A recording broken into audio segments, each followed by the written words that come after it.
Chapter 549. The music was melodious, and the candlelight was romantic. The banquet entered the next stage. On the dance floor in the middle of the hall, many men and women began to hold hands and dance passionately.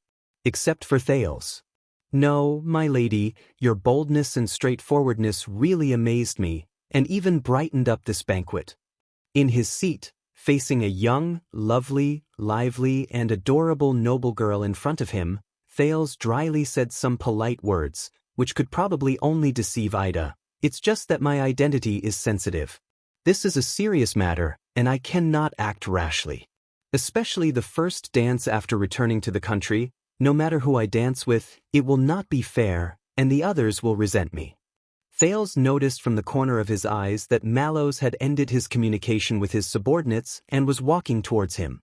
The watchman's eyes were filled with urgency and vigilance at the same time. Thales understood what he meant. Do it quickly. So, for the stability and balance of the kingdom, for the prosperity and peace of Constellation. Thales braced himself and looked kindly into the girl's sparkling eyes. He gently held her palm and held back his disdain for himself. "I can only bear with the great sorrow and give up the beauty of dancing with you. This breaks my heart." The girl in front of him bit her lower lip. Her eyes were resentful and hurt, but she lifted her skirt and bent her knees with slight annoyance. She glanced at Thales sadly, then turned around and left. She didn't seem sloppy, but she was graceful and graceful. People could not help but look at her. Thales breathed a sigh of relief and felt exhausted. This was the 9th lady who invited him to dance tonight, as well as the 44th, or was it 54th? He could not remember clearly, guests who came to visit him. "So you just got rid of Lady Enosha," Mallow's voice came from behind him. "Well done." "So that's her name, Enosha?" Thales sighed and said, "I feel guilty looking at her expression." Mallows denied it decisively. "There's no need for that. Lady Enosha is not only bold and straightforward, she also knows how to use her charm to capture spoils of war. Many young and handsome men are willing to go through fire and water for her." The watchman sat down at the secondary table and was as calm as water. "Believe me, you do not want to duel with someone in the first banquet, especially when there are assassins around." Thales felt a headache coming on. Right. According to Mallows, at this very moment, there was a damned assassin hiding somewhere in the banquet. This was going to be big news. The king, his father, and countless nobles were all present, eyeing him like a tiger watching its prey. The prince sent off the next guest who came to visit him while exchanging pleasantries. Only then did he remove his perfect smile, put down the wine glass that had been on his lips countless times, and relax the muscles on his waist. "Are you sure? Assassin? Just because of a gaze?" Mallow's voice was still calm. "I'd rather believe it." Thales turned his head and glanced at him before he turned his head back. "All right. So, a certain guy of high status, who was qualified to attend the royal banquet, tried to assassinate me crazily without caring about his own life and reputation, in front of everybody and under strict guard." Without changing his expression, Mallows raised his glass and toasted a friend at the next table. "Or your father. Or my father." Thales readily accepted the advice, but he still felt gloomy and indignant. "For what? I've only just returned to Constellation. What grudge do I have against you? Did I snatch his wife or kill his father?" Mallows sized up the guests with a vigilant gaze, but he showed a rare dry humor. "Or both." Thales glared at him in annoyance. "Anyway, don't let your guard down. We haven't found him yet," Mallows said softly and continued to make arrangements. Thales exhaled. In front of him, the 10th young lady walked forward with trepidation and curtsied to him. But as a prince, he had to remain calm and put up with countless people's gazes. He had to consider the impact and maintain his composure. He had to brace himself to deal with the guests who greeted him with all sorts of motives, including the young lady who invited him to dance. She was only about 11 or 12 years old. The nervous expression on her face reminded Thales of Little Rascal when she was young. Oh, and Saroma. That girl was caught in the flames of war in the north. And he was still thinking about how he could help her at this banquet, even though she was thousands of miles away. Thinking of the Archduchess, Thales felt uneasy again. And the only thing he could do was smile. Thales. On this battlefield, a smile is the best armor. When you grow up, my lovely lady, I will definitely be charmed by you and dance with you. But now, we have to be responsible for your father and brother. Thales squeezed out a smile and sent away the teary-eyed and aggrieved Miss Number 10.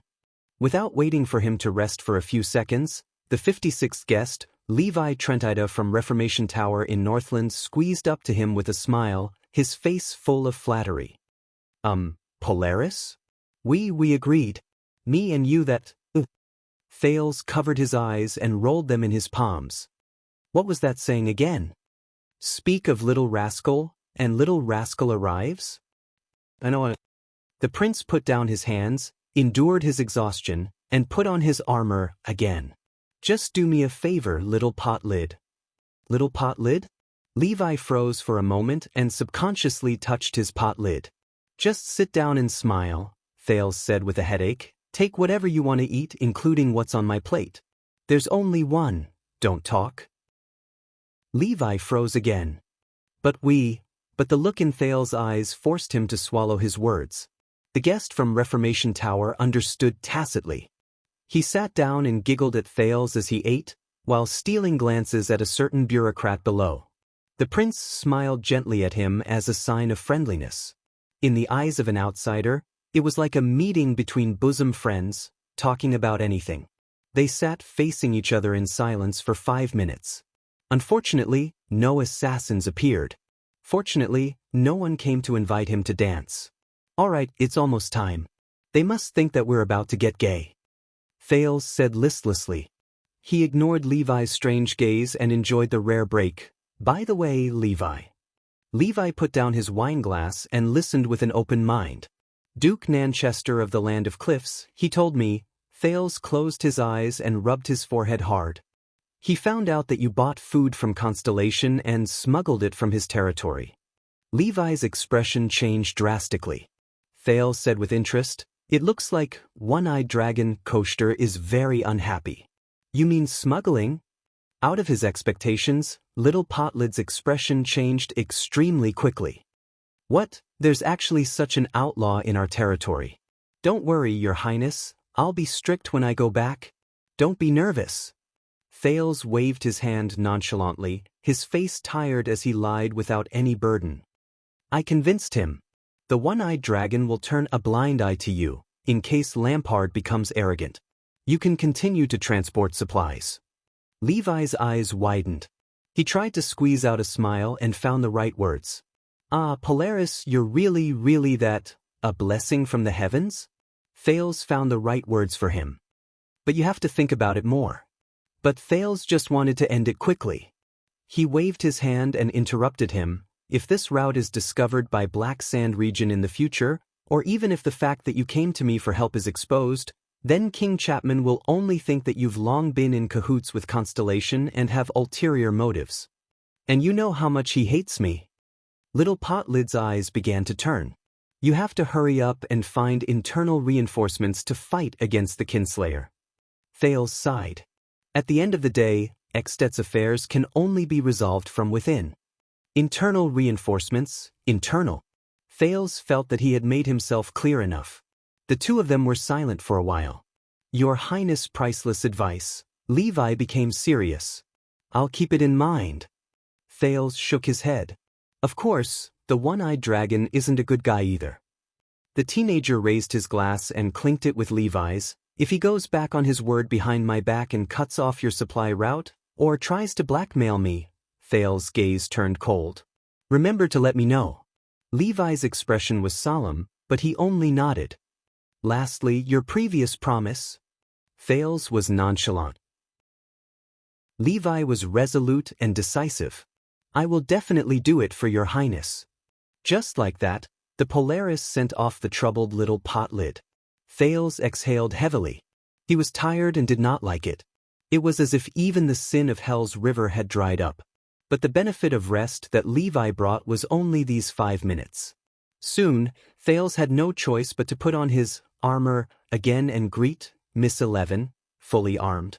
After sending her off, he tried to focus and looked around. There was still an assassin to worry about. During this time Mallow's, Star Lake guards had already begun to move, going into battle lightly and quietly. The former police officer Commodore, who had sparred with Thales before, the fierce-looking and muscular Bastia, Franzuk, who was as tall as a flagpole, and Ferry, who seemed to be in a daze, gathered quietly. They either hid in the shadows of the corridor in the entrance hall, or pretended to be servants serving wine, or pretended to be on duty. They stood guard not far away from Thales, vigilantly scanning the people who approached the prince. In the vanguard division, Jonvold, who was a left-handed swordsman, Vladivostok, who helped Thales train with his shield, the young and vigorous Ness, the unprepossessing Oscarson, Supa, who had foreign blood, and Morgan, who had fought in the war, were scattered in the hall, each occupying a different spot. They guarded the high platform, the servants' passageways, and the entrances and exits, keeping an eye on the people coming and going. As for Praka and the other people from the logistics division, under the prince's strong request, they went to search the fireplace and other hiding places in Mindy's hall. There was once an archduke. He did not pay attention to the fireplace, and then he became king. Prince Thales, who was extremely serious.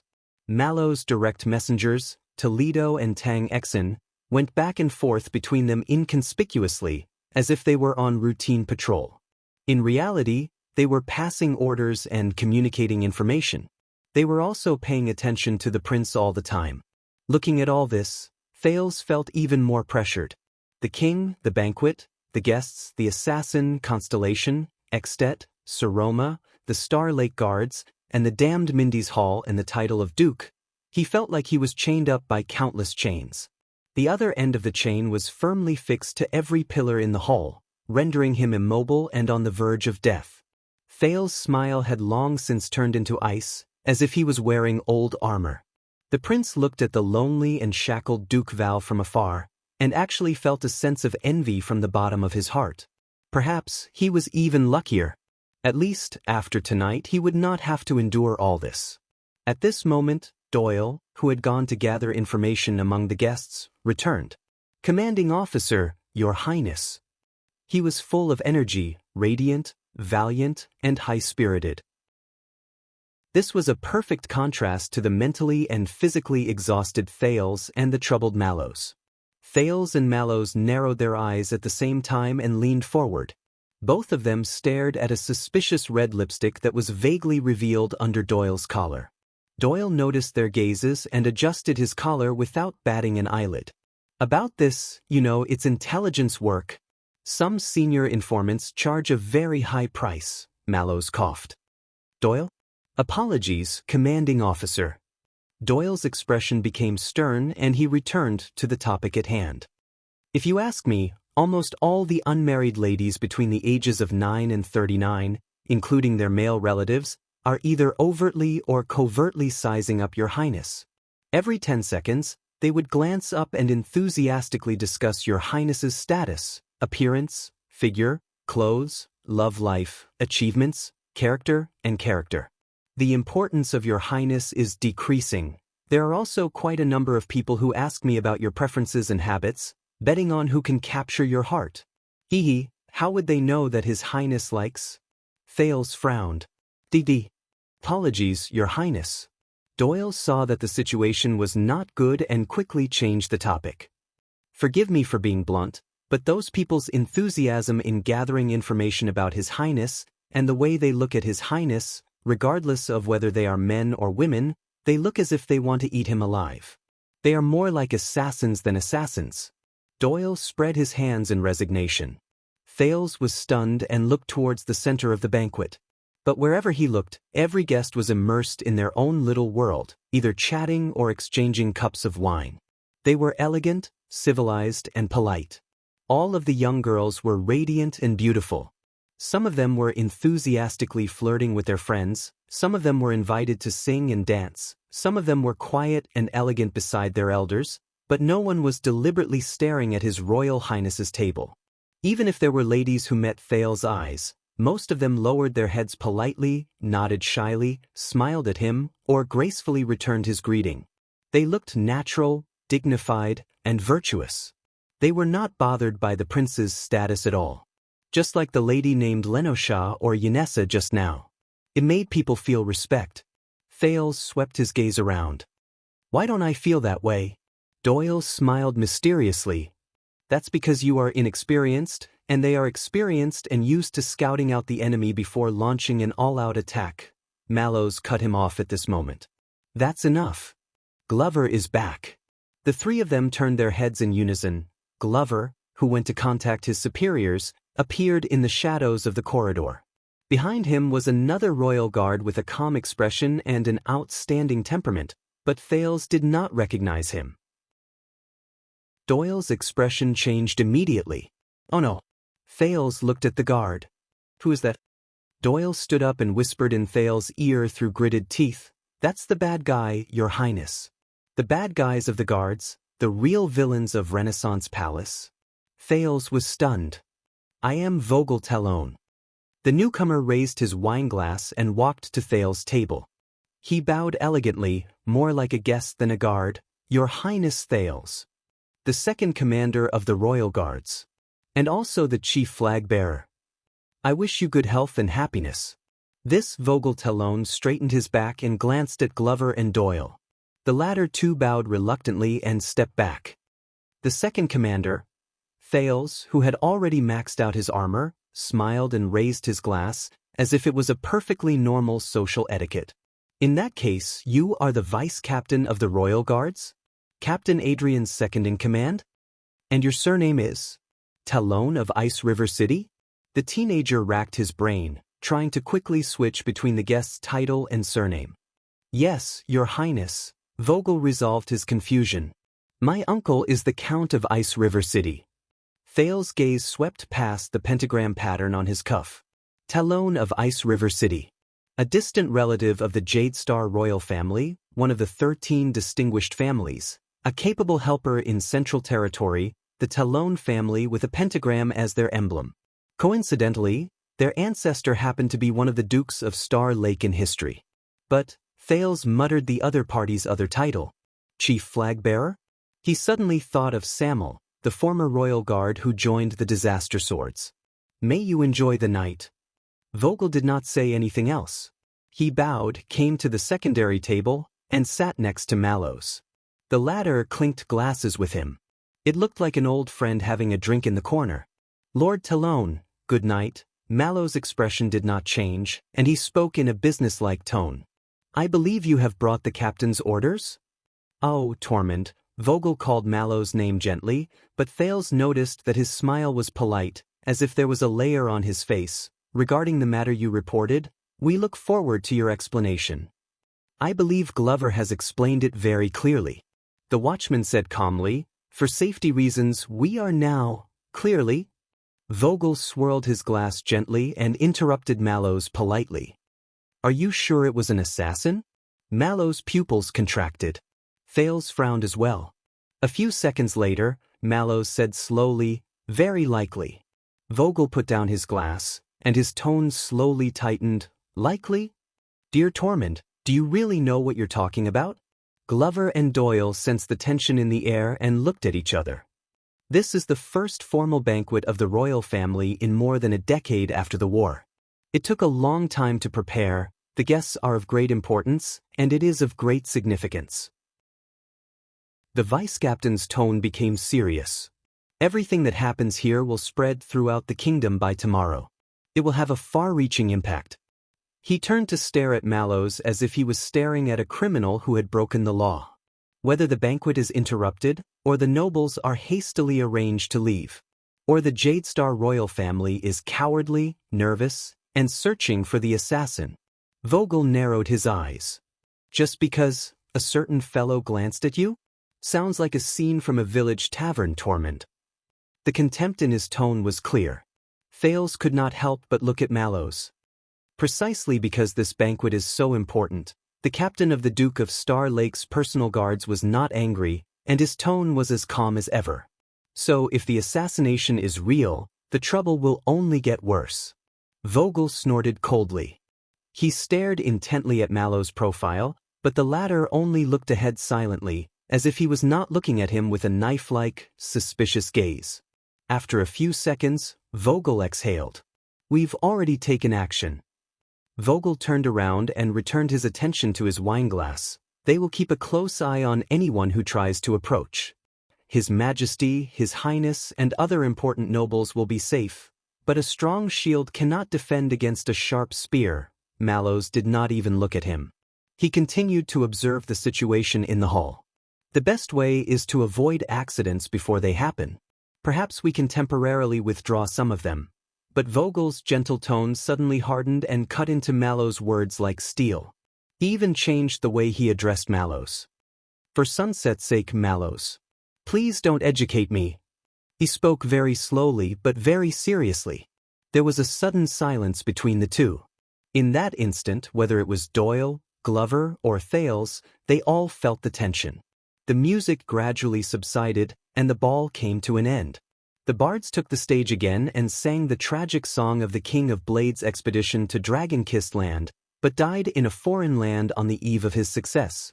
Thales resisted the urge to interrupt and tried not to look at the two men behind him. He forcefully cut open a plate of lettuce, and at the same time, sent away the next guest who came to greet him with a smile. After a while, Mallows' voice came again, still calm. "I wouldn't dare, sir." Vogel was silent for a while. When he spoke again, he had returned to normal. "We can't chase everyone away just to avoid accidents. This is Mindy's Hall. Its opening symbolizes the return of the kingdom's heir and the return to prosperity and stability." Thales sighed in his heart. Return to prosperity and stability? Vogel looked around cautiously to make sure he did not attract too much attention. "Be on high alert. The banquet will proceed as usual." He got up and prepared to leave.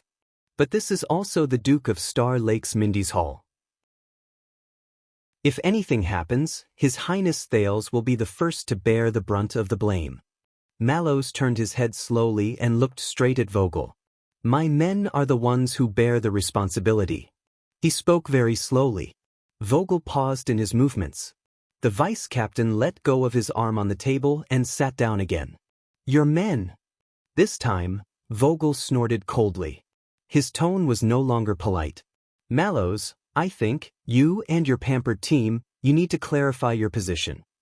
Glover and Doyle's expressions changed at these words. Thales frowned too.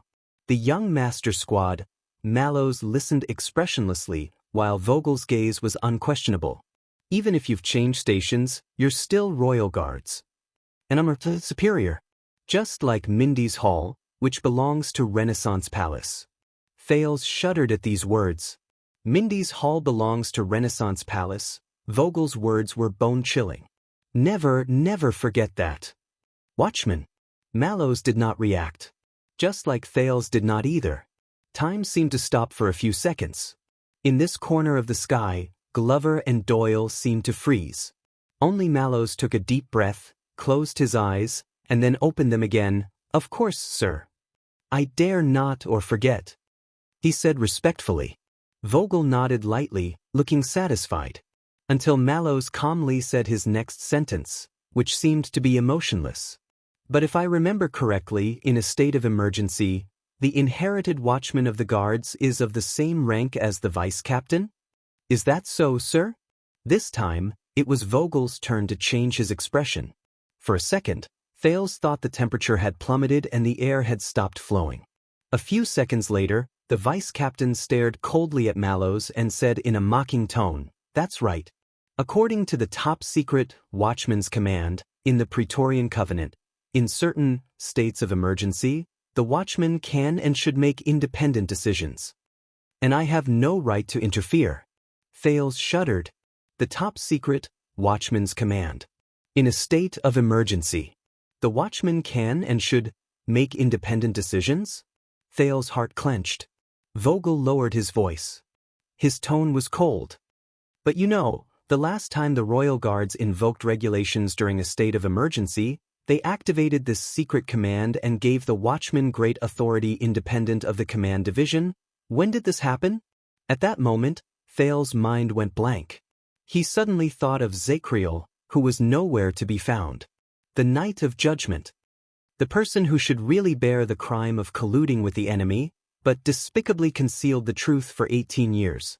That shameful, sad, hypocritical, disgusting, self-righteous, sanctimonious, hypocritical fellow, is me. Thales was stunned. Vogel's pupils focused. He raised his wine glass, put it close to Mallow's ear, and lowered his voice. And you've really thought it through? Are you going to forcibly declare a state of emergency here, in front of me? Activate the watchman's command? Mallows and Vogel stared at each other in silence. Glover and Doyle did not hear Vogel's words clearly, but this did not affect their judgment of the tense relationship between their superior and vice-captain. Both of them did not even dare to breathe loudly. After an unknown amount of time, Mallows finally smiled. Of course, in an instant, the coldness in Vogel's eyes intensified. Glover and Doyle, faces were ashen. Until a few seconds later, the watchman lowered his head gently and chuckled. Chapter 550. Glover and Doyle exhaled deeply. For some reason, Thales also breathed a sigh of relief. But Mallows changed the topic. But since we cannot reach an agreement, should we leave it to the captain or His Majesty to make a decision? Vogel grunted angrily. Enough. He addressed them by their titles again. Watchman. Do you think that you can do whatever you want with Captain Adrian's indulgence? This time, Mallows was still calm and docile. No, I think you must have misunderstood something, sir. I was just saying. I said. No matter how well-mannered Vogel was, he could not conceal his displeasure. Don't educate me.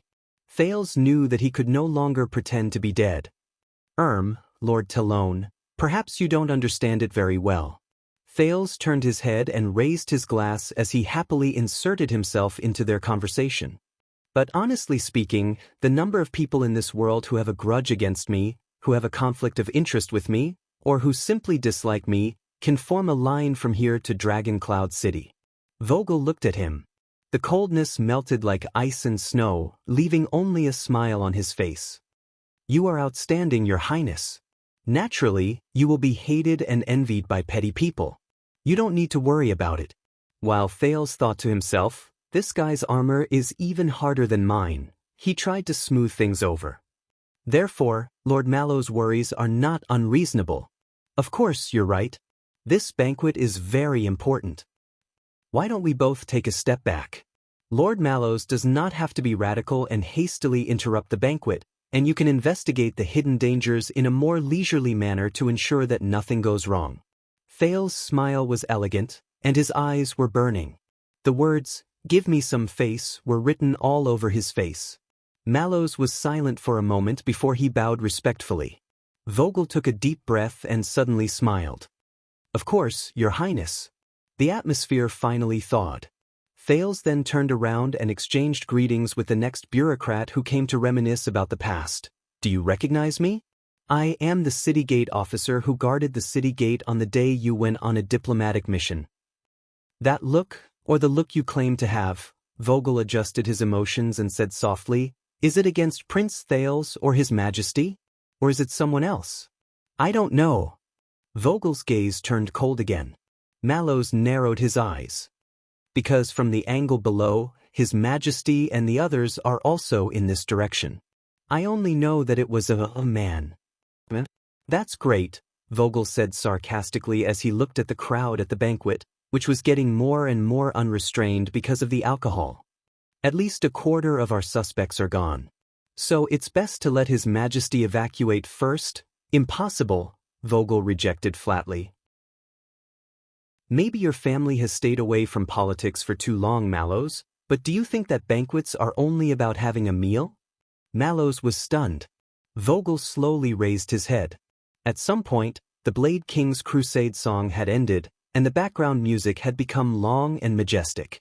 With the announcement of the chief of palace staff, everyone shifted their attention to King Kessel's throne.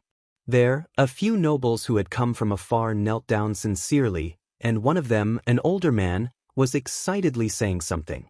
The king nodded and comforted them with gentle words as he rose from his seat and walked towards them. Thales felt his heart skip a beat. King Kessel walked up to a young man kneeling on the ground.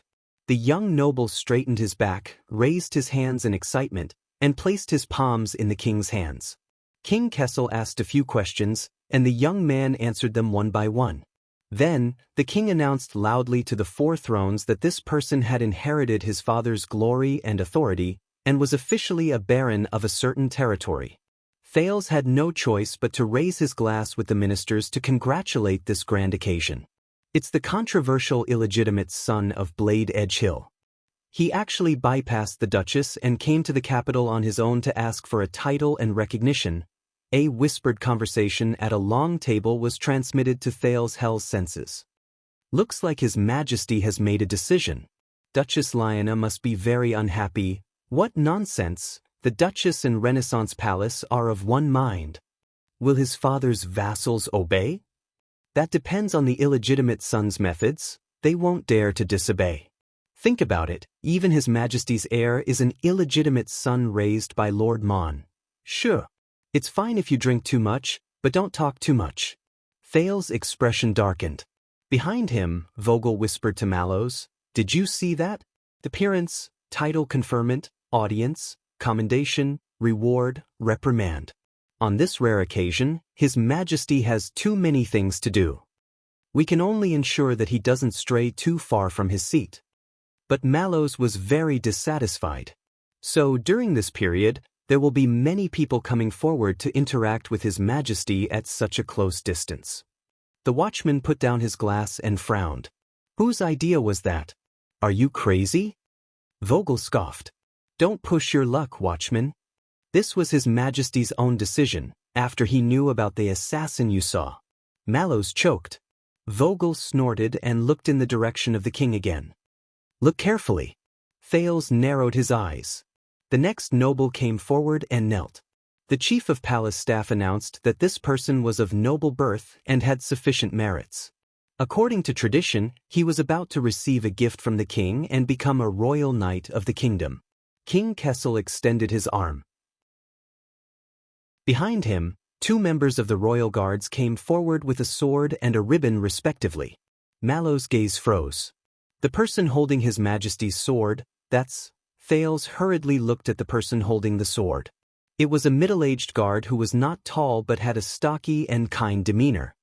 Chief Vanguard, Baron Stanley? Mallows said in surprise.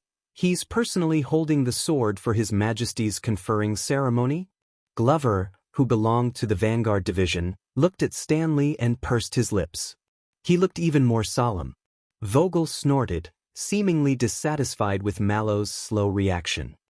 There's also Chief Protector Bridge and Second Protector Marico. Their elite guards are already secretly in place, guarding the left and right sides. Doyle's expression changed when he saw the people from the Vanguard division, as if he remembered something unpleasant. Vogel narrowed his eyes. Commander, Vanguard, and Protector. The core 3 wings of the Royal Guards are all here. The elites are all out. Everyone who comes forward is being closely watched. Assassins can't hide from more than 30 steps away. Mallows' expression returned to normal. Thales tried hard to search for something among the guests, but could not see anything. Only when he switched to Hell's senses did he see dozens of different powers of eradication shining in the crowded banquet. If this is still not enough to reassure you, Vogel lowered his voice, but could not hide it from Thales' senses. His Majesty's secret protector, also known as the Royal Assassin, is also present. No one noticed that the wine in the prince's hand spilled a few inches. At that moment, Thales suddenly felt that the assassin hiding in the dark was no longer scary. He raised his head and looked at the huge empty pillar. He looked at the shadow cast by the light, but he was no longer nervous. Coupled with Stanley and Marico's strength, no one can go against His Majesty, Vogel glanced at Thales. Or against the Duke. Mallows did not speak, but pursed his lips. As long as the nobles are safe, even if the assassin appears, we can react immediately and suppress it, turning it into a civil case of drunken misconduct or jealousy, a topic of conversation at the banquet. Vogel scoffed. Of course, the premise is that the assassin exists. In addition to my men making inquiries, The logistics division and the chief of palace staff are also checking the guest list, checking the guests' luggage and gifts, while the inner-city police station is on the periphery, clearing out the area within a 5-mile radius. The vice-captain spoke more assertively. It is reported that the kingdom's secret intelligence department is also mobilizing manpower to gather intelligence and try to find a suspect, if there really is one. There are even more people on the move. It can be said to be mustering a large force. Just because of your... Maybe. Vogel stared at the watchman in displeasure. Mallows was silent. See? As soon as he received your report, Captain Adrian led the entire guard team to respond and took adequate security measures. Don't make it sound like you're the only one dedicated to the country, and we're all villains who do nothing. Doyle and Glover looked at each other. At this moment, Mallows spoke slowly. This is the captain's decision? Vogel glanced at him in displeasure, but did not deny it. I don't know why he trusts you so much, whether it's the watchman selection or this. Even if it's some bullshit like, someone glanced at me. Thales could feel Mallows' breathing quickening. Of course, maybe he thinks you're born to be unlucky and attract trouble. Vogel said sarcastically, be prepared to clean up the mess. Mallows was silent for a moment. When the third person was conferred, he squeezed out a sentence. Thank you. Vogel shook his head in disdain and turned to leave. But he immediately turned back. Also, you'd better pray that the assassin is real, because if not, the vice-captain approached Mallows and said threateningly, you should know, watchman. Vogel's gaze turned cold. You won't be the only unlucky one. Mallows was as silent as ever, unmoved. See you later, Torment. Good night, Your Highness. Vogel bowed respectfully to Thales and left discreetly, sticking close to the wall. The Duke of Star Lake's dining table fell silent. Thales exhaled and looked at the lettuce that he had unknowingly chopped into powder. See? Doyle, who finally dared to breathe, did not dare to look at his superior's expression. He shrugged at Thales. Bad guy. Glover spoke cautiously. My lord, since Renaissance Palace has taken action, then what we should do next? Mallows suddenly looked up. Gather everyone, set up the alarm and defense as usual, the watchman said with a dark expression. That's right, our colleagues in Renaissance Palace have taken action, but this is ultimately our territory. Doyle and Glover exchanged glances. Mallows turned around and looked at the curious Thales. We'll take care of ourselves. Doyle and Zombie quickly left to carry out the order. Thales and Mallows were left behind. Fortunately, the conferment of the Royal Knights continued and attracted most of the attention. Fewer people came to visit the prince. Thales stuck his head out and looked at Mallows, who had been frozen for a long time. For some reason, looking at this personal guard captain who had always been unpredictable, Thales had an illusion. He was in a good mood. So, your relationship with your superiors, especially the second-in-command of the guards? Thales looked at Vogel, who had returned to the king's side. Not bad? Mallows tilted his head and looked at his favorite highness the Duke. In life, there are always things you don't want to do, but have to do. Mallows' expression did not change, as if he did not hear Thales' sarcasm. We call them work. Thales snorted strangely. Just like your work, under my hands? I didn't say that. Thales was silent for a while, then forced a polite smile. All right. But that's what you think, right? He lowered his head and continued to work on the lettuce. But, Thales watched as the next royal knight kissed his father's ring excitedly. Just now, the bad guy said your pampered squad? What do you mean? Mallows looked up. Thales looked at him and blinked. We may have an assassin hiding among the guests, the watchman said coldly, but you're taking it easy. My favorite highness the Duke? Oh, my favorite personal guard captain. Thales looked at him thoughtfully and shook the fork in his hand like a pointer, deliberately acting like an elder who had gone through the vicissitudes of life. If you grew up like me and experienced what I went through, Mallows looked back at him and frowned. Thales shrugged and tapped the plate with his fork, his expression joyful. This lettuce tastes good. Mallows snorted and turned his head away. Just as Thales thought this guy was as stubborn as ever and could not resist teasing, Mallows spoke. Doyle and Zombie and the others. They did not join your guards without a reason. Mallows looked at Guard Captain Adrian, who was next to the king from afar. The Doyle family has been away from power for a long time, unwilling to be just a rich man. They racked their brains to seek the king's favor, but failed to return to the center of the 7 Jade Star attendants. The master of the Glover family holds an important position in the treasury. He serves the king loyally and trembles in fear.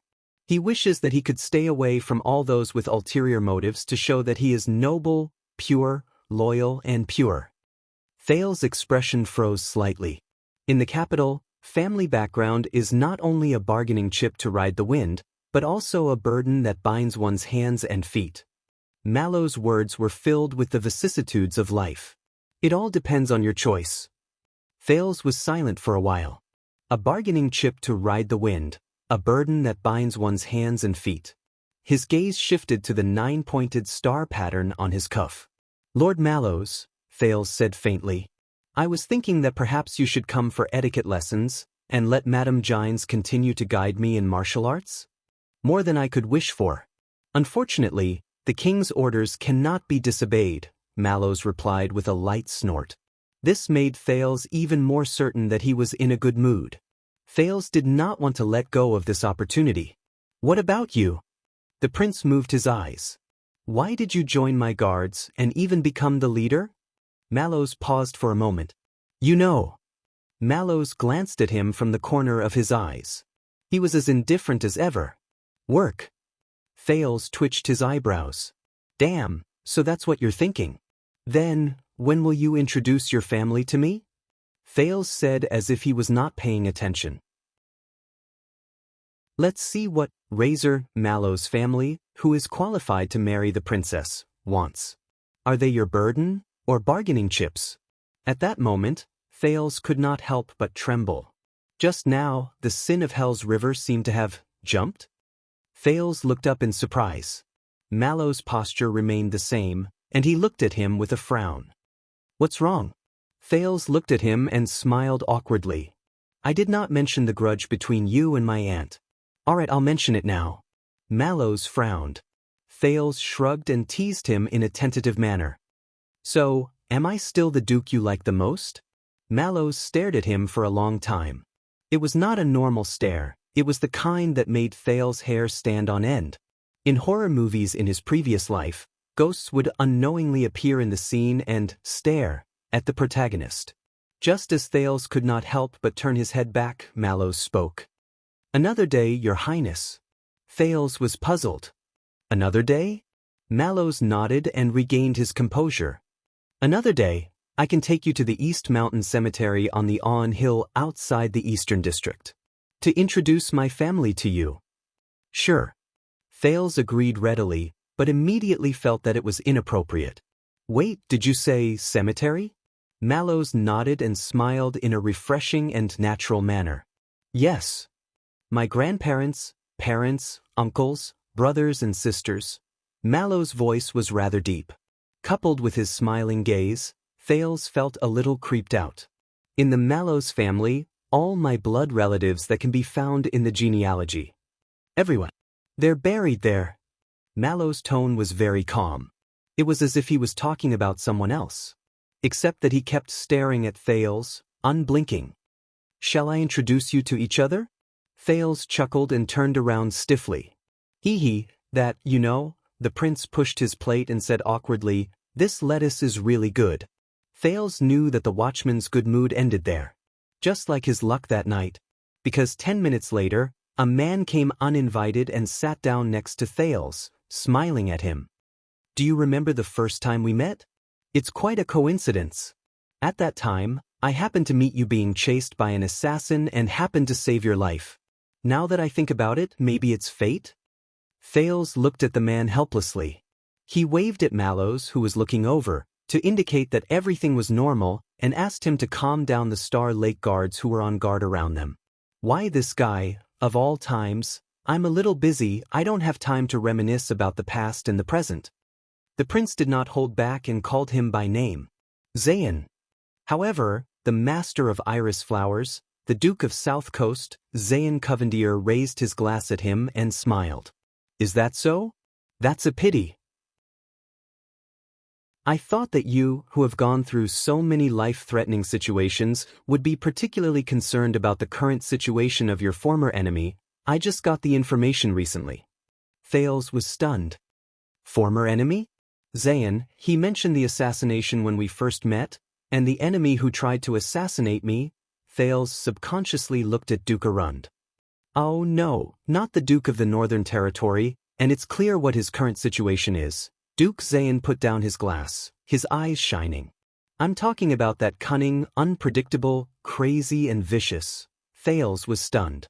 He has nothing and is a fugitive, Zayn spoke softly. Yet, he still managed to catch you and me off guard with just a wave of his hand, causing us to be disgraced. The Duke snorted coldly. Lady Serena Corleone. Thales was confused for a second, followed by a daze. In an instant, a sudden sense of unfamiliarity and long-lost familiarity struck him at the same time. Serena, Thales' expression changed slightly. A blood vessel on his neck began to ache, just like it had many years ago.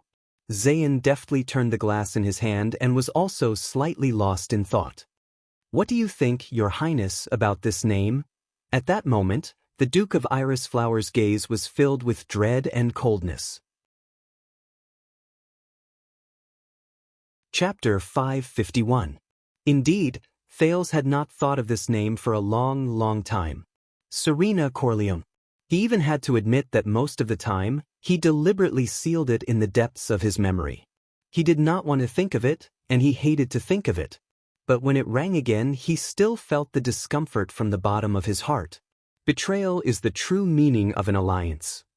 As the memory became clearer, just as that face was about to reappear in his mind, Thales suddenly looked up and focused his attention on what was in front of him.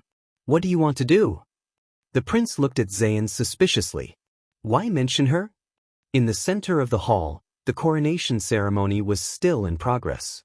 From time to time, nobles walked up the steps and knelt in front of the king's seat. The Duke of Iris Flowers smiled slightly and raised his glass to the youth. About this, Your Highness, you might as well consider it a banquet gift from me. Thales did not move, his gaze cold. Zayn waited for a while, but the youth had no intention of raising his glass in response. He did not take offense and put down his glass with a smile. But Zayn immediately frowned and looked around. Is this my illusion, or are your guards really much more nervous and strict than usual? Why, are you suspecting me of plotting against His Highness? Thales' heart tightened, but his expression did not change. My personal guard captain does things seriously and is strict. Thales smiled at Mallows and Glover, and repeatedly gestured to their men not to be nervous. The Duke of Star Lake turned around, his eyes burning. As for suspecting you, well, you can't really blame them. You know, I still haven't digested the gift you gave me 6 years ago. Zayn's lips curled up. Then you need this gift even more. It will help you digest the last one. What do you think? Thales snorted sarcastically. With indescribable emotions, they looked at each other silently for a few seconds. Finally, Thales said faintly, So, Serena, where is she? Zayn smiled. He raised his hand gracefully and called for a waiter. Under Thales' displeased gaze, he ordered a portion of beef. Then, amid the soft clatter of cutlery and plates, he spoke unhurriedly. Ever since 6 years ago, that ruthless and ambitious schemer from the Night Nation has been recuperating in the Star Realm for a period of time, after bringing great losses to both you and to me. It was as if this was just an ordinary conversation. Thales pondered for a moment. You really have guts. You've caused so much trouble and provoked so many people. Thales remembered the threat and harm she brought him and snorted coldly. She actually dares to stay in Constellation? But Thales immediately paused. He looked up and stared at Jen in disbelief. Zayn picked up a piece of beef and looked back at him with a smile. Thales understood something. With slight surprise, Thales furrowed his eyebrows. I'm guessing that when you completely broke off relations with the Corleone family, that ugly woman, Serena Corleone, who betrayed the family, became your natural ally? Zayn only tasted 2 pieces and did not continue. He maintained his smile and wiped the corners of his lips with a napkin. After you chased Lady Serena away, I did, offer her some shelter. True enough. The surprise on Thale's face slowly faded. I still remember someone telling me, the youth looked at him disdainfully, if you're in the same boat as a jackal and wolf, there's always the risk of your boat capsizing. At that moment, Zayn's expression froze for a moment. Especially before you and Serena Corleone were so lovey-dovey. Half sincere, half sarcastic, Thales snorted. Believe me, this is from experience. Zayn was silent for a moment. But in just a fraction of a second, the Duke of Iris Flowers looked up and returned to a decent smile. Yes, indeed, he said, bowing politely.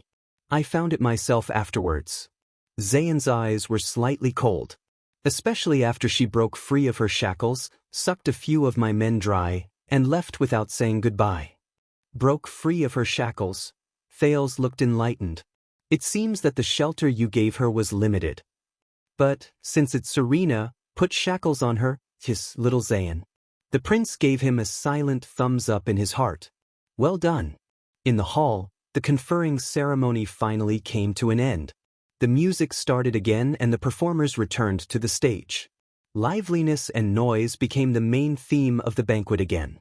Perhaps due to the passage of time and the effects of alcohol, the guests were either calling their friends or in groups of 3 to 5, becoming more and more unrestrained and free. Thales also saw many male and female guests disappear from the same place one after another, and did not return for a long time. King Kessel returned to his seat, but the queen was long gone, and he looked a little lonely. The king's eyes glanced briefly at Thales before looking away. The royal guards around him were as solemn as ever, but Thales, who knew the inside story, could clearly feel that they were relieved. The assassin did not appear. This was a good thing, but also a bad thing. Zayn raised his wineglass, his gaze subtle, dragging Thales back to the current conversation. The sea routes in the Eastern Peninsula are very profitable. The Duke of Iris Flowers smelled the wine. Since the misfortune 6 years ago, the Covendier family has been looking for an opportunity to mend their relationship with the Corleone family and make up. So I think the family criminal they are after may be a breakthrough. Thales raised his eyebrows. Make up? After you tried to use the Night Queen's hand to kill the Prince of Constellation? The prince revealed the truth without any psychological burden, his tone sarcastic. I'm afraid it won't be that easy. We have to try. Zayn smiled again, perfect and elegant. Better to die for a friend than to perish for an enemy. Thales shook his head disapprovingly. But there was a small voice in his heart. No. If the Covendier family really tied up that ugly old witch and sent her to her sister as a gift, Thales retracted his gaze from Zayn and frowned. Perhaps they might actually reconcile. Fortunately, Serena broke free of her shackles and was not caught by Zayn. Yes, an ugly woman. Thales secretly nodded for his nemesis. Well done. The prince thought as he put a piece of lettuce into his mouth. But you said you have the latest news about her. Zayn nodded. Anyway, after that, we paid extra attention to Lady Serena's whereabouts. In the past 6 years, the Night Kingdom's exile politicians' whereabouts have been uncertain. From Rival City to Sandlast, she has been seen everywhere. Until a few days ago, someone saw her in the Alliance of Freedom. Since, Thales froze for a moment, then immediately looked up. But Zayn smiled. That's right. The desperate Alliance of Freedom is doing everything possible to survive. They do not care about their dignity or the price they have to pay. Regardless of their origins or past, they are urgently asking for ambitious people from all walks of life to join the fight for justice. From criminals to mercenaries, from gangsters to thugs, they accept everyone and want everyone to resist the unjust invasion from Extet. And Lady Serena is one of them. She is even treated as a guest of honor. The ugly woman is, in the Alliance of Freedom, helping to resist Extet? The news that Gilbert brought about Extet's defeat and the unknown whereabouts of the commander-in-chief flashed through his mind. Seroma forced herself to endure. Her resolute and unyielding face also appeared before his eyes. But what followed was the increasingly clear image of Serena Corleone, who simultaneously possessed seriousness and cuteness, beauty and viciousness, two faces, one big and one small. Thales's heart sank and his chest was in chaos. "No way? Old witch, it's you again?" His neck, his wrist, the parts that had been bitten by the blood clansman felt strange again. "Of course, this involves Extet. Perhaps you know more than I do. What do you think?" Zayn took a sip of wine. Thales stared at the other party's wineglass and shook his head in disdain. "Quenching thirst with poison. Anything that old witch has been involved in, no matter what, is bound to be bad." Zayn raised his eyebrows and did not deny it. Thales fell into deep thought. Zayn did not say anything. The two of them sat in silence for a while, until Thales came back to his senses. "That's it? Nothing else?" Zayn looked up at him. "That's it." Thales pursed his lips and nodded, intending to send him off. Then, at this moment, Zayn raised his arm and pointed at a noble in the crowd whose nose was red from drinking but was in high spirits, accepting the crowd's congratulations. "Look, that's the Losnant family.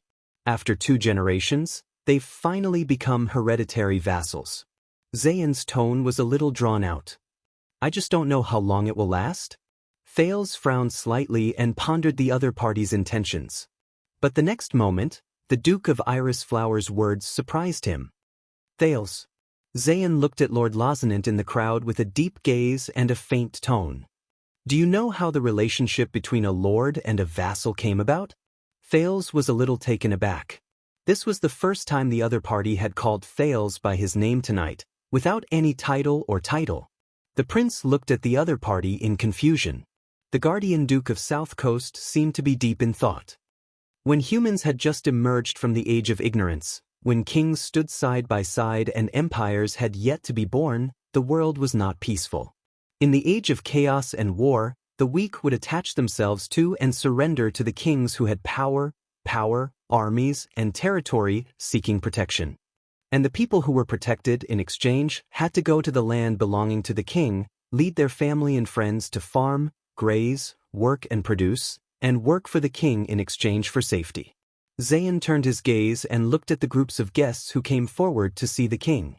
Cheryl, Northland, Rock Ridge, Rooter, Faraway Mountains, Thornland. All the ancient human kingdoms were built this way, without exception. Zayn narrowed his eyes and looked at King Kessel in the distance. "Safety is the king's duty and the vassal's right." Safety. Thales suddenly remembered the oath King Chapman swore in Heroic Spirit Palace when he was crowned. "As a Northlander, I will bear this heavy responsibility. As the king of the entire territory, I will rely on my breadth of mind and wisdom to stand at the forefront of the kingdom." As the king of the entire territory. Stand at the forefront of the kingdom, is that so? Thales remembered that day when Chapman wore the blood-stained crown and looked down from the crowd who were shouting, "Long live the king." Labor is the vassal's duty and the king's right. Zayn chuckled, seemingly disdainful. "See, the essence of the monarch and vassal order is actually just a transaction. I work for you, and you protect me." He stared at the banquet hall below, at the guests who were drinking to their heart's content. If the vassal can no longer work, serve, or pay taxes, then the king has the right to drive the vassal away and take back the land. He turned his head again and looked at the highest point of the banquet hall, at Kessel V, who was looking down indifferently. If the king can no longer defend against foreign enemies and ensure safety, then the vassal has the right to abandon the king and look for another master. Thales frowned hard. He knew what the other party was going to say. Zayn turned his head and stared at the prince silently. This right and this matter is a matter of course and custom. Thales had the illusion that the Duke of South Coast, who was originally amiable and approachable, was showing off his abilities at this moment. Vassals and their vassals, suzerains and their people, all of them are the same.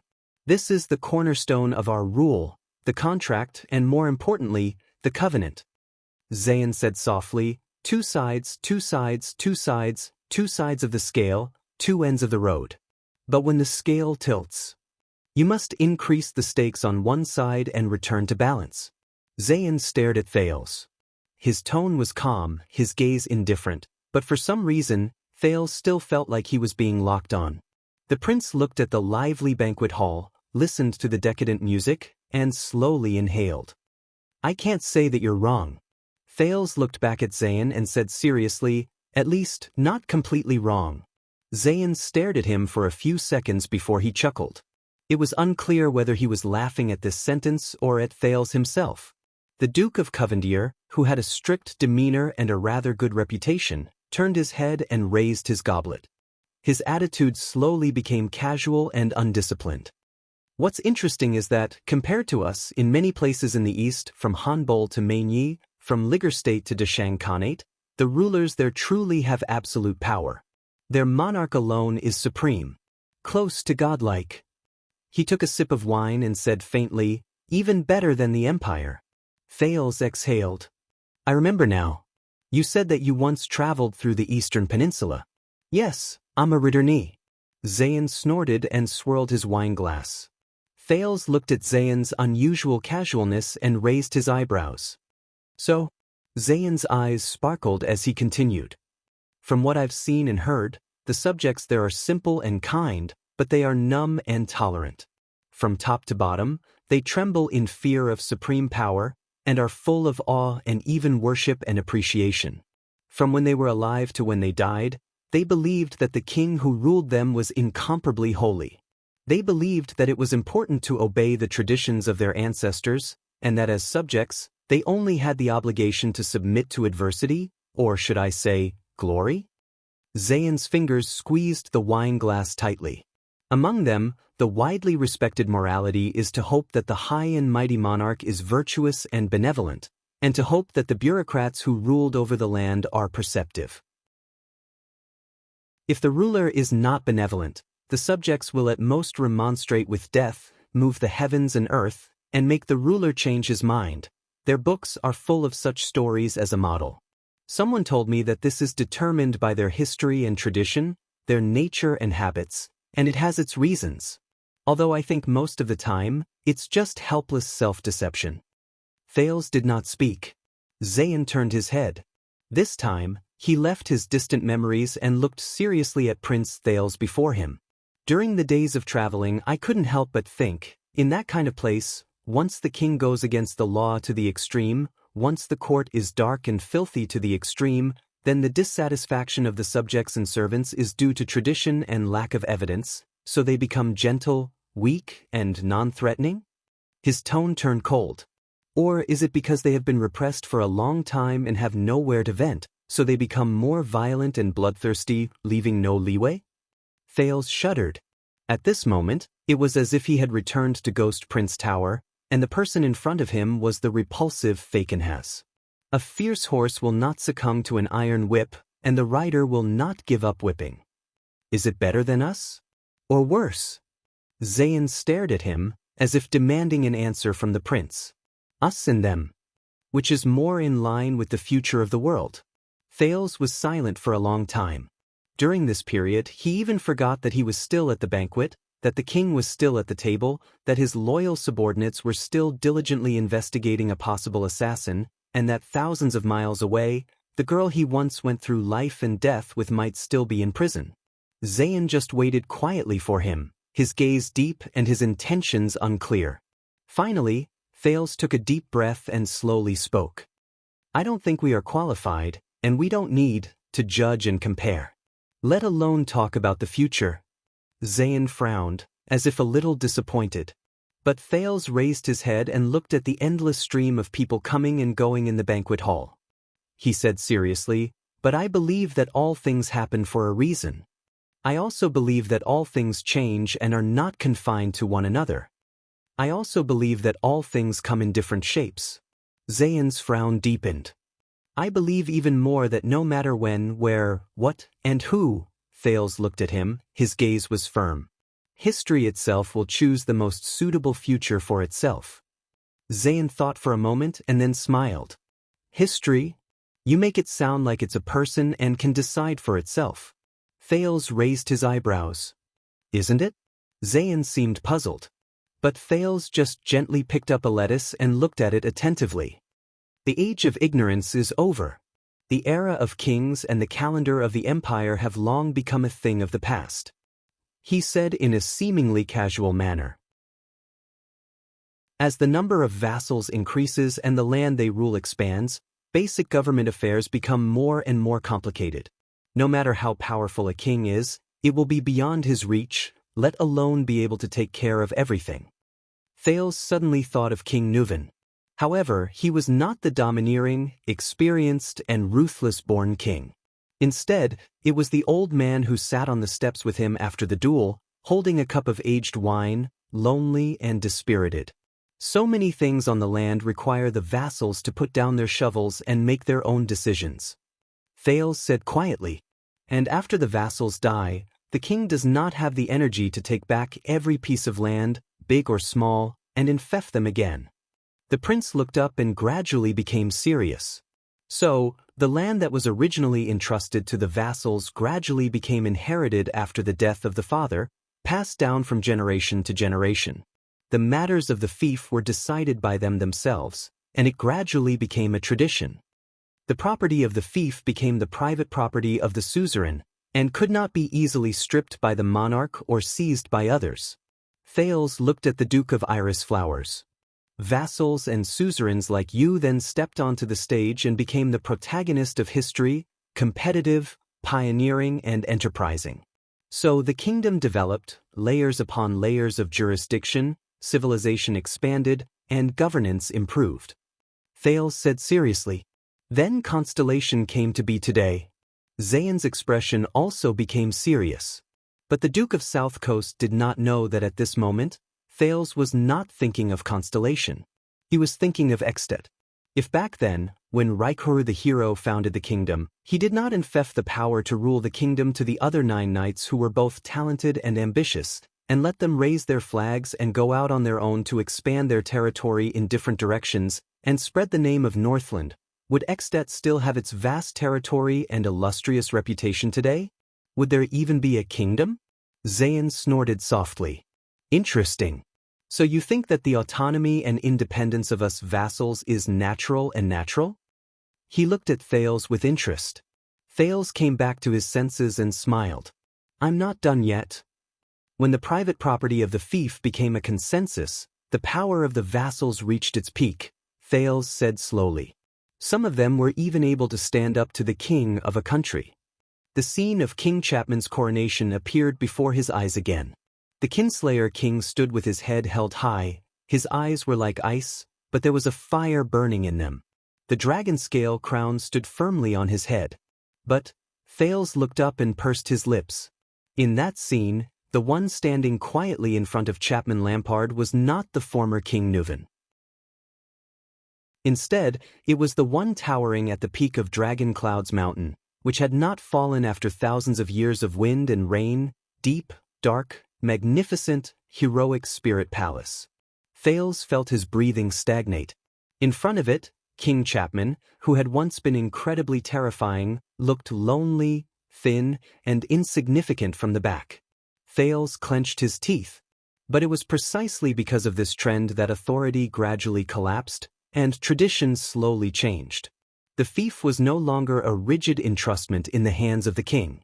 It was liberated and turned into a title deed that could be circulated and changed in the hands of different people.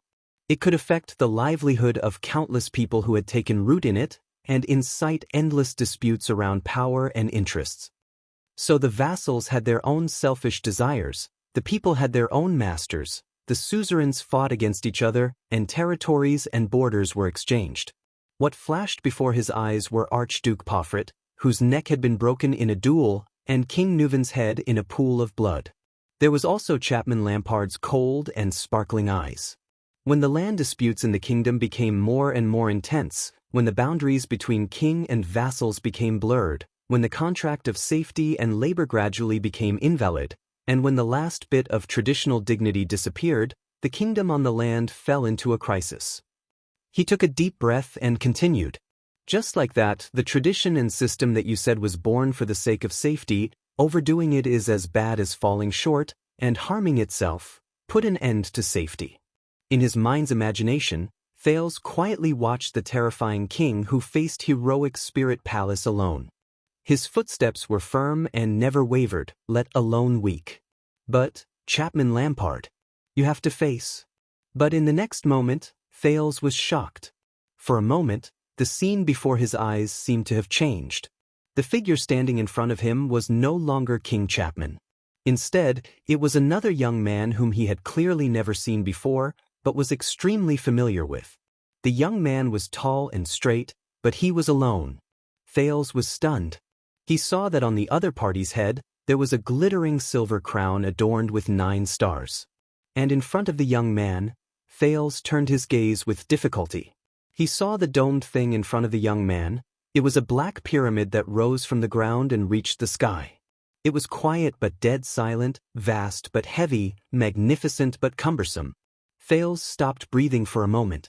It was the one that endured and lay dormant under the starry sky, took root under the setting sun, and stood firm under the storm Renaissance Palace. Chapter 552. Are you okay? Zayn looked at him in confusion. Thales tried hard to adjust his disorderly breathing so that he would not reveal any clues. Yes. Thales forced a smile and pushed the plate of lettuce away from him. It's just that I'm full and can't take it anymore. Zayn was silent for a moment, his gaze sharpening.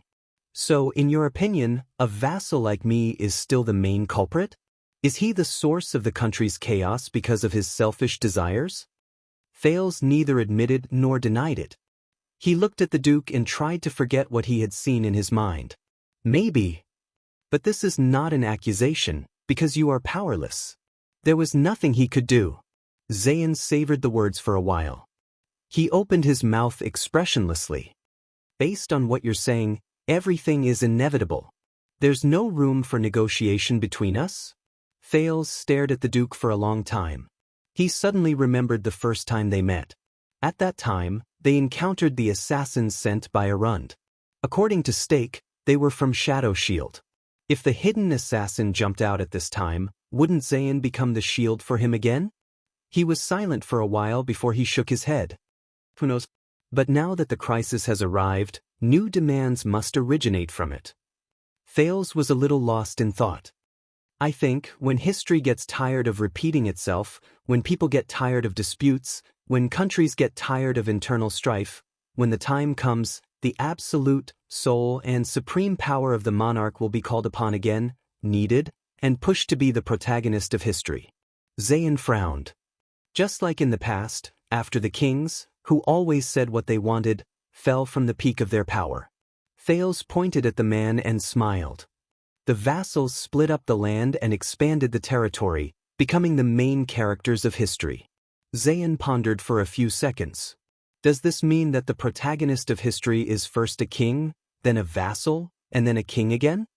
He looked at King Kessel in the distance, then back at the prince. Only these two, nothing else?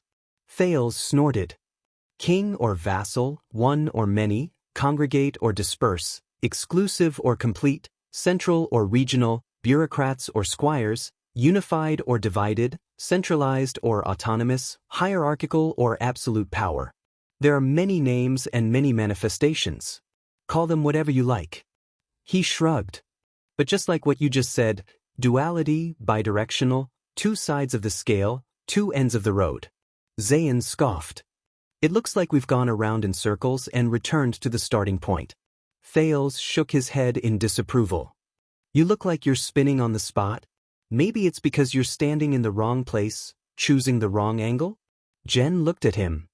If you only stand in front of history, or if you fall behind it, then yes, it does look like it is spinning back and forth.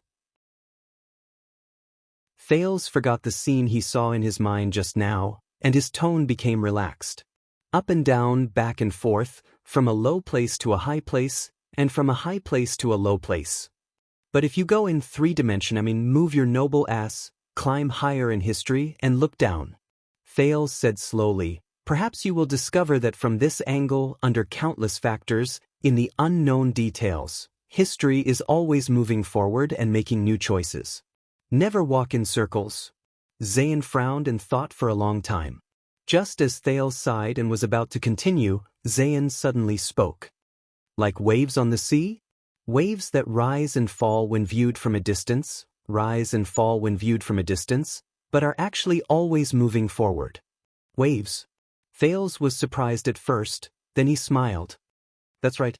He was going to say a common spiral rise, but since Zayn had such a high level of awareness, Thales leaned back in his seat and looked silently at the king and the duke on the steps, as well as the various guests below. It doesn't matter whether it's a king or a vassal. Apart from going up and down, going back and forth, in history, every time they fight, every time they take over, and every time they clash, perhaps there will be new sparks. Thales' words became clearer. From the rise of ancient chauvinism to the divided governance of the kings, from the coexistence of city-states to the conquest of the empire, from the rise of warlords to the final empire, from the battle of eradication to the establishment of constellation, from the enfeoffment of the king of Renaissance to the reform of the virtuous king, under the sun, everything is new. He thought of the old crow and felt a little emotional. Zayn carefully pondered Thales' words. History moves forward like waves, and we are like a small boat on the waves, drifting with the current most of the time, but occasionally riding the wind and breaking the waves. Thales paused. A small boat on the waves, a very interesting way of putting it. But unfortunately, I think, this metaphor is both self-righteous and belittling. In the face of this contradictory answer, Zayn cast him a puzzled look. Thales turned his head and smiled. I think, we are the water and even more so, the waves. Thales' expression was extremely serious. We are history itself. Zayn's expression changed slightly. This time, he turned his head back and was silent for a long time. Not far away, Mallows, who had been busy all night, met up with Glover, who had just returned from outside. Still nothing? Glover rubbed his hands that were red from the cold. He put on his gloves and shook his head. Nothing. The guests were carefully searched before they entered, and nothing that could be used as a weapon or poison was found in the gift storage room. The guests who approached His Majesty and the Dukes tonight, that's nearly 100 people, were all checked, and all of them were people of status. There were no imposters, and there was nothing suspicious, at least nothing particularly suspicious. Mallow's expression became more and more tense. Outside the hall, the police officers sealed off the roads for the whole night and found nothing. Inside the hall, the royal guards, whether it was Renaissance Palace or us, also kept a close watch for a few hours and did not find any assassins. Also, Glover hesitated for a moment and said, I heard from my acquaintance in the Vanguard Division that even the people from the kingdom's secret intelligence department came and used some taboo methods to detect threats. The kingdom's secret intelligence department. Mallow's eyes flashed. Glover continued. But in the entire Mindy's Hall, there was neither high-energy crystal drop resonance nor high-concentration refined eternal oil reaction. At least, none of the guests were hiding unknown alchemy balls or mystic guns. But Mallows suddenly reached out and put his arm around his shoulder. Glover was startled. Mallows lowered his voice and looked serious. What about other indicators? Formation interference? Incantation fluctuations? Law anomaly?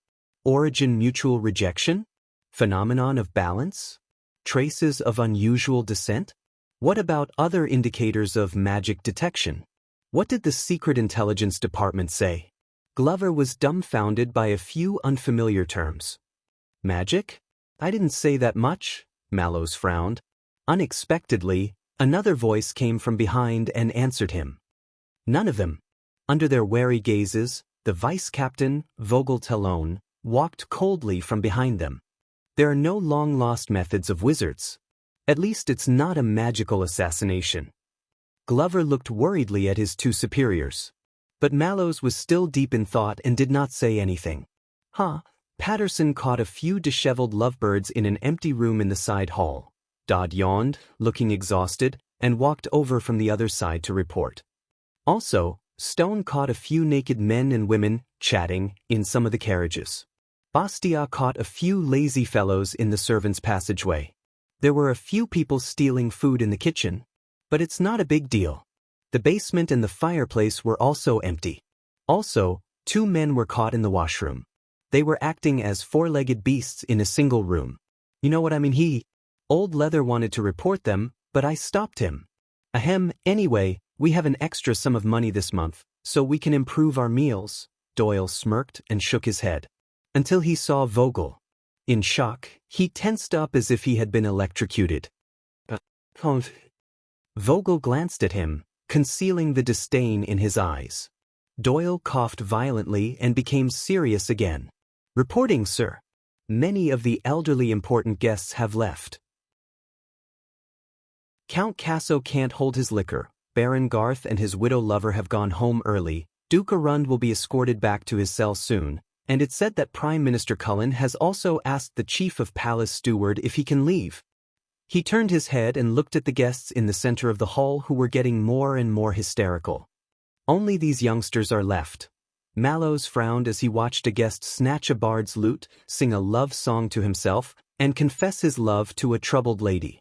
Aren't you tired after a night of eating, drinking, singing, and dancing? Doyle narrowed his eyes and watched as the guest was stopped by another angry young man.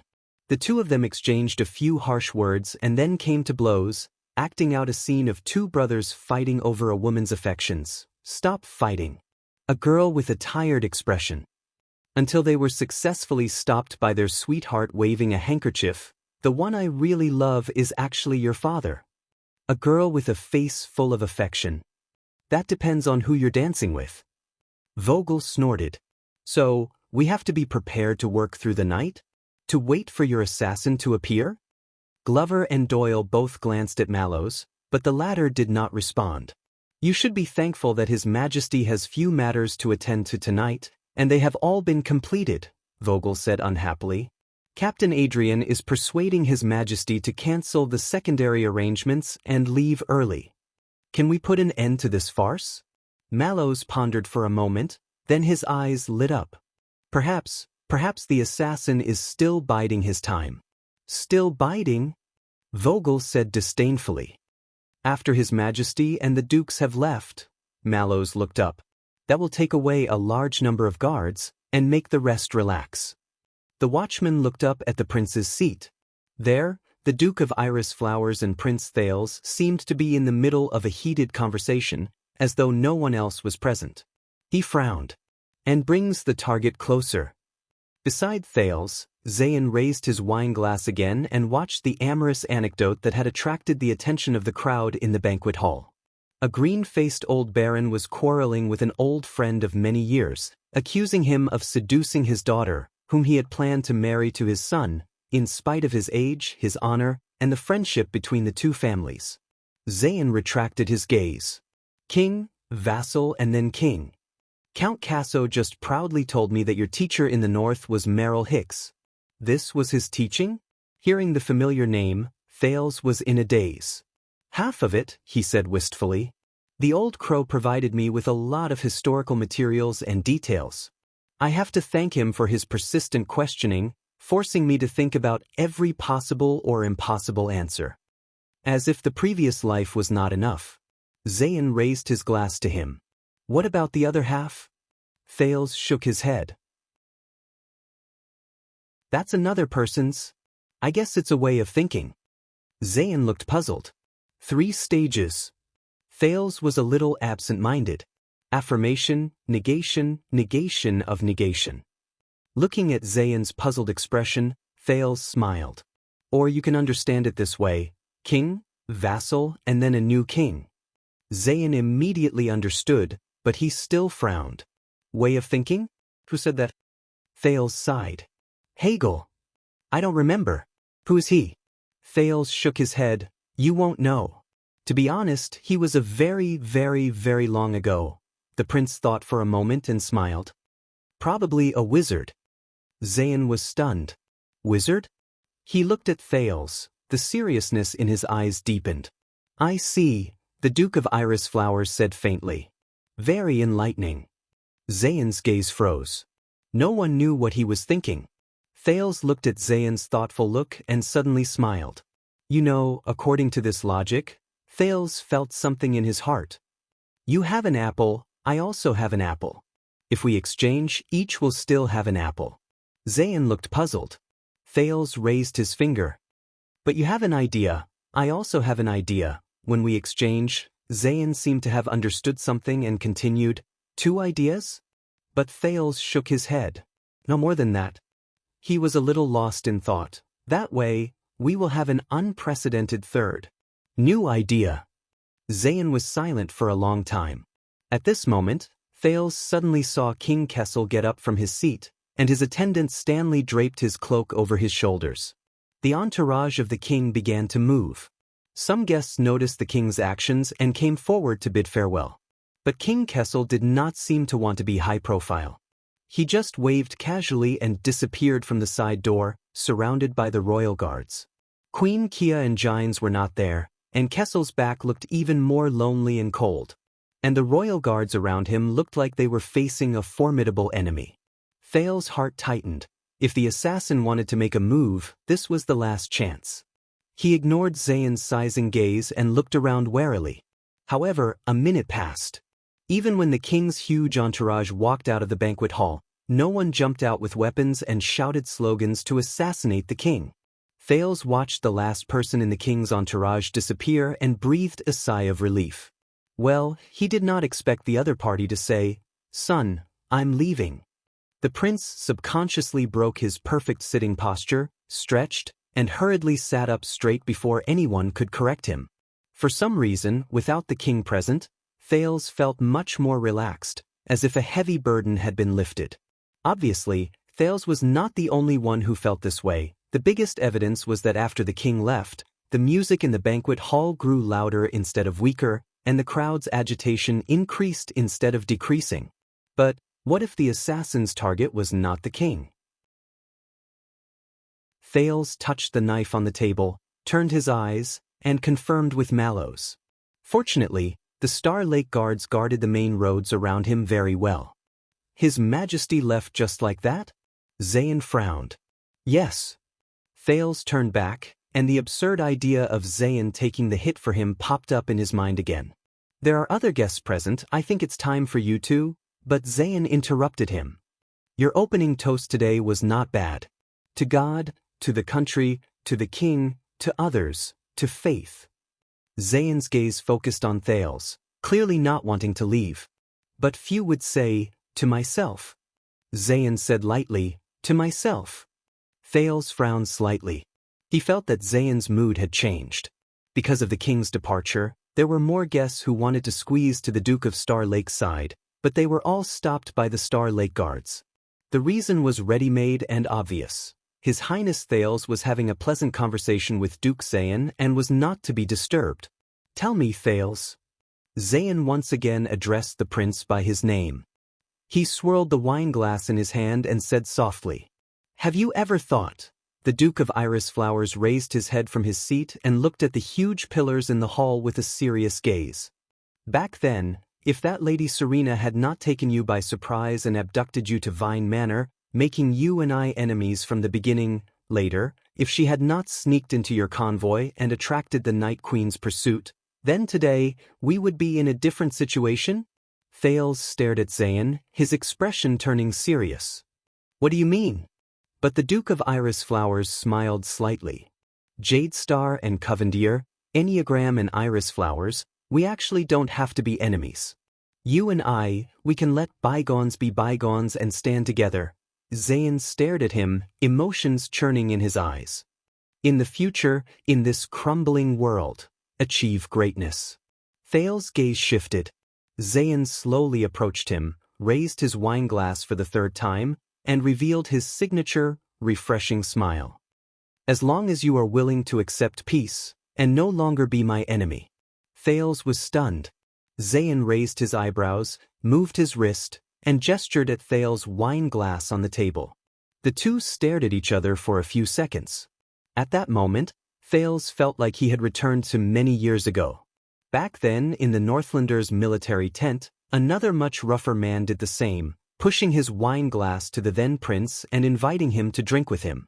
Thales quickly came back to his senses. He looked at Zayn's expression and smiled. Let bygones be bygones and stand together. This sounds familiar. the prince said playfully. 6 years ago, when I was on a diplomatic mission to Extet, didn't you say something similar? Zayn's expression darkened. Thales looked at the other's expression and remembered what Duke Faken has said in Ghost Prince Tower, but you have to be more careful and vigilant. The powerful nobles and suzerains will scramble to find you and rope in the prince who has just returned to the kingdom. They will do everything they can to win you over to their side and turn you into the vanguard of Renaissance Palace. Thales stared at Zayn's expression and chuckled. I'm sorry, but maybe you should say, Jadestar and Covendier, let's just unite by marriage and become one family. In the future, our bloodlines will blend, advance and retreat as one, and share the constellation throne? At that moment, the prince clearly saw Zayn's expression turn cold and his breathing quicken. It was like a warm spring breeze suddenly crashing into a cold air mass. On the periphery, Doyle, who had returned to stand guard, yawned and nudged the honest-looking guard officer Ferry beside him. What did His Highness and the Covendier family talk about? Are they so close? They haven't left after so long. Speaking of which, Ferry, don't you think that although many ladies tried to get close to him tonight, His Highness, he prefers to stay with men? Perhaps not expecting Doyle to answer him, Ferry, who was staring at the guests loyally, froze for a second. I think so? Doyle looked puzzled. Why do you think that is? Ferry answered without hesitation. Because His Highness is also a man. Doyle was stunned. Feeling that something was wrong, he pondered for a while but could not find a flaw in this sentence. In front of Thales, the Duke of South Coast gently put down his wine glass. Our past conflicts were caused by accidents or forced by circumstances, but they were never intentional or personal grudges. Zayn took 2 deep breaths as if adjusting his mood. But this time I'm serious. This time, it's just me and you. It has nothing to do with the families behind us. There's no need to involve them. The Duke of Iris Flower's tone was stiff, as if he was forcing himself to endure. It's just you and me. It has nothing to do with the families. This time, I'm serious. Thales chuckled in his heart. What's with this scumbag script of déjà vu? Chapter 553. As for what Zayn said, caused by an accident. Forced by circumstances. Definitely not a personal grudge? Thales narrowed his eyes and looked at Zayn, who was trying his best to control himself, but the Duke of Western Desert's words rang in his mind. Before accepting their kindness, please remember, they are only against your father, not truly loyal to you. Oh, is that so? Thales said coldly. In that case, 6 years ago, you lent Vine Manor to Serena because of an accident? You were also forced by circumstances, so after putting on a good show, you let the Night Queen come after me? Zayn's expression immediately turned ugly. What a coincidence. Thales sat upright and sneered. Do you know what lesson Lady Serena, who came to me thanks to you, taught me? Zayn's gaze stopped in the air and trembled with his breathing. But this is what you said. Times have changed. We have to look forward. But Thales shook his head slowly and enunciated each word. No, Your Grace, I reject your offer, because I don't believe you at all. The two faced each other in silence, their postures normal and polite. However, the atmosphere was so tense that no one could imagine it. The Duke of Iris Flower's brows struggled for a while. He seemed to be struggling to enunciate his words. I tried my best. I suggested it to you in a friendly manner. I even begged you, Thales, at least. But Thales did not care about the other party's acting.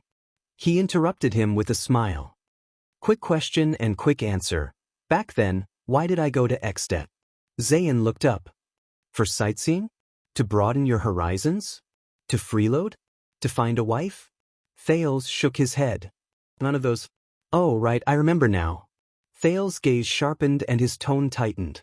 Because a group of domestic vassals joined forces to kill the Extet diplomat group, but they were used by someone else and incurred King Nuven's wrath.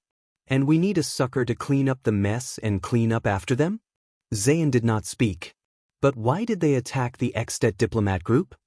Thales leaned forward towards the other party, his expression dark.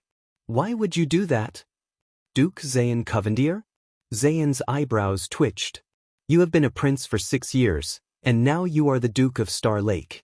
No matter how stupid the Northland barbarians are, they should have taught you that some things are beyond our control. The Duke of Iris Flower's gaze had turned completely cold, and his tone was no longer polite. What happened back then is a separate matter. It shouldn't have continued until now, and it shouldn't have implicated others. One thing is another? Thales smiled. The prince's expression darkened, and his gaze turned cold. Tell me, Zayn, even now, have you ever thought, back then, if I had not appeared, or if I had simply died in the hands of the vampires or the extensions? Thales gestured at the banquet hall with his chin.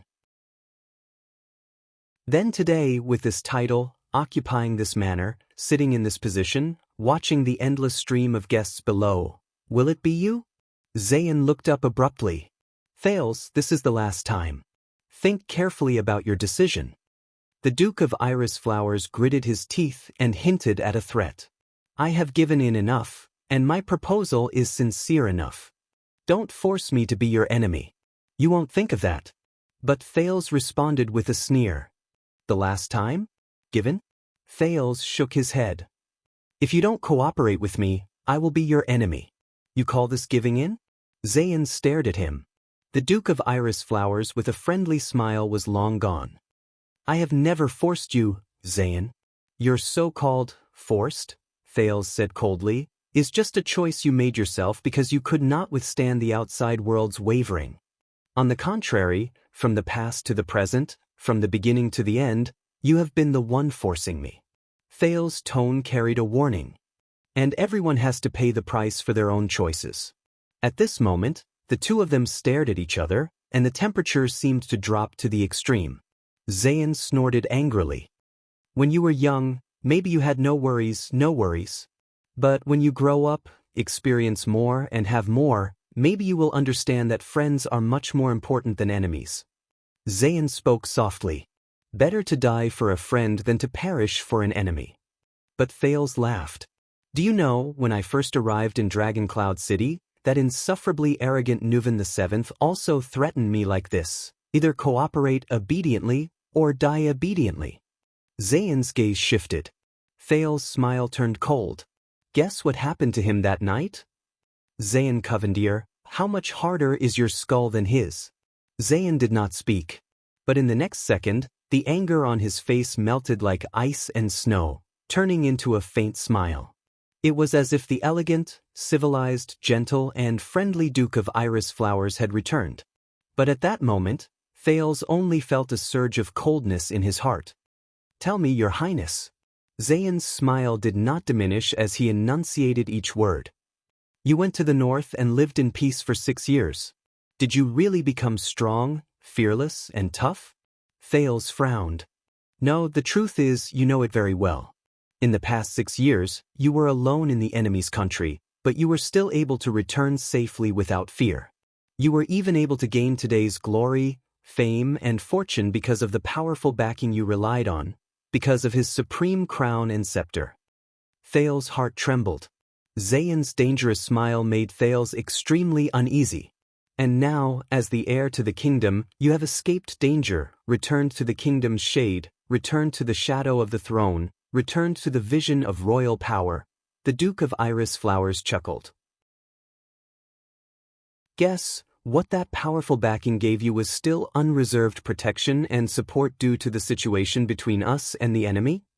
And you can dare to repeat the masterpiece that you relied on to become famous, like rejecting King Nuven, like confronting King Chapman head-on.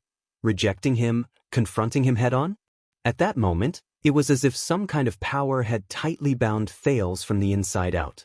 It made his chest feel heavy and he could not move. The second prince? The Duke of Star Lake? The royal bloodline? You know it very well and are even more afraid. Thales breathed with difficulty.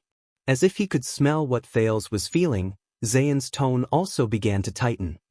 Believe me, in Constellation, you can be hurt much more than in Extet. A cold glint flashed in his eyes. And the people who can hurt you are also much stronger than the archdukes in Northland. Thales stared at him without saying a word. How does it feel, Your Highness? And when it happens to me? Duke Covendier clicked his tongue. This feeling of having your disguise and concealment torn apart, your vital parts pressed down, unprotected and threatened? Thales used all his strength to resist the urge to turn his head away and fly into a rage out of humiliation. Threaten?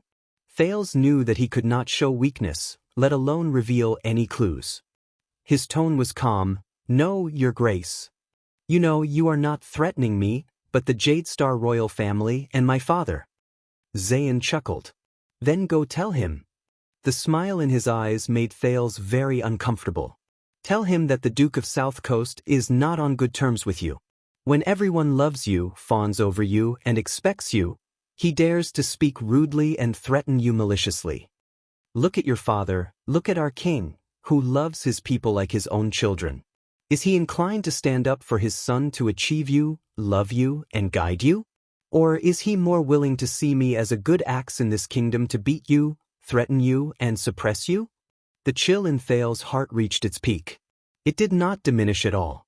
It was an unbearable bone-chilling chill after his mask and disguise, armor and clothes were completely torn apart. As I said, this has nothing to do with our family. There is no need to get involved. Zayn shook his head gently. But you insist on being stubborn and stubborn. Thales looked at him sharply.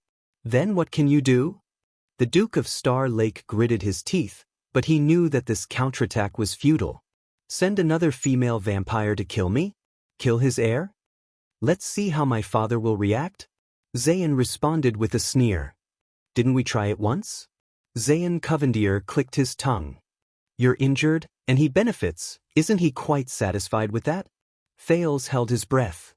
So, is this a declaration of war? The prince said through gritted teeth.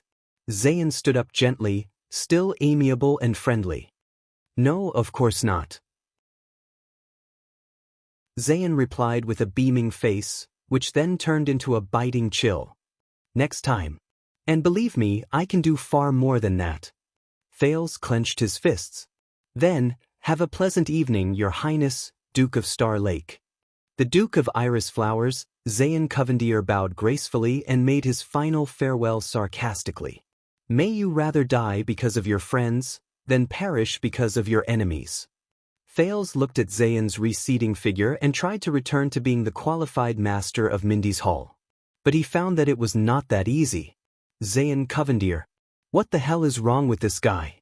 At the banquet, following King Kessel's departure, elderly people such as Prime Minister Cullen also left.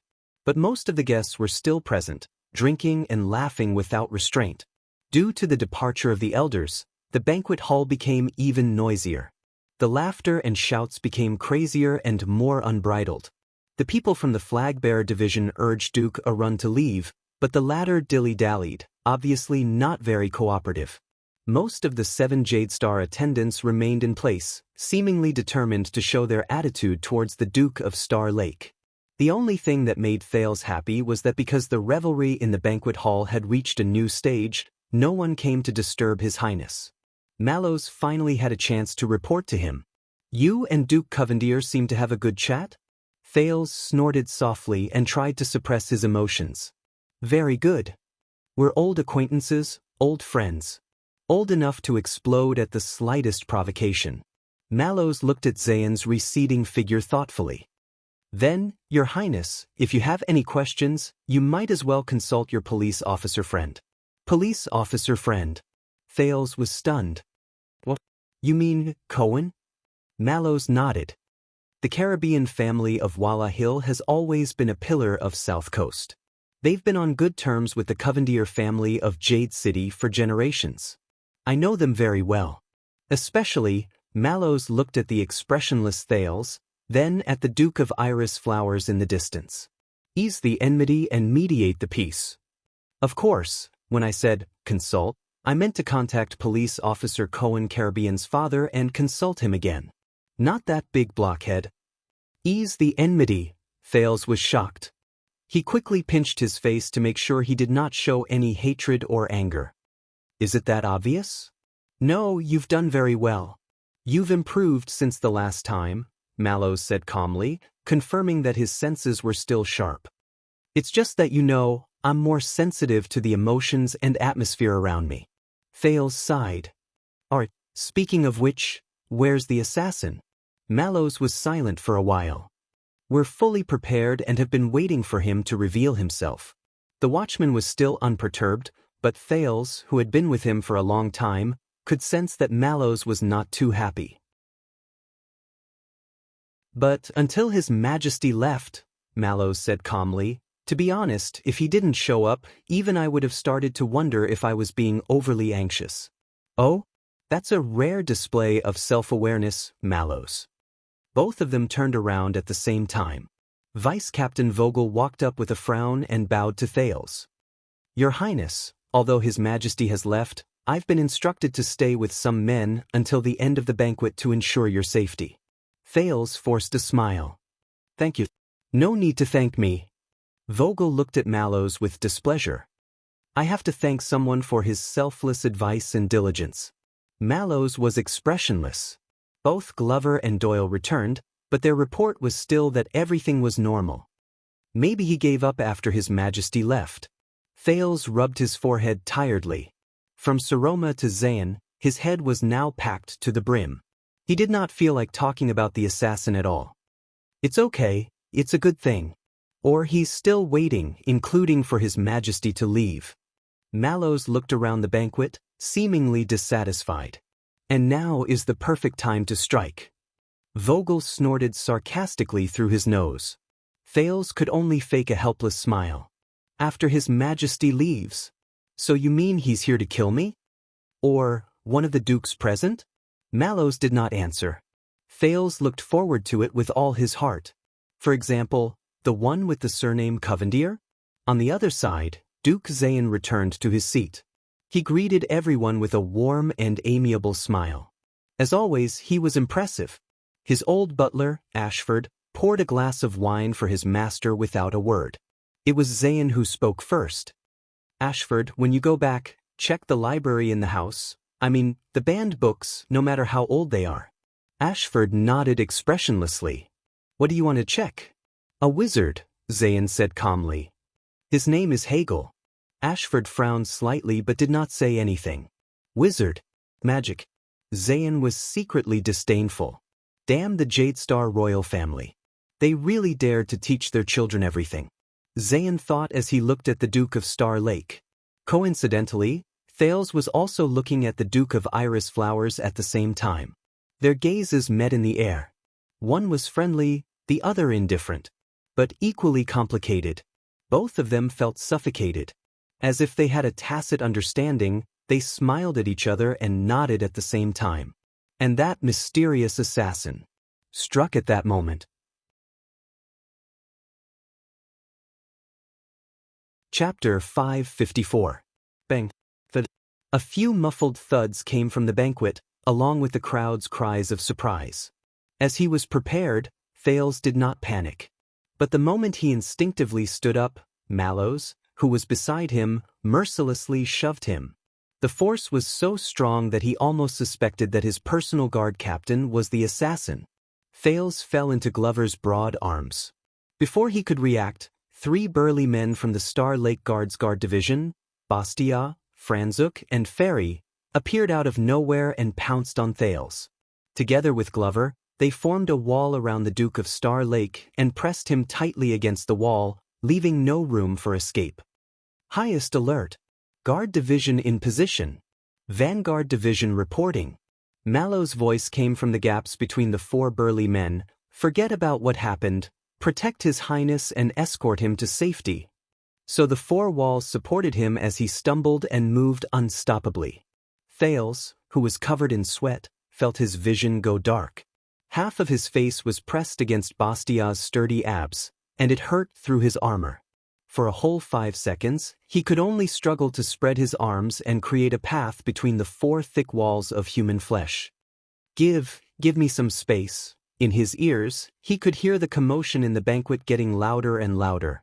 From time to time, he could hear the muffled thuds of tables and chairs, the shouts of male guests, and the screams of female guests. Oh my God! Pull them apart. No! Baron! Damn it, what's going on? Fortunately, Thales had barely moved a few meters in frustration when Vice Captain Vogel's anxious voice rang out. "Damn it, Royal Guards, calm down. That's not an assassination at all, it's very far away from us." It was the sound of a lifesaver. Thales felt his feet stop. "Wait a minute," Mallow's voice rang out. "Let's take a look." The next second, light reappeared in front of Thales' eyes. Although he was still surrounded by several guards, he, who had regained the right to breathe, held onto Fairy's shoulder and stood up with much difficulty. What happened? As the Duke of Star Lake had the advantage of having a higher seat, Thales looked towards the center of the commotion. The guests in the banquet hall stood on their tiptoes and gathered around curiously. In the middle of the crowd was an empty space. A long table had long been overturned, dishes and cutlery were scattered all over the floor, and many guests had fallen and were helped up by the people around them. What the hell? Thales did not understand what was happening at the banquet, but he could see that the Duke's table was also tense. The royal guards escorted the unhappy Zayn to a corner, but his butler calmly followed with his master's wineglass. The one-eyed dragon, Koshter, angrily pushed away the two guards who wanted to take him away. The latter dared not say a word despite his anger. Duke Arund received the same treatment as Thales. He was immediately surrounded by the guards of the flag-bearer division. The two commanders of the guards present looked solemn as though they were facing a formidable enemy. Mallows nervously communicated with the Star Lake guards, while Vogel ordered the men from Renaissance Palace, but the latter kept sending men out, while the former kept gathering men back. "Hurry up and find out what happened. If it's drunken sex, suppress it no matter how big it gets. We'll talk about it tomorrow." This was Vogel. Maintain the highest level of alert, Mallow's voice sounded, full of vigilance. Protect His Highness well. This may be a disturbance caused by an assassin looking for an opportunity to strike. Doyle was annoyed at not being able to squeeze into Thales' protection team of 4 immediately, but after hearing this, he said confidently, "Leave it to me, sir." He tried his best to move to Thales' side. "With me here, even if the entire Mindy's hall blows up, no one can touch a hair on His Highness. But at this moment..." "Hey." Franzuk, who was the tallest and had the best view, stared at the restless crowd and said hesitantly, "That looks like your father." Doyle was stunned. "What?" He hurriedly squeezed out of the formation of the guard division, stood on his tiptoes, and grabbed onto Franzuk's shoulder. Not only Doyle but everyone else was stunned as well. Franzuk, who saw the truth, stuttered. "He's probably drunk and fighting with someone?" Thales narrowed his eyes. Sure enough, a figure that bore some resemblance to old Baron Doyle was knocked to the ground and dragged, screaming nonstop. Someone tried to rush forward to stop it, but it did not seem to work. Around them was a screaming crowd. They kept retreating as the center of the conflict shifted. "Oh no, this is an occasion." Doyle saw the situation clearly, stomped his feet in anger, and scratched his head anxiously. "Stupid old man. I really King give up." Doyle pressed down on his weapon and was about to charge down instinctively, but Mallows pushed him back to Thales' side with a furious expression. "Stay at your post, Dennis Doyle." Doyle snapped out of his daze and awkwardly returned to the formation. "Indeed, it's that slippery, greedy, opportunistic old baron." Vogel came to Mallows' side and frowned. "He can actually fight with someone?" A few servants rushed over, trying to maintain order while helping the guests affected by the conflict. But the next moment, the man dragging old Baron Doyle turned around and threw the two servants a few meters away. "Oh, Sunset. Stop fighting. Good. Good fight. Keep fighting. Hit him. We Northlanders support you. Help him. Step back. There's nothing to see." A number of guests of higher status and character tried their best to maintain order and get everyone to step back. The crowd yelled and moved a little further away. Mallows and Vogel frowned at the same time. All right, Thales did not know if old Baron Doyle could fight with someone, but he could tell that the Baron's opponent was really good at fighting. Doyle was extremely anxious as he watched. "Pass the word down, continue to maintain the highest level of alert," Mallows ordered after listening to the report. Clearly, Vogel was no longer in the mood to point fingers at Mallows. He was equally serious. Stay focused and watch out for suspicious people. This is a good time to fish in troubled waters, and protect the other dukes and nobles. Let the emergency team take action. No matter what it is, whether it's jealousy or a drunken brawl, suppress it immediately, but, no, Lord Talon. Mallows stared at the two people at the center of the conflict and interrupted Vogel. I recognize that look. Mallows' next sentence made everyone tense up. It's that assassin. Thales was shocked.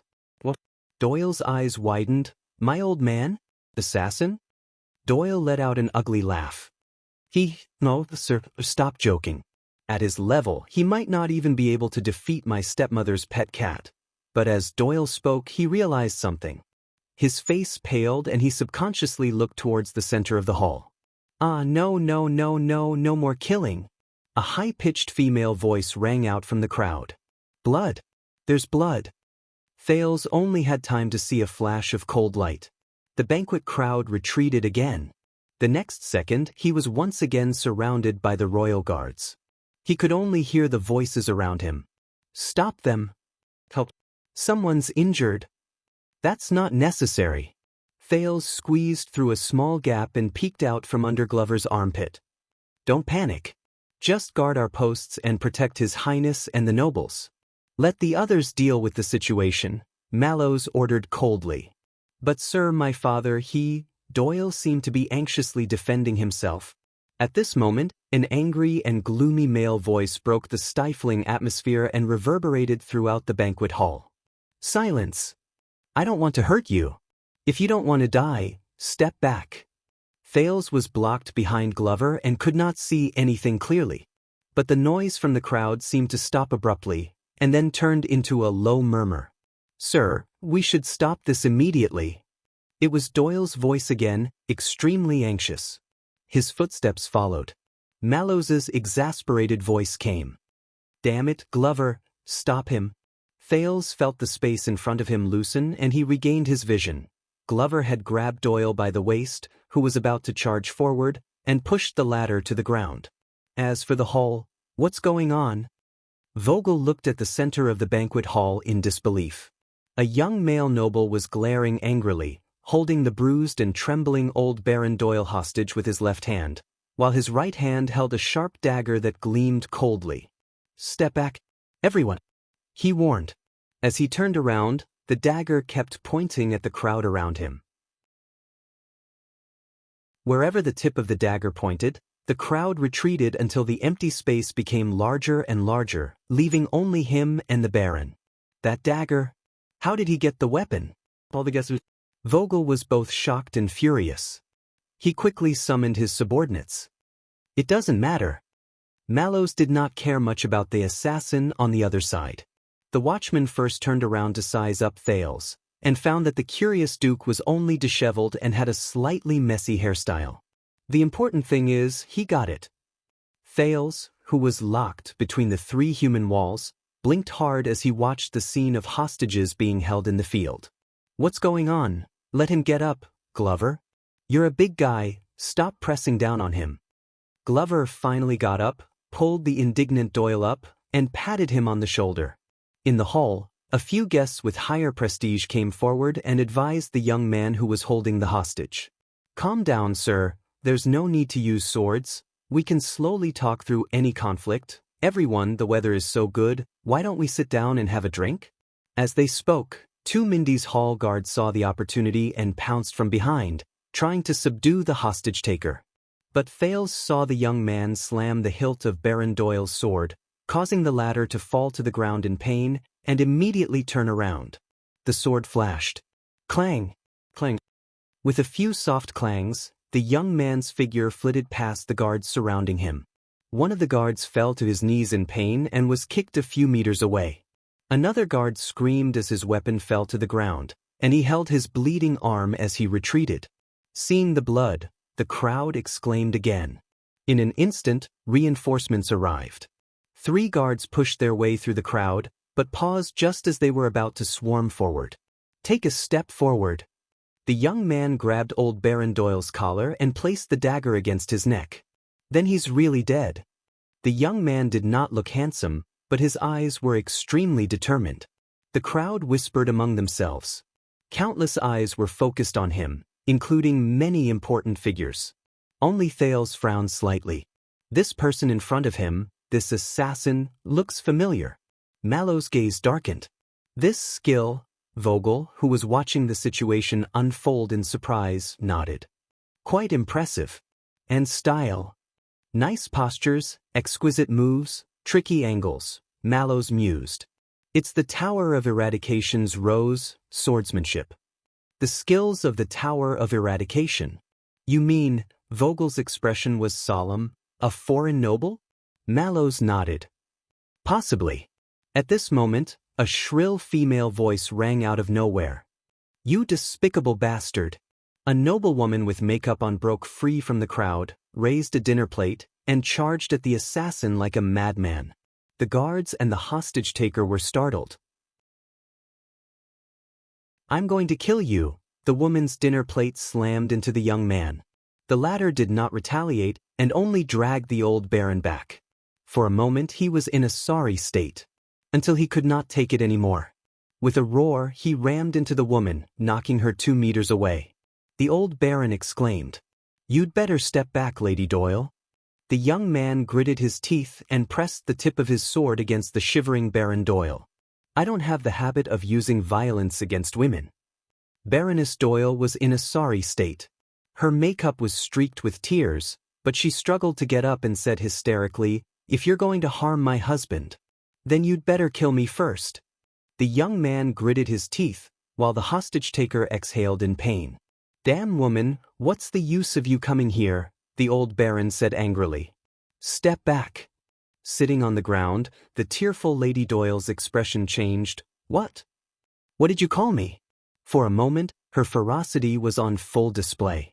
Old Baron Doyle shuddered instinctively. I mean, my dear, please step back, the baron's voice softened. He forced an ugly smile under the blade of his sword. Listen to him, step back and protect yourself. That's how I can live. At this moment, an angry male voice rushed into the arena along with footsteps. Let him go. Let go of my father. Thales was shocked. Only then did he realize that Doyle had broken free from Glover's custody, left the formation, and rushed into the arena. Towards his father. Vogel frowned and looked at Mallows. The latter stared gloomily at the ashamed Glover. The banquet crowd exclaimed again. No one cared about the guards who were trying to maintain order and disperse the crowd. Doyle's charge was extremely fast. In an instant, he knocked away the guards and unsheathed his sword. Clang! The young man had no choice but to exchange a blow with Doyle. Come at me if you have a problem. Doyle was enraged. His sword swung wildly and went straight to the point. A coward who bullies the weak and fears the strong. This was the first time Thales saw Doyle draw his sword. Doyle was different from the impression Thales had of him in the past. His swordsmanship was upright, bright, and glorious compared to the glib and frivolous Doyle. His footsteps were steady, his movements smooth, and his attacks and defenses were well balanced. In just 2 moves, he forced the hostage-taker to retreat continuously. Your father? In 2 seconds, the hostage-taker sneered and defended himself. Your father bullies the weak and fears the strong? Ha! But this was not a fair fight. The young man kicked a wine glass at his feet. By the time Doyle blocked the glass, the hostage-taker's sword was already at the old baron's neck. Step back or I'll kill him now. The young man pushed the baron in front of him to block Doyle's view. His voice trembled. He was even more resentful than Doyle. Doyle was furious. The knight's sword in his hand trembled. A coward. But the young man was unmoved. He even pulled the old baron's hair in a show of force. Instead, the old baron spat harshly. Brat, Baron Doyle, whose face was bruised and had difficulty speaking, said with difficulty, This is your father's business.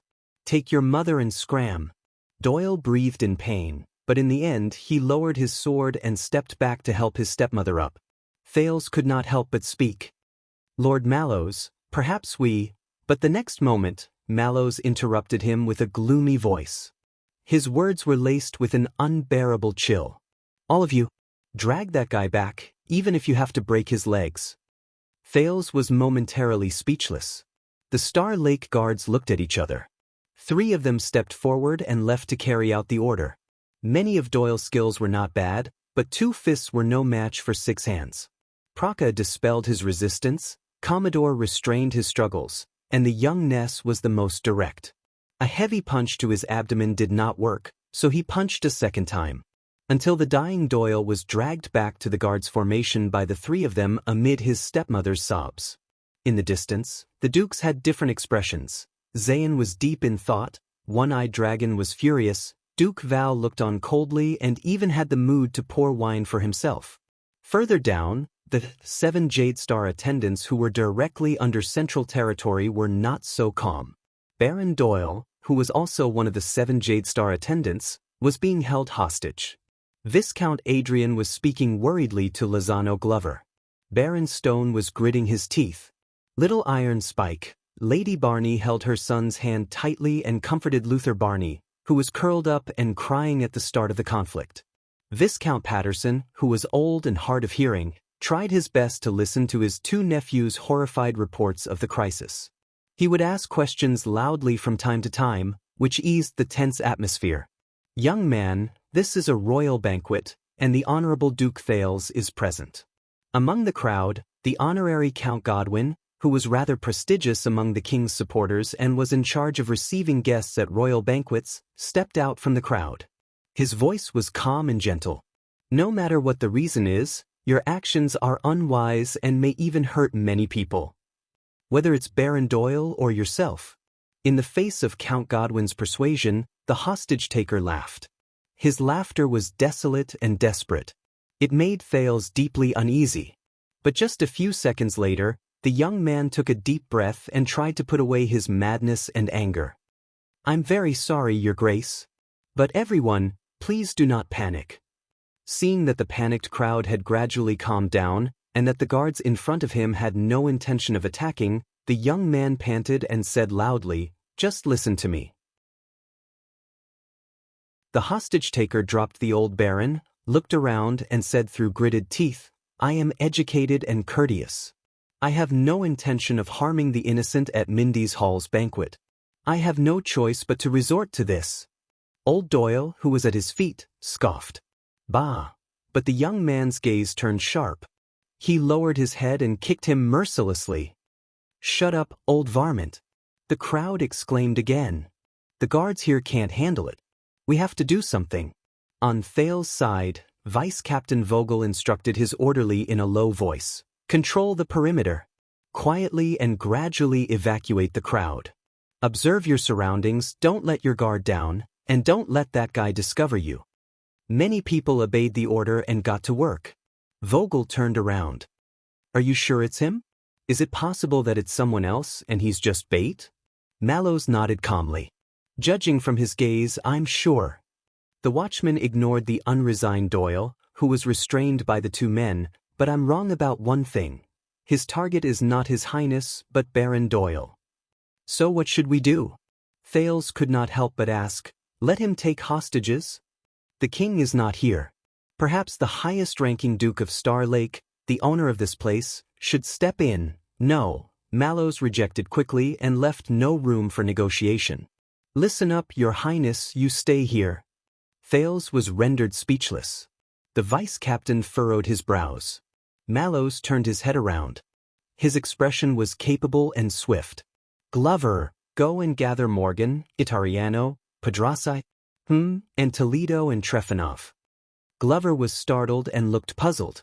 In the Star Lake Guards, it was understandable that Morgan was a veteran of the Vanguard Division.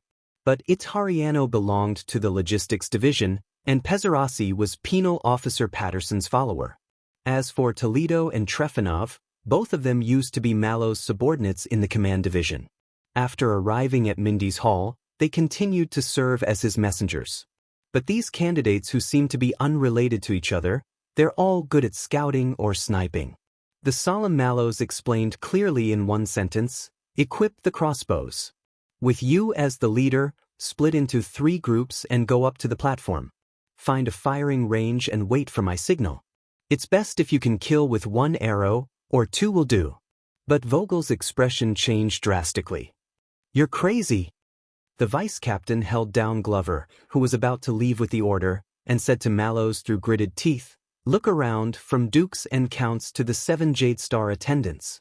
Thales subconsciously glanced at the guests and noticed that many of them were secretly casting glances in their direction. Mindy's Hall, a royal banquet. All the influential nobles and high-ranking officials in the capital are here. It's as if the entire kingdom is watching. Vogel glanced around worriedly and said in a low voice, "If he's stabbed without saying a word, that would be fine. But he's holding a hostage and negotiating with Count Godwin." Mallows frowned. "Drunken disputes and personal grudges are one thing. But if he's killed in public without regard for the hostage and blood is spilled, and it's the royal family who did it first, then it's another." Mallows shook his head. "That's the least troublesome," Vogel hurriedly interrupted him. "That's the troublesome part." The leader once again had a different opinion. The royal guards around him trembled in fear, not daring to breathe too loudly. Even Thales, who had relaxed after realizing that he was not assassinated, tensed up again. The vice captain glared at the watchman. "Don't forget, Prince Thales is the host of the banquet. If one of the 7 Jade Star attendants dies here, it'll be on his head." Thales was shocked.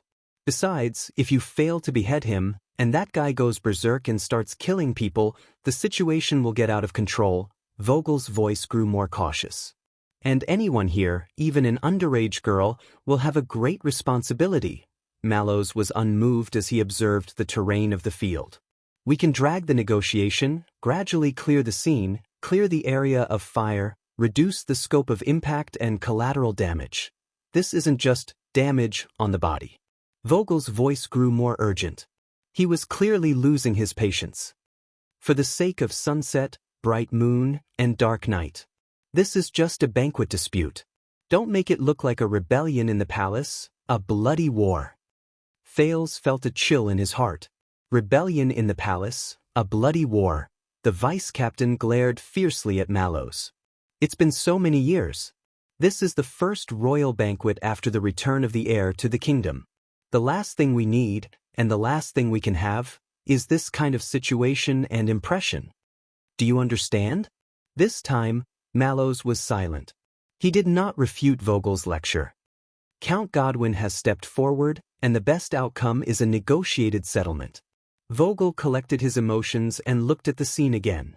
Killing him mercilessly is the worst plan. On the other side, Count Godwin's negotiation with the hostage-taker continued. "Young man, you're in the prime of your life. Why waste it?" Count Godwin's words were as gentle as ever and sounded sincere. "Put down your weapons, release Baron Doyle, and we'll talk slowly. I guarantee on my reputation that you'll get the help you deserve." The young man wiped the blood off his face and glanced at the old baron at his feet. "Honorable Count Godwin, you have a good reputation, and I'm grateful for your concern and help." His gaze was filled with indifference and resentment. "But I'm sorry, you can't help me. No one can help me." "There's no need to be so certain, young man." Count Godwin gestured for the guards not to agitate him as he said gently, "First of all, who are you?" The young man was silent for a while.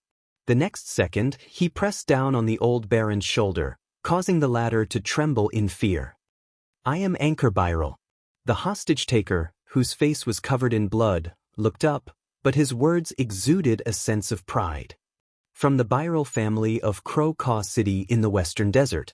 The young man who called himself Anchor Birel's voice trembled. "I'm His Majesty Kessel's loyal servant, a brave warrior and..." His voice trailed off. "Insignificant subjects." Anchor slowly raised his head and looked at everyone with a sharp gaze. "And my father is one of the thousands of suzerains in Constellation, the Baron of Crow Caw City." There was a small commotion in the crowd. Many turned around to look for friends who were in the Western Desert, or were familiar with it, in an attempt to dig out some information. "Damn it, it's a foreign hereditary noble." On Thales' side, Vice Captain Vogel hurriedly waved his hand and summoned his subordinates from the flag-bearer division. Go check if it's true, and inform Renaissance Palace immediately. Count Godwin discussed with a few friends. Anchor, right? The Birol family. Since you're of noble birth and have been educated since you were young. Count Godwin turned around, his tone gradually turning from gentle to stern. Then you should know, whether it's kidnapping the old and weak or despicable assassination, disturbing guests or insulting the banquet host, it will bring shame to your family. Anchor panted on the spot in a daze. Please forgive me for taking the risk and disturbing all of you because I have nowhere else to go. His voice was dry and hoarse, filled with despair. Anchor raised his sword with a face full of hatred and pressed it against the old baron's neck again. Because only here can I catch this damned old varmint. Force him to look me in the eye. Looking at the other party's determined gaze, Thales had a thought. This bastard, Doyle, who had recovered a little, was still held down by his arms by his colleagues. He gritted his teeth and struggled. If you have the guts, you... But he did not finish, because Mallows suddenly turned around and mercilessly slapped him across the face. Smith. Doyle was stunned. He stared blankly at Mallows, whose gaze was as sharp as a knife. If you want to kill your father, just say it. The watchman said coldly, let him go. I'd like to see how many more stupid things you can do today. Praka, who was holding him, hesitated for a moment before loosening his grip bit by bit. Commodore, on the other hand, decisively let go of Doyle. The latter took a few deep breaths, touched his swollen face, trembling as he looked at his father who was being held hostage. Finally, he clenched his teeth and squatted down in pain. Mallow's actions were swift and decisive, without the slightest hesitation. Vogel, who was watching from the side, frowned. Thales was also taken aback. But the Duke of Star Lake recovered and looked at the situation. He was focused on another part. The assassin, Anchor Birol. It's him. Thales' expression was solemn. He recognized him. At the start of the banquet, the prince improvised and gave an opening speech. And after his bold F***CQ, Chapman Lampard, a young noble was the first to respond by raising his glass and shouting back. To Duke Thales. To his open-mindedness, wisdom, breadth of mind, courage, and youth. It's him. It was his generous echoing response that elicited a tidal wave of responses and blessings from the guests to the Duke of Star Lake. Thales recalled the scene just now and looked at the young man with mixed feelings. He held a sword in one hand and held the dying Baron Doyle hostage with the other. His expression was resolute and determined, just like what Mallows had said, facing death with equanimity. Anchor, you said your father is a suzerain, the Baron of Crow-Caw City, Count Godwin said slowly. Would he be willing to see you like this? Anchor shuddered. My father, Baron Birol of Crow-Caw City? He clasped the old baron's neck tightly, his eyes glazed over as he murmured, no matter how unwilling he is, he won't be able to see me anymore. Count Godwin was stunned. Anchor took a deep breath, became angry and focused again, and looked at everyone. A few months ago, as one of the suzerains of the Western Desert, my father responded to Duke Fakenhaz's call. He led the army westward on an expedition into the desert. Thousands of miles away, he spread the might of Constellation. Thales was stunned. An expedition into the desert? Wasn't that? Anchor's voice echoed in the hall, high-spirited and generous. He was ordered to lead the army. For His Highness Thales' return journey, clear the way. Thales was stunned. Many gazes were directed at the prince, encompassing all kinds of things. Among them were Zayn's interest, the one-eyed dragon's sharpness, and Duke Val's indifference and silence. Wait a minute. Thales suppressed his surprise. The trip to the Western Desert replayed in his mind. A few months ago, the local conscripts of the Western Desert dukes who cleaned up the desert with the regular army of the royal family. Their fate, until that early morning, a few hours before Duke Thales was finally found, Anchor said in a daze. Taking advantage of the legendary wing's absence from the camp, the Baron Bone people and orcs launched a massive attack and invaded the Blade Fang's dune camp. My father, who was still in the camp, was suddenly attacked in his sleep. His army was almost completely wiped out, and he himself was seriously injured. Blade Fang's Dune, Thal's heart trembled. The murderous gaze of the legendary wing, Baron Roman, appeared before him. And his chilling words, "Kill our way back to the camp. No matter who we meet, be it humans, mixed breeds, sell." Kai. Thal's breathing stagnated. As the general of a defeated army, my father returned home dejectedly. When he returned to Crow City, he was criticized. The assassin, the hostage-taker, Anchor Byral took a deep breath and raised his head with bloodshot eyes. Not long after, his injuries worsened, and he suffered both physical and mental torture. The young man with the sword raised his head and looked at Thales, who was high above him. He said hoarsely, "He died in pain."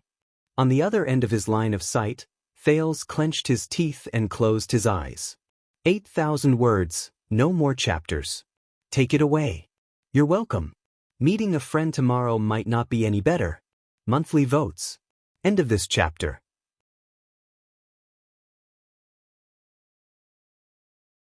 Chapter 555.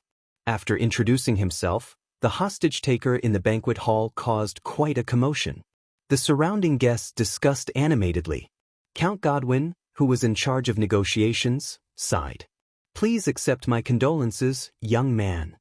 Your father's heroic act brought back the air of constellation. If he died for it, it would be worthy of remembrance." Anchor did not speak. The Count's tone changed to a slightly reprimanding tone. "But this is not a valid reason for your actions." Anchor remained silent, but his eyes were unfocused. Looking at Anchor's expression, Count Godwin frowned. He realized that tonight's matter might not be so easily resolved. The Count subconsciously looked up, but the king's seat was empty. Only the Duke of Star Lake, the supposedly gifted teenager, was seated on the first row of seats. He was surrounded by a large group of guards. His expression was solemn, and he lowered his head in silence. Thales stared at Anchor in a daze. He still remembered when he woke up in Ghost Prince Tower. At that time, Yodel told him it had been a day and a night since the orcs invaded Blade Fang's Dune and the legendary wing returned to provide reinforcements. Thales pushed open the tower window and saw the desolate aftermath of the battle that Blade Fang's camp had experienced and Roman's victory. But what he did not see, or what he thought he did not see, was the true bloodshed of that day's war. And those whose fates were changed because of it. The sacrifice? Benefits? Price? Victory? These are just the most superficial aspects of war. The fates of thousands of people will be tested in this cruel furnace. Hicks the old crow's words echoed in his mind. Please remember, beyond hypocritical moral accusations, beyond simple calculation of benefits, beyond the illusory warrior's honor, do not belittle war itself. It is far from as simple as you think. It is not a game where one must win or lose, where one must pay the price, where one must live or die. And you and I, whether we are powerful suzerains or commoners who rise and fall with the wind, we are but the most powerless pawns, because most of the time, it is not up to us to decide, even if you are the instigator or victor of the war. A noise behind him interrupted Thal's thoughts. New intelligence from the Flag-Bearer Division. Vice Captain Vogel took a few pieces of paper from his subordinate and said cautiously, "That's right. Anchor Byral is indeed a Western Desert aristocrat, and also the eldest son and heir of the Baron of Crow City. You're right. He had been cultivating in the Tower of Eradication until his father passed away." Mallows pondered for a moment. His father died during the mission to escort the prince back, so this young Byral feels indignant and wants to destroy the prince's banquet? The watchman shook his head. It doesn't make sense. Vogel nodded, obviously suspicious as well. Also, he immediately switched to another piece of paper. A few days ago, Anchor Byral applied to the House of Nobles Affairs, hoping to squeeze into tonight's nobility-conferring ceremony and have the Supreme King confer him nobility to inherit his father's title. Thales thought of something. He remembered the conferring ceremony tonight. Among the nobles who were conferred hereditary titles, there were new nobles who started from scratch, old nobles who inherited their father's business, and a bastard from Blade Edge Hill who was not that legitimate. But no Anchor Byral. Vogel snorted and continued reading. The House of Nobles Affairs replied, Birol is a subject of Western Desert. Conferring a servant beyond his master's authority is unconventional. Mallows frowned. Unconventional? Why do I remember that among the candidates for the conferring ceremony tonight, there was an illegitimate child, which also falls under the category of conferring a servant beyond his master? Vogel glanced at him and folded the letter in his hand without batting an eyelid. The Duchess of Blade Edge Hill is close to the royal family, so naturally there is no problem. As for Western Desert, he did not continue. Conferring a servant beyond his master's authority is unconventional? Thales suddenly remembered the ancient imperial sword given to him by Duke Fakenhas. All right. Mallows pondered. But why did he look for Baron Doyle? Vogel scoffed. Vengeance, hatred, profit, harm. Nothing more than these four. You can combine them any way you like, and there will always be a truth. In the middle of the hall, Count Godwin took a deep breath. Young Birol, your father sacrificed himself for the country and died a worthy death. You should not tarnish the glory he left behind. Anchor sobered from the grief of losing his father. You're right, Viscount. I shouldn't. He breathed shakily as if suppressing something. He kept repeating, I shouldn't. But Anchor's expression quickly turned ferocious. Until I hurried back to the country and found out, he looked at everyone and gritted his teeth. My father borrowed money to raise military funds in order to recruit the army, owed him a huge sum of money that he could never repay in his lifetime. Many people were stunned. In the next second, Anchor grabbed old Doyle by the collar. Come on, you old varmint. The hostage-taker's tone was urgent. Tell His Highness, tell everyone, tell the whole kingdom about the shady business you've done. Tell everyone about the crime you've committed against my father, against the Birol family. Baron Doyle scowled miserably. I didn't do anything, but Anchor's blade immediately pressed against the old baron's neck, even drawing a few traces of blood. Think again. Old Doyle shuddered and quickly corrected himself. I lent money to your father to tide him over. Thales furrowed his brows. Anchor spat on the ground. Bullsh *T. He kicked the old baron's back, and the latter fell into a pile of dirty dishes, gasping for breath. Seeing his father in trouble, Doyle clenched his fists, but Glover quickly pressed down on his shoulder and stared sternly at the former. I've investigated. When the Duke of Western Desert's mobilization order arrived, you appeared. Just when my father was in financial difficulties and at his wits' end. Anchor glared angrily at Baron Doyle and stomped on his back. You sweet-talked him, loaned him a huge sum of money, bewitched and deceived him with promises of great benefits, inciting him to recruit soldiers, arm the army, take risks in the desert, and pursue war. In the end, he was completely annihilated, lost everything, and was heavily in debt. He was almost roaring. He died of depression on his sickbed from his serious injuries. Count Godwin's expression was solemn. He was having a headache over how to proceed with the negotiations. Baron Doyle's voice was laced with sobs. It was your father who was loyal and wanted to respond to the call to fight for the country in the desert. I couldn't stop him even if I wanted to, Anchor interrupted him angrily. No. It was you who fabricated the excuse of war has great benefits, pretended to be generous in lending him money, and lured him into your trap. The old baron hissed in pain. I didn't lie to him. The last desert war made so many people rich. Thales felt stifled.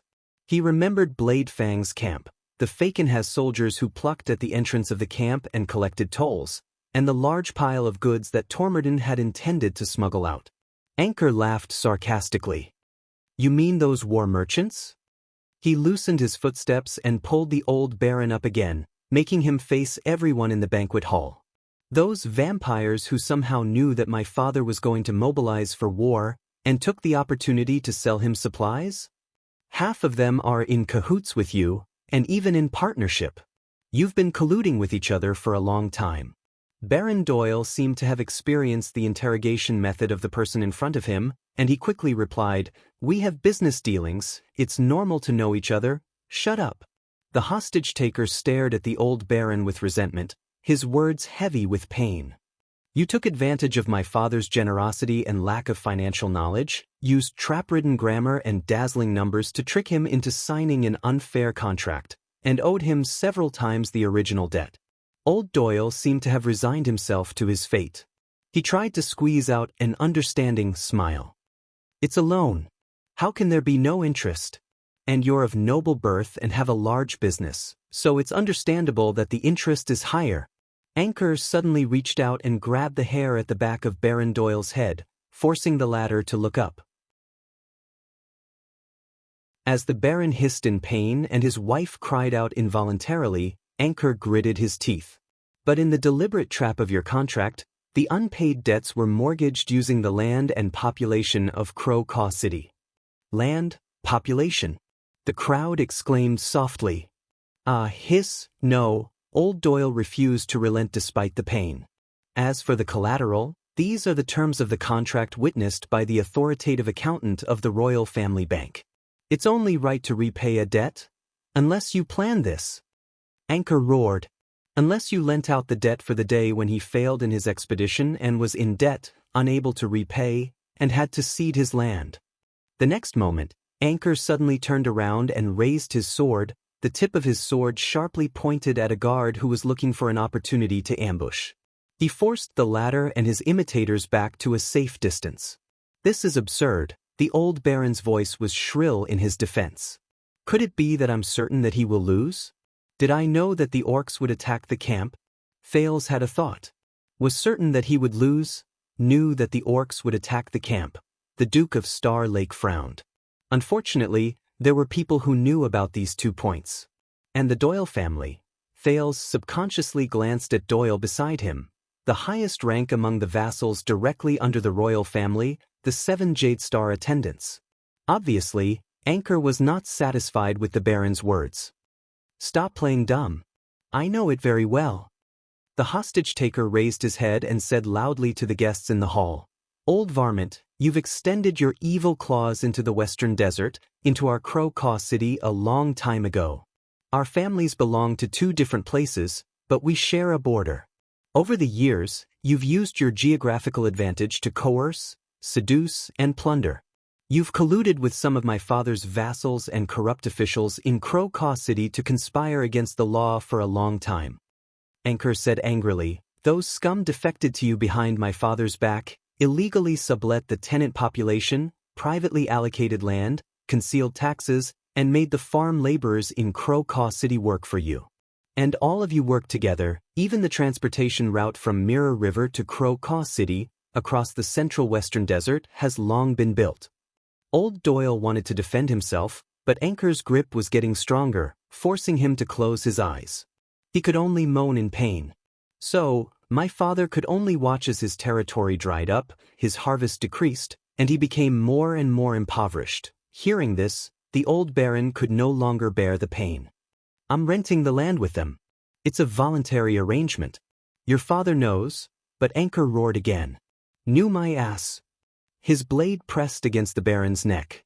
Do you want to go down and confront him now? The guests exclaimed in unison. Seeing that the situation was out of control, Count Godwin immediately interrupted him. Mr. Byrrell, he said sternly, you can't accuse Baron Doyle so arbitrarily without evidence, not to mention lynching him. Anchor sneered at that. Evidence? The hostage-taker sneered. After a few seconds, he finally removed the short sword from old Doyle's carotid artery. Doyle, your fief had a bumper harvest this year, right? Even to the point of exporting it? The old baron hesitated. Anchor angrily gave old Doyle a slap. Speak. In pain, Baron Doyle hurriedly spoke. A bumper year? Anchor was so angry that he laughed. But not just this year. He gritted his teeth and looked at the onlookers. And last year, the year before, the year before that, the year before that. For 8 or 9 years, your crops have been bumper harvests, driving the flow of trade and goods, and the market is thriving. Your financial surplus is enough to support a small army. With the long and narrow land in Mirror River? With the worst soil in the entire Central Territory? Do you really think that you can get such a big harvest and squeeze so much money out of us? You people from the Central Territory, who have been spoiled by the prosperity of the capital, who only want to squeeze into Eternal Star City, who are arrogant, but who love leisure and hate work. And you even have surplus grain and goods that can be circulated out of the country and sold to the desert or even Northland to make a fortune. Hearing this, Thales was shocked. He subconsciously looked at the other seats and found the bowl-cut man among the crowd standing on tiptoes. Levi Trent Ida. At this moment, this Northlander from Reformation Tower was keeping a low profile with his head lowered, oblivious to the Duke of Star Lake's gaze. I'm going to buy some souvenirs to bring back, food, clothes, toys. Damn bureaucrats and merchants conspired to suppress the quantity and raise the price. Damn it. The teenager gritted his teeth. Those are our farmland, our food, our wealth. And God knows if there are any other victims other than Crow City? Anchor's cold words echoed in his ears. The discussion in the crowd broke out again. This time, there was much less controversy. Most of them were whispers. At this moment, Mallows began to ponder. Speaking of this, Glover, the watchman suddenly looked up. Do you remember what your brother, Viscount Lozano Glover, said to His Highness before the banquet? The expression of Glover, nicknamed Zombie, changed slightly. He subconsciously looked at one of the tables, at the other Glover with a calm expression and composure. Lozano? Glover hemmed and hawed, as if unusually sensitive to the name. Lozano, he told Doyle to stop his father from sending money to the Department of Finance? Doyle, who was firmly held down by Glover, shuddered and looked at his colleague in disbelief. Mallows nodded. Viscount Lozano was very respectful when he met His Highness.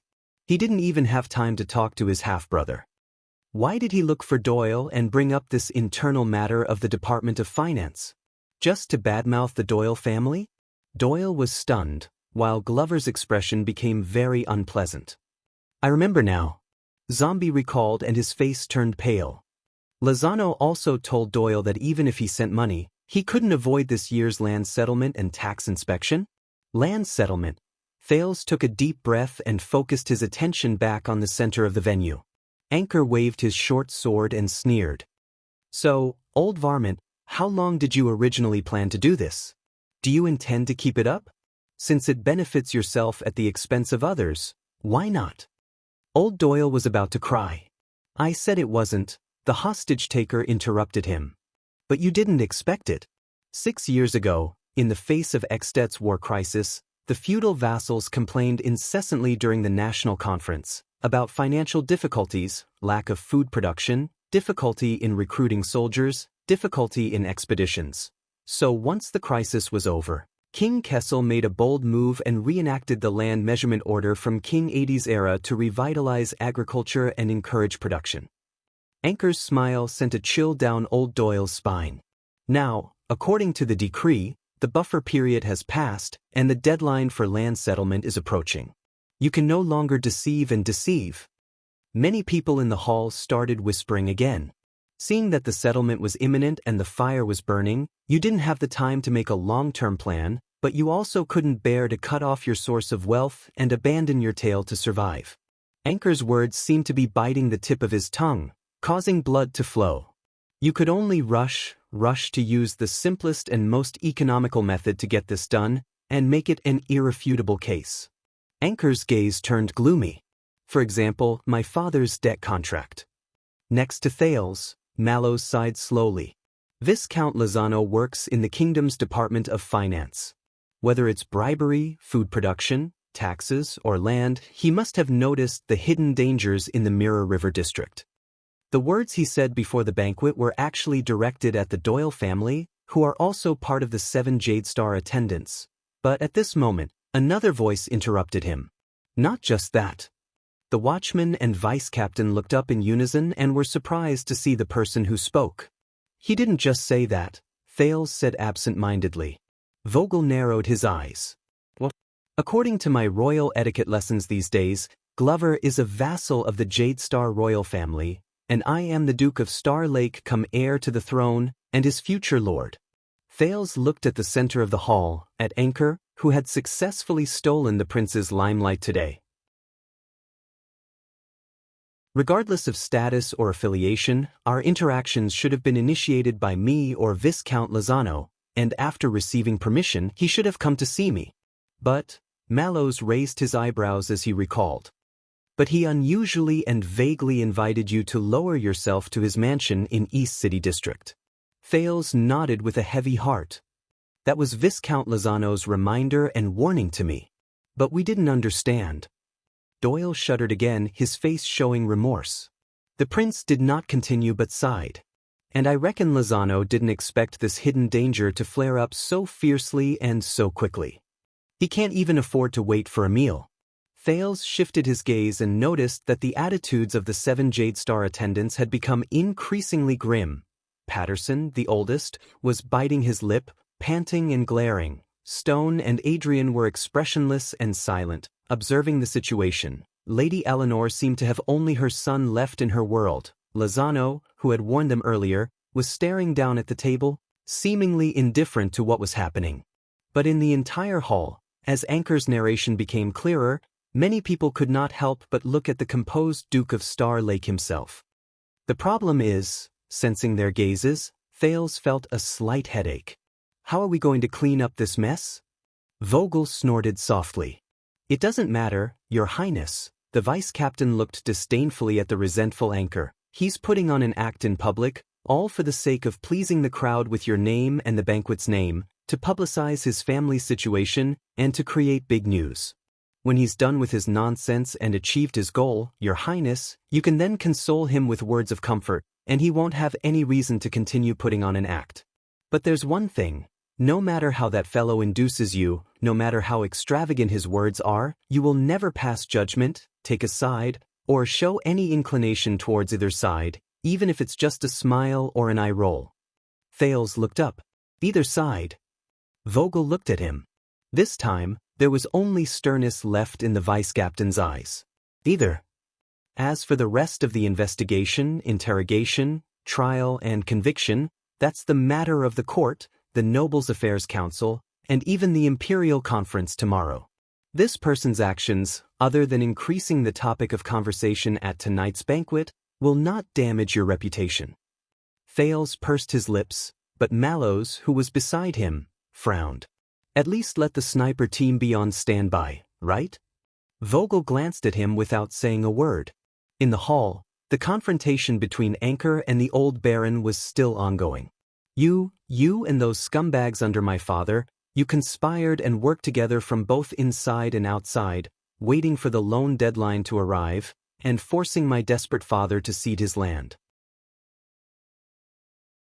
You obtained the new land in accordance with the rules and regulations, eliminating any future troubles and avoiding the land liquidation, while they changed their name and became your lackeys justifiably. But you didn't expect that when my father passed away under the pressure, who took over his position was a stubborn fool. Anchor raised his short sword and pointed it at the old Baron's nose. His voice grew colder. Tell me, when you set the trap, plotted against my father, and ultimately killed him, did you think this day would come? Has it ever occurred to you that his legacy, his bloodline, and his descendants will one day seek revenge on you in front of everyone? Doyle of Mirror River. Looking at the tip of the sword pointed at him, old Doyle shuddered violently. The Baron was stunned for a good while. His entire face turned red, and he could only spit out a few monosyllabic words through his muzzled mouth. No, he... At this moment, Count Godwin's furious roar resounded in the banquet hall. Anchor Byril. His tone was unprecedentedly stern and unrelenting. No matter what grievances you have, whatever reasons you have, do not forget that the kingdom has its own laws, and this world has its own reason. Anchor was lost in thought for a moment. Laws? Reason? He lowered his sword and turned his head. Count Godwin breathed a sigh of relief. As a noble, you are courteous, wise, loyal, and righteous. You should know how to use legal means, go through the normal channels, appeal based on reason, defend your rights, or communicate rationally, negotiate a solution, and seek justice and fairness. The Count's words were stern and righteous. Why bring a knife to the banquet and threaten someone's life? At Duke Thal's banquet, resorting to violence and taking risks out of desperation. You stand up for your father and family, but are you going to let your father's honor and family's reputation be completely ruined in your hands? The last sentence was obviously quite effective. Anchor shuddered and looked at Godwin in a daze. I did it. Count Godwin was taken aback. What? When I first returned to the country, Anchor said dejectedly, legal means and methods. At first, I wanted to wait for the next year's harvest and settle my debts. He stared at Count Godwin in pain and said hoarsely, but I was told that the deadline for the contract was only before the land was settled. After that, I wanted to invoke the nobility's law and appeal for an extension. He stared at the short sword in his hand and muttered, but I was told that I had not yet inherited the title and had no right to appeal for an extension. Finally, I wanted to inherit my father's title early. In the end, Anchor looked at everyone in despair, but I was told that this would require a hefty recognition fee and that I could only wait for the next year's harvest. Count Godwin was speechless for a moment, but he hesitated for a moment before speaking. If you can't solve it yourself, you can ask for help, but Anchor roared back in a louder, more agitated voice. I did it. His blade trembled with his movements, waving futilely in the firelight of the entire hall. I went to the ruins and Brave Soul's fort to ask for help from the bigwigs of Western Desert, but they said that the war at Blade Fang's camp had just ended, and it was a critical period.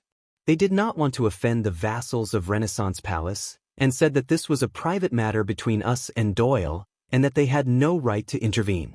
When I arrived at Eternal Star City, I submitted my complaint to the Court of Justice according to procedure, but it was rejected multiple times.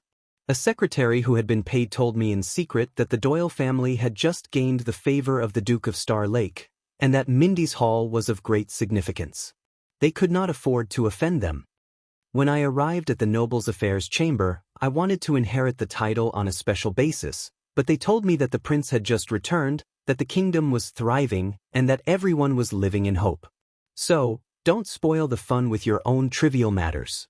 Thales listened to his account with a heavy expression, and uncomfortably realized that these reasons were all related to him. Anchor inhaled sharply. So, in the end, I could only go to Renaissance Palace, guard the palace gates, and wait for His Majesty to appear. But the moment I saw His Majesty's troops, the royal guards, and spoke, he grinned, showing calmness and resignation. I was sent to prison. Amidst the soft but unnoticeable buzz from the crowd, Count Godwin did not say a word for a long time. He appeared to be at a loss. I reasoned with you, and you reasoned with me about the law. I reasoned with you about the law, and you reasoned with me about tradition. I reasoned with you about tradition, and you reasoned with me about reality. I reasoned with you about reality, and you reasoned with me. I did it. Anchor rested his blade on old Baron Doyle's shoulder. His eyes were lifeless as he muttered absent-mindedly, "What methods, what means, what possibilities? I did it." He looked up slowly. Only the last one left. The uneasiness in Thal's heart grew stronger. 3 days ago, I spent the last bit of my travel expenses and finally got the police station to release me. Anchor's arms slowly tightened. The old Baron's expression changed as he groaned in pain. So I found him and told this old varmint, I am willing to execute the contract and cede my fief. All I asked was for my father's funeral expenses. And that exorbitant amount of funeral fees allowed me to buy a seat at the edge of Mindy's Hall tonight. Anchor smiled. A very happy smile. Anchor. Count Godwin seemed to have a premonition of what he was about to do. For the first time, there was panic in his voice. No, Doyle struggled to move forward, but Glover held on to him tightly. Anchor said coldly, "If you don't kill, no one will listen." His wrist slowly lowered. "If you don't shock the world, there is no way out." His teeth slowly clenched. "If you don't give up, you will suffer." His eyes gradually dimmed. "Please tell me, Count Godwin, His Highness Thales." Amidst old Doyle's screams of pain, his wife's heart-wrenching, and the horrified gazes of all the guests in the hall, Anchor looked up. His gray gaze pierced through the bright lights and fell straight on Thales. What kind of logic is this? Swordless only returned home at 5 in the afternoon and finished dinner at 8. Obviously, he could not have been writing. So, this chapter was written by me, Swordless next-door neighbor's dog. End of chapter.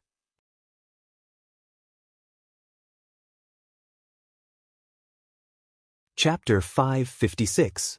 Anchor Viral. Amidst the chaos, Thales' voice rang out clearly, echoing throughout the hall.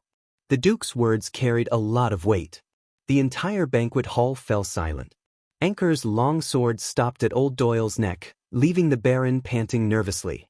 Thales pushed away Mallows, who subconsciously tried to stop him, stepped out from the crowd, and spoke from the seat second only to the king. Your words, your story, your experience, the entire Mindy's hall has heard it. His tone was stern. Isn't that enough? Anchor looked up, and for the first time, met the heir of the kingdom's gaze without interference or hindrance.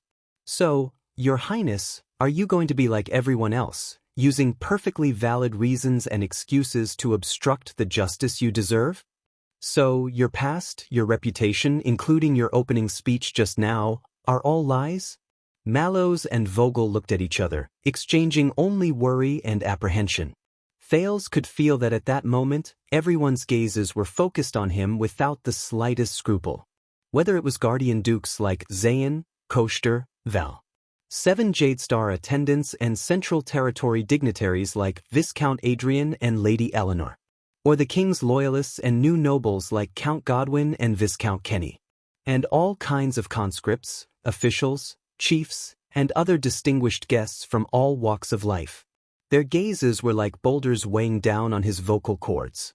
It was as if they were trying to cancel out the respect and reverence he received throughout the banquet. Damn it. I'm not a judge, I have no right to define justice. Thales looked at the pair of eyes filled with determination and death and frowned. But what you've done today is already shocking enough. But you're only blocking your way out. Anchor breathed absent-mindedly. Killing and taking lives might make people listen. Thales glanced around and tried to stabilize his voice, which was still undergoing puberty. But if the audience is only here for novelty, there's no benefit in listening. The crowd buzzed. And abandon yourself to depravity. Thales said loudly, even if you can avoid suffering for a while, the outcome is bound to be miserable and regretful. Anchor turned his head and looked at old Doyle, who was trembling under his sword. He smiled. Your Highness, your words are as sharp as the rumors say. I can't refute you. No wonder he could protect Constellation's dignity and interests in the barbaric and dangerous Northland. Anchor's gaze sharpened. But I'm not here to listen to your lecture. What I've come for is revenge. Then trust me. Put down your weapons and wait for a fair judgment. Thales tried hard to maintain the dignity of the Duke of Star Lake. There's no need to resort to private punishment and harm more lives. He said sternly, revenge without justice is no different from despicable murder. Behind him, Vogel and Mallows were conversing, but Thales could not hear them clearly. Anchor subconsciously looked around, looking a little lost amidst the chatter of the banquet guests. Until he looked at the Duke again, casting a questioning gaze at the latter. Murder. Anchor stared at Thales and was distracted for a moment. Murder? Justice? He gritted his teeth and his voice trembled. No, Your Highness Thales. My father held his weapon tightly in his arms, filled with remorse for his ancestors and his bloodline. He died on his sickbed, in his ancestral land. I didn't even have the time to bury him. I had to travel thousands of miles to find him, and only today can I stand before you. He roared. That's murder. Where's his justice? Under his sword, Baron Doyle interrupted with a trembling voice.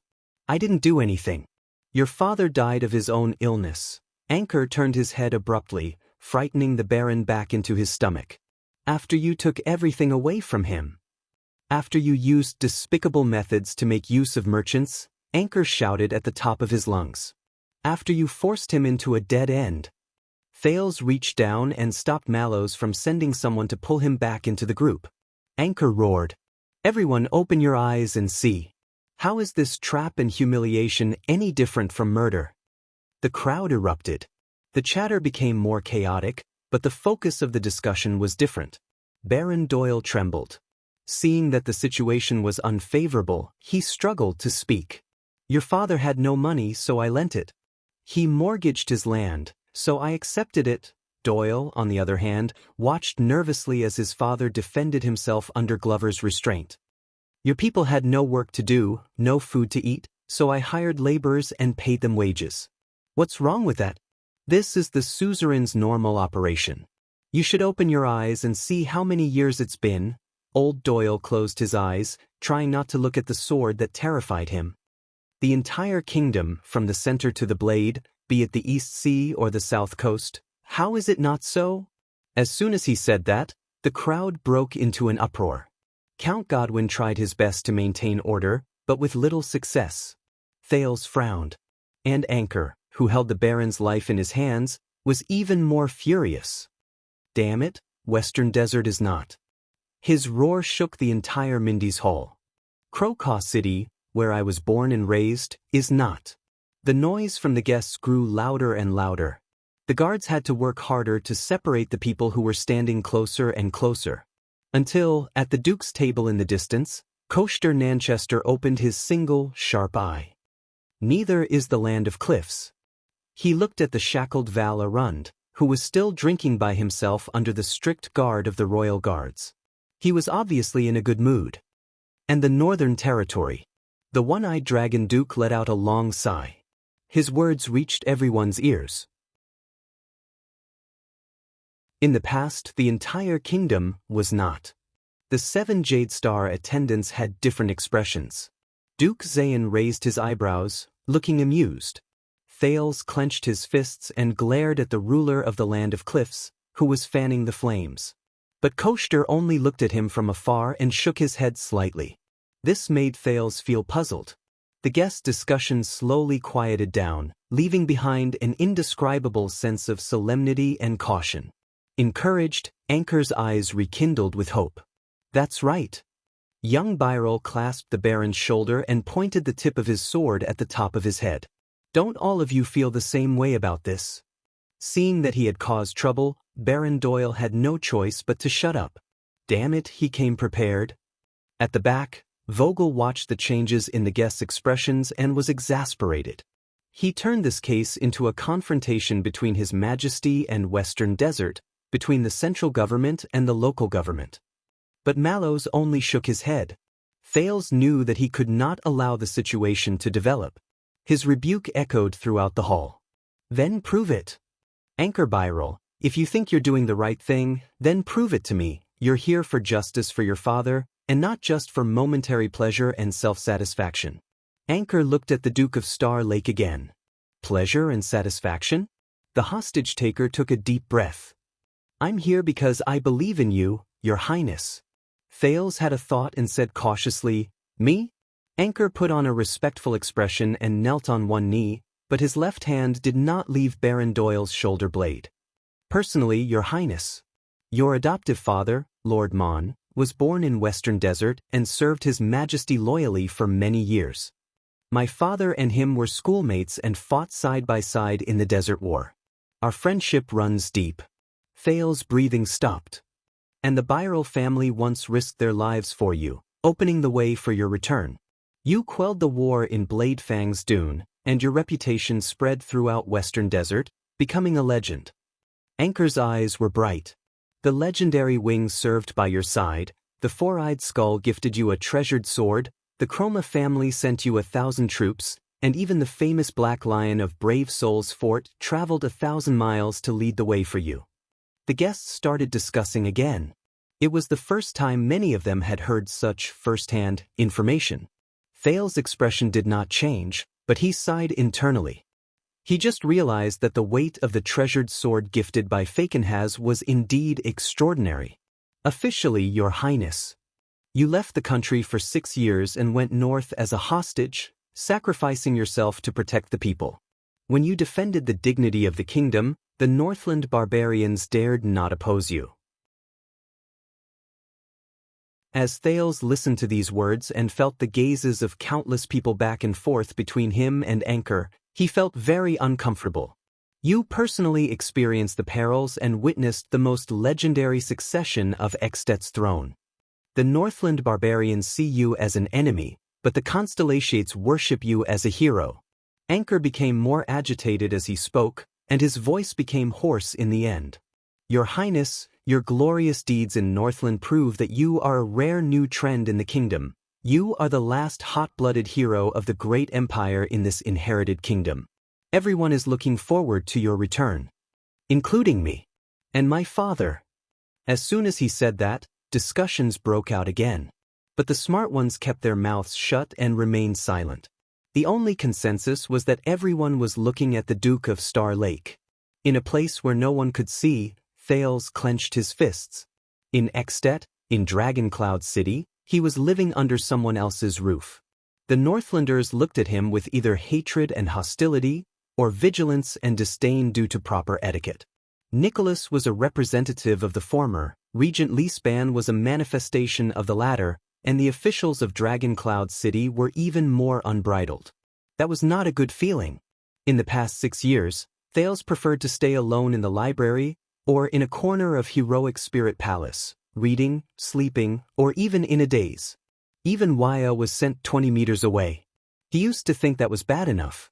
But, at this very moment, when Thales stood in Mindy's hall, on his own soil, facing his compatriots, feeling countless gazes mixed with anticipation, admiration, caution, and even probing, no. Vogel vaguely sensed the severity of the problem. He said in a low voice, "His Highness is the heir to the throne, belongs to the Jade Star royal family, and is the representative of Renaissance Palace. But he is not His Majesty, not the king, not the official ruler of the kingdom." Mallows first nodded, then shook his head. "But he is the master of Mindy's Hall, the Duke of Star Lake who has the power to assist in state affairs. And he has just returned to the kingdom. He is famous, yet has no foundation and is easily manipulated." The vigilance in the watchman's eyes increased. That's why they came for him. The vice-captain turned his head. Mallows did not speak. Listening to their private conversation, Thales became even more solemn. "Duke Thales." Anchor's gaze was solemn as he raised his voice. "This man under my sword and his accomplices," he stretched out his short sword and forced the old baron, who had just taken the opportunity to catch his breath. "They violated the sacred constellation covenant, signed by Black Eye John II in year 50 of the calendar of eradication, and set up a conspiracy to murder a hereditary noble with the title of baron." Thales' eyebrows twitched. "They violated the absolute law set by Jackal Sumer III in year 340, and privately conferred with each other outside of the legitimate Byral family. One official has many masters." Facing hundreds of people, Anchor said angrily, "They ignored the creditor Alan III's king's tax law in year 414, and went behind the king and suzerain's back to conceal their production and evade tax. Sacred Constellation Covenant, absolute law, king's tax law." Thales clenched his fists. Damn it, he only knew the names of some of these laws, while Gilbert had yet to teach him about some of them. Amidst the discussion, Vogel looked displeased. "The situation is clear. They really came prepared." He took a step forward and whispered behind Thales, "Your Highness, no matter what he says, you must take a stand now, and stand in line with His Majesty and Renaissance Palace." But Mallows was expressionless as he cut him off. "No." Vogel looked back in surprise. On the other side, Anchor's voice continued to reverberate through the hall. "They violated the virtuous King Mindy's III's general rules for the selection of officials in year 512, disrespected local customs, interfered with town autonomy, and bribed the servants of the king." He stared intently at the composed Duke of Star Lake. "They disobeyed the land measurement order issued by your grandfather, King of Chengji, AD II in year 655, rented land in other places, transferred privately, and tarnished the sacred fiefdom. They even openly flouted the state of emergency control order passed by your father 11 years ago for the Desert War, which is still in effect at the border, and illegally smuggled Western Desert's strategic foodstuffs out of the country and resold them to the desert and Extet. Baron Doyle's expression grew increasingly grim, his face full of disbelief. General rules for the selection of officials, land measurement order, state of emergency control order. Faced with the increasingly noisy crowd, Thales had a bad feeling. This had far exceeded the knowledge he had crammed for the past few months. Behind the prince, Mallow's voice rang softly. Doyle is one of the 7 Jade Star attendants under Renaissance Palace, and Byrol is a local vassal under Fakenhas. Doyle is a deep-rooted old noble with a long history. The watchman's expression was indifferent, but his tone was solemn. Byrol is a new noble who rose to power through war, just over 100 years old. Vogel's gaze flickered. Doyle used the merchant style, resorted to new methods such as market contracts, annexed land, and changed ownership. Mallow's continued. And Byrol invoked the land measurement order and other royal decrees to defend himself, only to protect his old fiefdom and maintain the old legal system. Vogel reacted. He looked at Mallow's in disbelief. Mallow's looked back at him and nodded. Doyle is far away from the political center, and only tried to curry favor with the royal family after His Highness Thales returned to the country.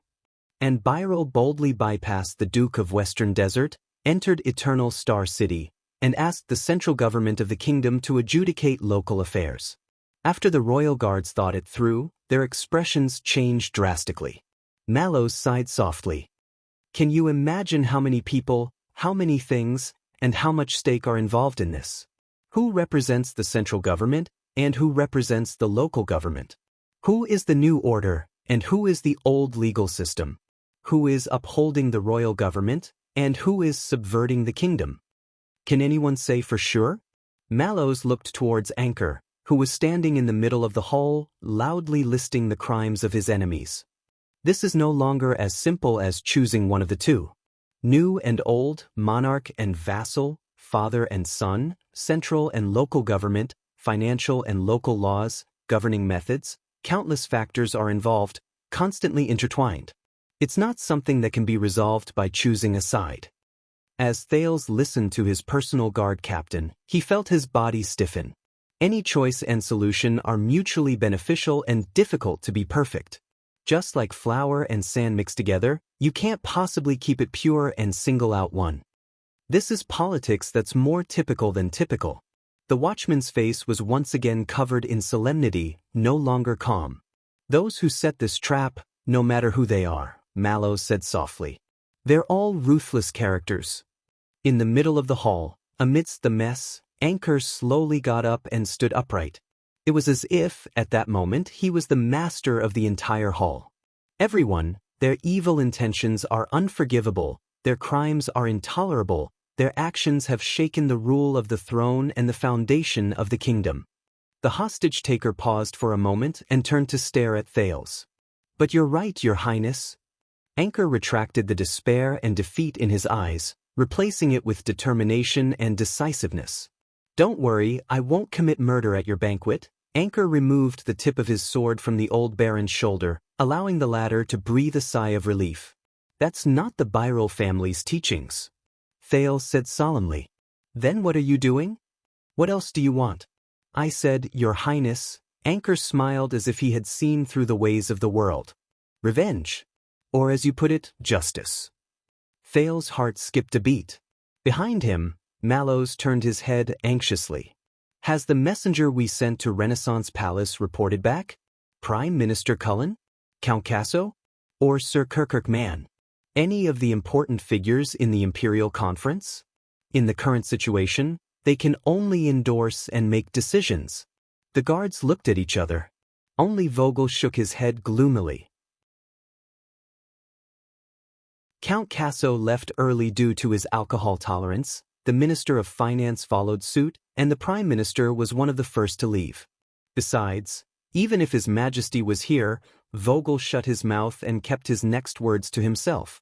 I can't just listen to your side of the story and make a hasty judgment here, Thales said with difficulty. While maintaining the dignity of the royal family and the dignity of a duke, he also took into account Anchor's emotions, hoping that he would not slit his throat in a fit of anger. "All I see is you," Anchor looked up abruptly and interrupted him. "No need, Your Highness, no need." His smile became bright and open, like a lost traveler who had found a way out in the desert. "I know, I understand. You are in a high position, you have many scruples, and you bear the hopes of the entire kingdom. I cannot and will not force you to stand up for me, and put you in a dilemma, with many parties to blame." Anchor lowered his head and looked at the old baron, who did not even dare to breathe loudly, with a look of hatred on his face. "But I also know that this person has deep connections, and has eyes and ears everywhere, while I am but an ordinary man with a single sword. Once I leave this hall, all hope will be lost," he said with a bitter smile. His words were filled with deep helplessness and clarity. "When it comes to delving into the laws, weighing the pros and cons, and playing political games, how can I win against this bunch of sly old foxes?" Amidst the discussions and gazes of the crowd, Thales gritted his teeth. "So there's no need to trouble others, involve all parties, or be in a dilemma, Your Highness." Anchor looked at the short sword in his hand, slightly lost in thought. "I just need to be simple, clear, and straightforward, end our feud." He looked up at Thales, his eyes full of longing. "Just like what you did." Thales reached out for the arm of the chair, but in his shock, grabbed nothing. But it was too late. "Your Highness, I beg of you. Please allow me, Anchor Byral of Crow City." Anchor spoke harshly and bellowed, "Allow me to follow in your footsteps, emulate your deeds, and recreate your legend." His footsteps, his deeds, his legend. Thales stared incredulously at the fanatical Anchor. "Please allow me to awaken the ancient legal tradition of the age of the Empire, follow the grand and heroic ancient customs of the Redalians, and rewrite your epic journey in Extet. Allow me to Doyle of Mirror River, to this despicable scum of the nobility who killed my father and stole my home." At that moment, Thales' palms went cold. Anchor threw away his cumbersome coat, pointed his sword at the ceiling, and his voice shook the pillars, causing the everlasting lamp to flicker. "Issue a challenge." For a moment, the hall was dead silent. Anchor's gaze was sharp, and he was unprecedentedly high-spirited. Let us, here in the reopened Mindy's Hall 18 years later, complete a great and glorious, fair and just, between nobles, between families, between nobles, between families, a duel to the death. Thales' heart was empty, his face expressionless. "What the—" Before Vogel could ask his incredulous question, the crowd erupted in a buzz. In the span of a few seconds, the discussion reached its peak. Shock and dissatisfaction intertwined and were indistinguishable. "That's too much. The barbaric customs of the Northlanders? Are you kidding? But I heard that it's a tradition originating from the Empire. So the rumor is true? His Highness once challenged King Nuvan? As a witness, His Highness witnessed King Nuvan taking revenge on an archduke. It should be true. What about King Nuvan himself? Was he defeated by King Chapman in a duel? Did His Highness witness it too?" In the crowd, Jorge of Elefure City squeezed past two guests who were blocking his way with his size advantage, and with a fanatical expression, he raised his arms and roared, fanning the flames. "All right, a duel. If you have the guts, CK him up. Long live the Empire, long live." He ignored the angry glares of the constellations around him. But the guest discussion did not stop for a moment. "I think it makes sense. Revenge and reputation, I'd do the same if I were him. What a joke. Then you bastard seduced my daughter. Wouldn't I be able to challenge you to a duel to the death for revenge? Why do you still remember this? Aren't we friends? Aren't our families old friends? What's there to talk about? Old friends? Will you hand over my daughter? But, hey, do you think I don't know that when my father passed away, you and my mother were in the study? Shut up. Bastard. Come on, a duel to the death." No, this is too barbaric. I'm just a lady, I can't stand it anymore. Bart, I'm going home. Uncle, Gauges, remember to tell me the result of the duel. All right, niece. At your age, you should take care of your health. I'll visit you another day, bastard. You're not allowed to say another word to my daughter. Even though the Constellatiate nobles were known for their restraint and respect, Mindy's hall was still in chaos. The guards had to divide their energy to be vigilant against the hostage-taker, and at the same time, to persuade and suppress the noisy crowd of guests who still refused to leave. Your Highness, please bear witness to me with the entire kingdom. Anchor exhaled slowly, his expression relaxed, as if he had finally completed a difficult task. Witnessing bravery and passion is not exclusive to Northlanders. Witnessing justice in the hearts of men and revenge is a matter of course. On the steps, Thales tried his best to regulate his breathing, his head aching. He felt mentally exhausted and mentally drained. The Duke's voice rang with difficulty. Your request is not in line with Constellation's tradition, but you have a precedent. So, Your Highness, this is not murder. As long as it is with your permission, approval, and even witness, it is not murder. Anchor's voice seemed to come from the sky, full of hope and anticipation. But you witnessed it with your own eyes in Extet. It was you who set an example in front of the born king. It was the courage and qualifications you relied on to become famous. It was the method you used to protect the dignity of Constellation and the safety of the kingdom. It was a method that has existed since ancient times and could not be more justified. Anchor gritted his teeth. Blood vengeance. As you said, if there is a second way, I do not want to commit murder. Your Highness, please don't make me do that. Thales turned his head mechanically and looked at the old baron, who could no longer speak. No, Your Highness. Behind him, Doyle struggled to break free from Glover's restraints and knelt beside Thales, speaking in a panic. My father, he's old, he can't. If you think it's unfair, Anchor raised his voice and looked at Doyle eagerly, full of provocation. Then let the other Doyle, the son of this old varmint, fight for his family and name, and fight me. He's skilled. This will be a fair and exciting duel. He gritted his teeth with cold eyes. Until life and death is decided. Anchor took a deep breath and raised his short sword. After that, if I am still alive, I will surrender and accept all the punishment I deserve. I will not go back on my word. Doyle was shocked and furious. He stared at the opponent who had forced his father and his family into a corner. Your Highness, I can... Doyle subconsciously reached for his weapon, but was held down by Mallows and pushed back to his colleagues. We were wrong again. This assassination, the watchman's expression was grim, was indeed directed at Your Highness. In another way, Vogel's brows were heavy. He stared at the spoiler of the banquet, deep in thought. The crowd's discussion grew louder. Thales stood alone and powerless on the spot, enduring everyone's gazes. There were the observing gazes of a few dukes. Some were waiting for a good show, some were deep in thought, and some were indifferent. There were also the gazes of the 7 Jade Star attendants. Most of them were solemnly and anxiously waiting for the prince's reaction. There was anticipation and vigilance. There were also the gazes of the others. But Thales was no longer in the mood to distinguish.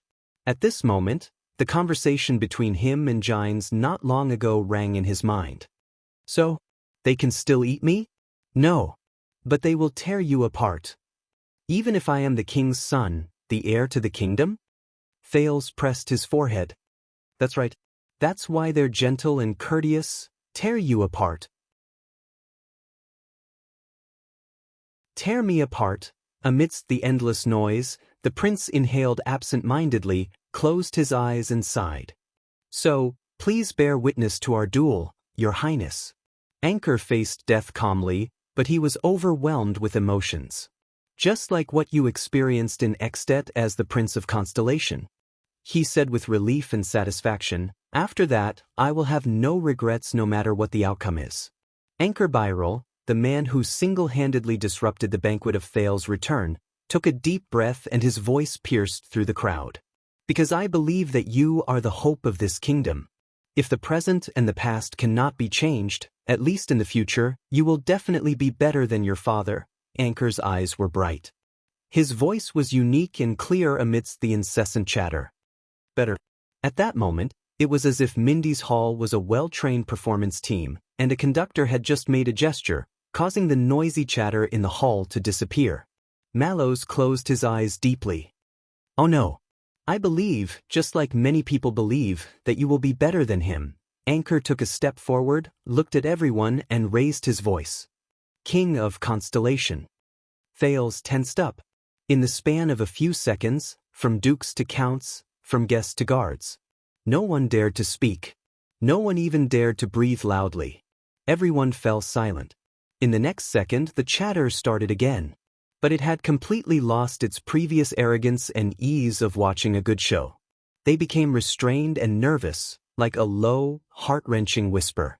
Heart-wrenching. And the gazes that had almost crushed Thales earlier were now retracted and looked elsewhere in the hall, as if it was a sin to look at him one more time. Thales took a deep breath and slowly sat down on his seat. He did not even look at the royal guards behind him. He did not have to guess to know how they would react.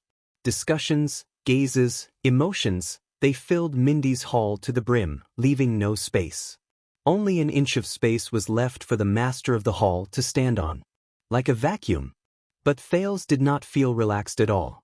On the contrary, in this inch of vacuum he seemed to feel countless chains protruding from the void, from top to bottom, left to right, front to back, locking him tightly without leaving any gaps. Getting heavier. Tighter and tighter. Deeper and deeper. Damn it. Thales was expressionless as he maintained his elegant sitting posture.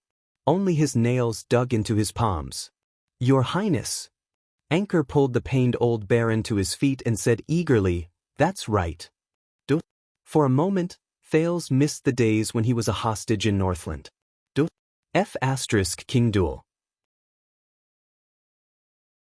Now it seemed that in those 6 years, even on the day of the council hearing, even when the Northland barbarians gathered in the Hall of Heroes, even when the vassals of Dragoncloud City gnashed their teeth and wanted nothing more than to tear Thales to pieces, even when the ill-intentioned Nuvan VII and the overbearing Chapman Lampard, they were so amiable, friendly, and adorable. "Your Highness." Beside Thales, Doyle looked at his master in panic.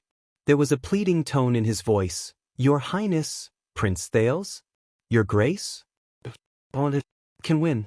I can make that son of AB***. Thales sighed again. "That's right. You can win." And then, behind the distraught prince, amidst the heart-palpitating atmosphere, the royal guards moved. Tormund? Vogel, who had been deep in thought, suddenly called Mallows by his name instead of his surname or title. The watchman turned his head solemnly. "That sniper team of yours." The vice-captain was livid. He stared at the expectant Anchor Byrel and spoke cautiously and with great difficulty. "Are they still there?"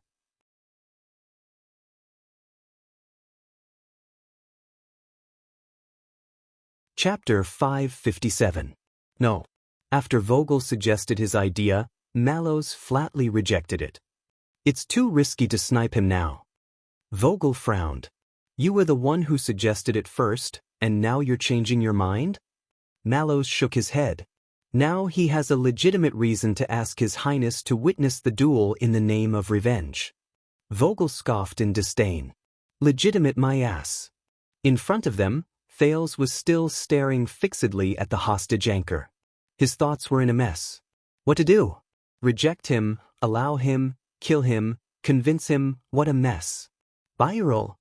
In the hall, Count Godwin, who was in charge of communication, was furious. "You've crossed the line. Playing to the gallery and coercing His Highness, how is this the conduct of a gentleman and a subject?" But Anchor was clearly prepared. He did not flinch and turn back. "Don't tell me that as a citizen of Constellation, doesn't everyone have the right to appeal to our Supreme King?" The force of his grip made the old baron groan in pain again. "Isn't it every king's duty to listen to the sincere voice of every citizen?" Anchor's words resounded in the hall. Not only did it make Thales' frown deepen, it also made the already uneasy guests even more agitated. Count Godwin was speechless for a moment, unable to find a rebuttal, whether it was appeal or king. The trap formed by these words was too obvious and too dangerous. Mallows ignored the situation in the hall. As calm as ever, he continued to communicate with the vice-captain in a low voice. If we make the first move, the one at fault is His Highness Thales. It's a cowardly, incompetent, and despicable act of silencing, at his Mindy's Hall, at his banquet. Vogel thought for a moment and said decisively, "The guards can bear the responsibility, you and I. If necessary, we'll resign and have nothing to do with anyone else." But Mallows shook his head. "Do you think people will care?" His words were meaningful. The royal guards. The focus is always on the royal family, not the guards. Listening to the conversation between the two guard commanders, Thales' heart grew heavier. "What to do?" "Your Highness Thales." Anchor turned around and looked expectantly at the person standing the highest. "Justice is at hand, waiting for your command." "How dare you?" His aggressiveness once again drew Godwin's rebuke, but Anchor ignored it and continued to stare at Thales. It was like he was staring at his prey. "Refuse him, Your Highness," Vogel said softly from behind Thales with an angry expression on his face. "Lord of the Stars, the dignity of the royal family cannot be threatened." Thales instinctively opened his mouth, but Mallows' voice came from the other side. "And then force him to kill the Baron? Turning His Highness into a cold-blooded bystander, a conniver of murder? Don't forget, those are the 7 Jade Star attendants who serve the royal family." Thales' teeth immediately felt as if they weighed 1,000 pounds, and he could not make a sound. Vogel immediately retorted, "Even so, we can't encourage the barbaric practice of duels to the death. His Highness being tainted by the influence of the northern region is secondary, but if the kingdom has an effective imitation in the future." Count Godwin and Anchor's loud rebuke, Mallows and Vogel's low bickering, the back-and-forth debates among the guests, countless voices entered Thales' perceptual range through Hell's senses, shaking his consciousness and attacking his spirit. He, who had already experienced a night of torture at the banquet, was exhausted. Mallows' voice continued, calm and indifferent as he refuted Vogel.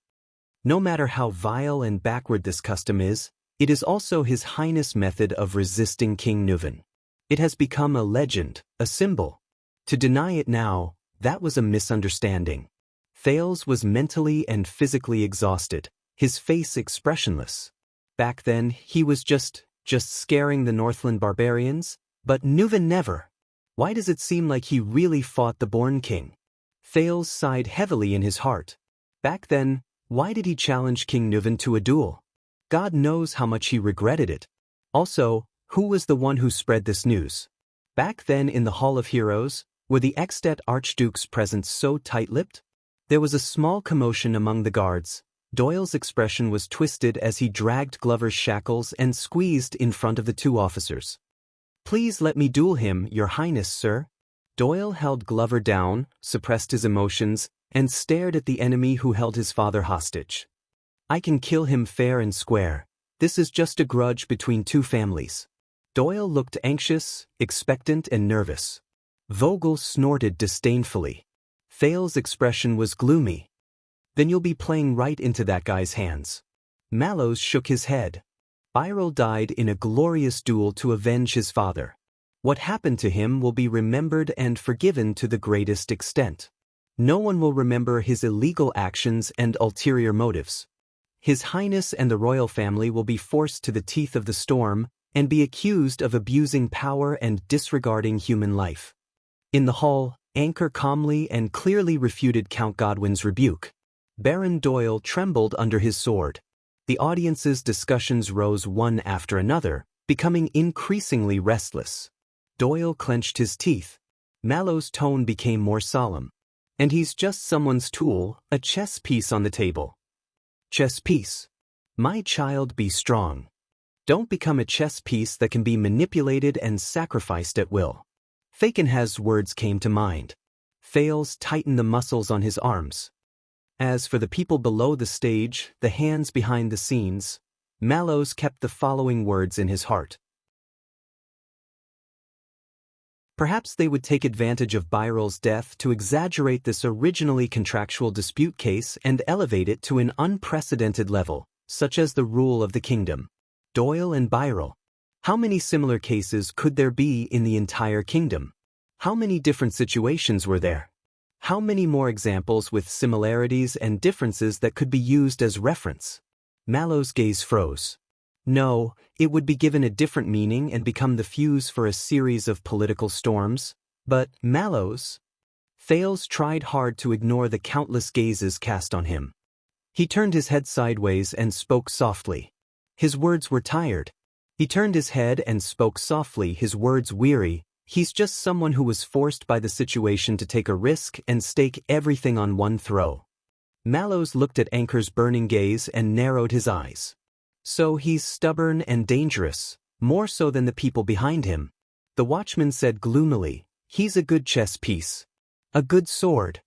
Good chess piece. Thales did not answer.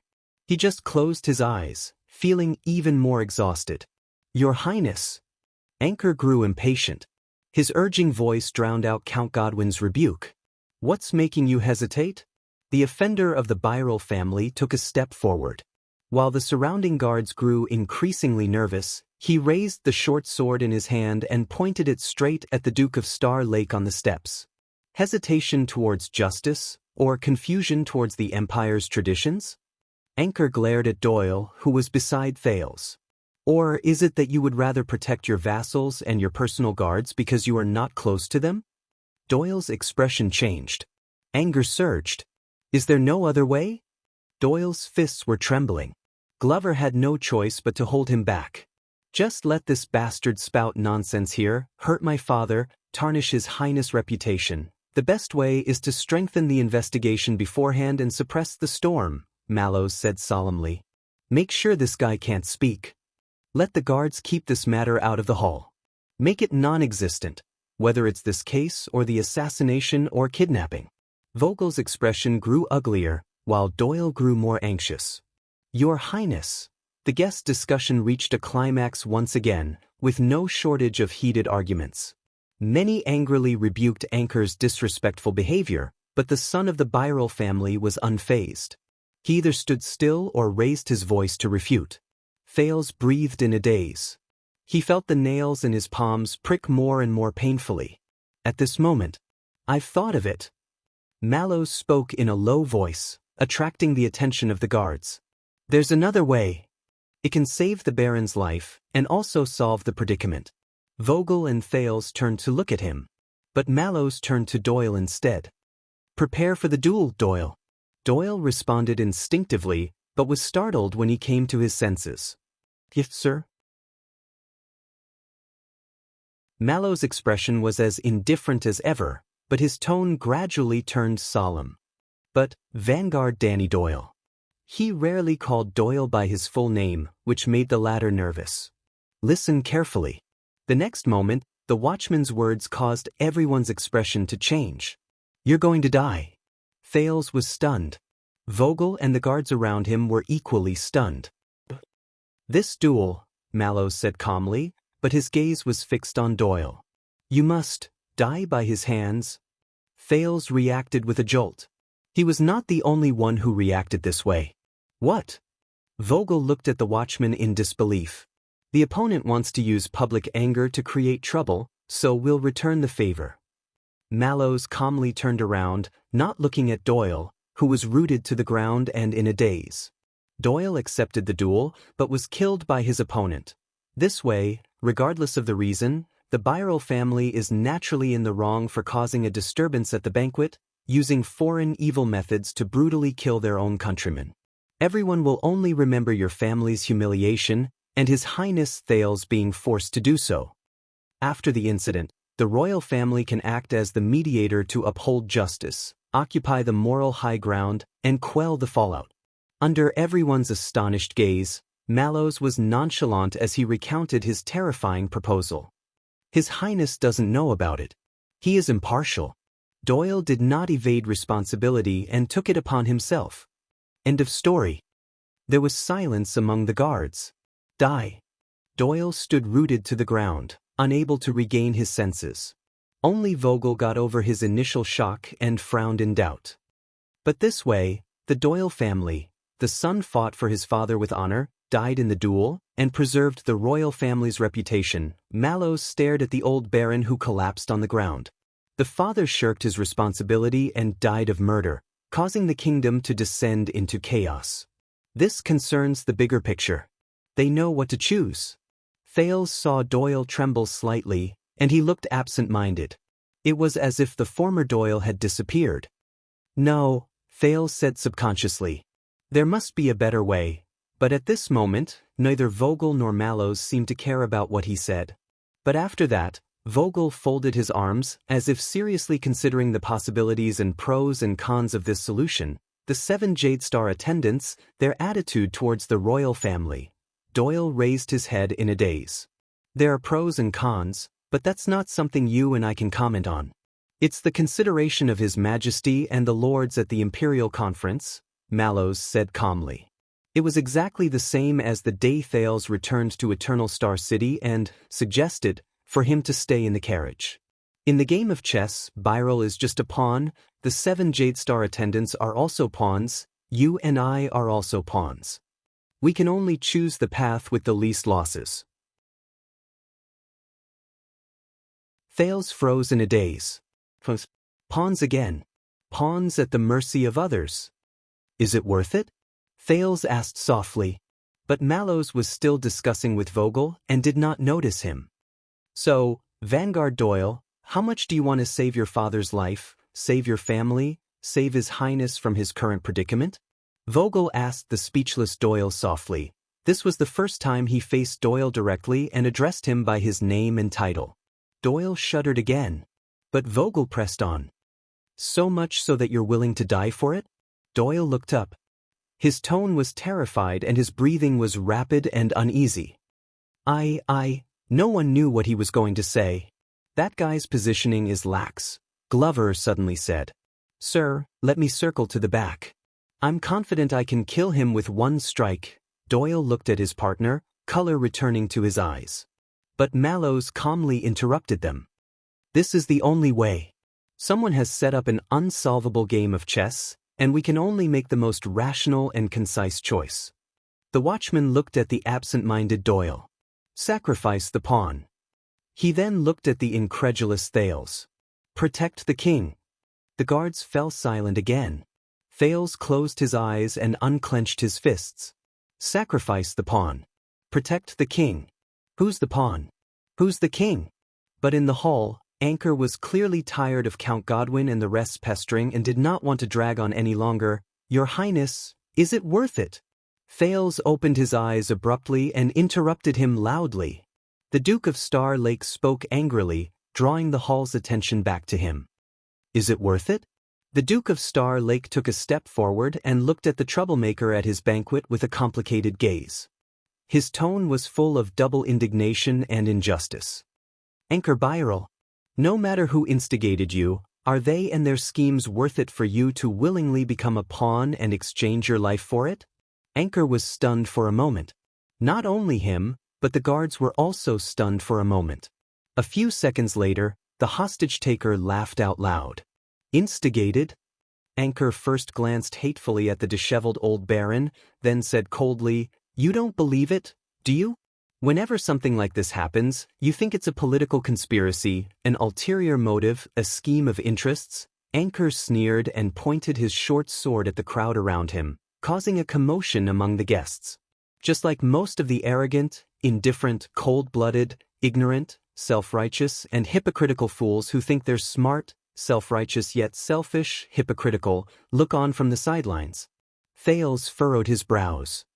Why bother? There's always another way, they say. Ulterior motives, attention-seeking, they also say. This isn't that simple, it must be a conspiracy, they still say. Just like you now. Anchor said bleakly, You don't believe what I've done. It's already the last and most desperate choice of me, a man of flesh and blood. For a moment, Thales thought he understood the meaning in Anchor's eyes. But this feeling quickly drifted away, and Anchor's gaze became unfamiliar again. Thales was silent for a moment. Then where did you get your weapon? The prince said in a low voice. The banquet security is very strict. You couldn't have brought it in alone. Anchor was stunned. He looked at the short sword in his hand, smiled sheepishly at first, then his gaze turned cold. For those who have suffered injustice and have no way out, Your Highness, Anchor Byrol looked at Thales again, his tone sad but determined. Weapons of resistance are everywhere. Within reach. He ignored Count Godwin's furious roar and pressed the blade against the Baron's neck again. Your Highness, make a choice for me. Murder or duel? Thales gulped. Doyle's expression tensed. His dazed eyes regained focus, reflecting the struggle within. Mallow's gaze fell on Thales from the side. But it was more lethal than anyone else's gaze in the hall at that moment. Sacrificing a pawn. Protecting the king? Anchor, Doyle, and Mallows all focused their gazes on him. And Thales felt his mouth go dry. But in the next second, another high-pitched and shrill female voice cut through the air. Bulsh * T choice. Bulsh * T Byrol. Everyone was shocked. They turned to look and found that it was Baroness Doyle, who had struggled free from the crowd and was in a sorry state but had a fierce expression on her face. Her breathing was shaky, her heavy makeup had long been ruined, and her gorgeous clothes were in disarray. But she still gritted her teeth and raised her finger, pointing at the hostage-taker. You little brat who's still wet behind the ears. What else do you know, other than playing around with swords and debauchery in some broken tower thousands of miles away? Don't you know what kind of scum your father is? Anchor was stunned, and then frowned. Like a person who had been struck by extreme fear, the Baroness' expression contorted. Before I married into the Doyle family, my ex-husband was a merchant from Crow Caw City. I know better than anyone what kind of filth your father is. Byrol? That son of AB***. He was a first-class scoundrel knight when he was young, frivolous, and vain, even resorting to trickery in a knight's tournament. The Baroness' expression was full of contempt and disgust. Ambitious, headstrong, short-sighted, and insatiable. If not for his dog's *T luck of having 4 cousins and 2 brothers all dead after the Bloody Year, how could he have been the Baron of Crow Caw City? Anchor was taken aback and did not know how to react. You, as a suzerain, your father only knows how to levy taxes and drain the goose that lays the golden eggs. Under his rule, Crow Caw City's labor period was extended, taxes and fees were added, but the punishments were harsh and never forgiven. As a result, industries withered, the people were resentful, the bureaucracy was corrupt, and bribery was rampant. Anchor was exasperated. But the Baroness was obviously furious and did not give him a chance to speak. Other things aside, just look at how unrepentant he was when he was in financial difficulties. He insisted on building up his military force, borrowing money for expeditions, and sacrificed countless lives, just to risk his life in the desert, to make a fortune, to fight for glory? Isn't it clear enough? Lady Doyle spoke until her hair was disheveled and she was panting. But her sharp voice became smoother, and Thales could even hear a hint of a western desert bumpkin accent that was obviously cultivated since childhood. In Crow Caw City, from the officials to the farmers, from the merchants to the craftsmen, everyone hated your father, hated him to the core. Every year, every month, the destitute, depressed, and overwhelmed people gathered in the mountains and engaged in robberies, causing endless harm to the surrounding areas. From the local townspeople to the Mirror River across the river, everyone suffered. My ex-husband died among them. Not to mention the countless refugees who abandoned the wastelands every year and smuggled across the Mirror River to other lands, including the Doyle family's territory, just to eat and wear new clothes. In the hall, everyone's attention was attracted by the Baroness' words. Shock and discussion swept through the crowd. After I remarried, your father even shamelessly asked the suzerains of the Mirror River district for the refugees' redemption fee.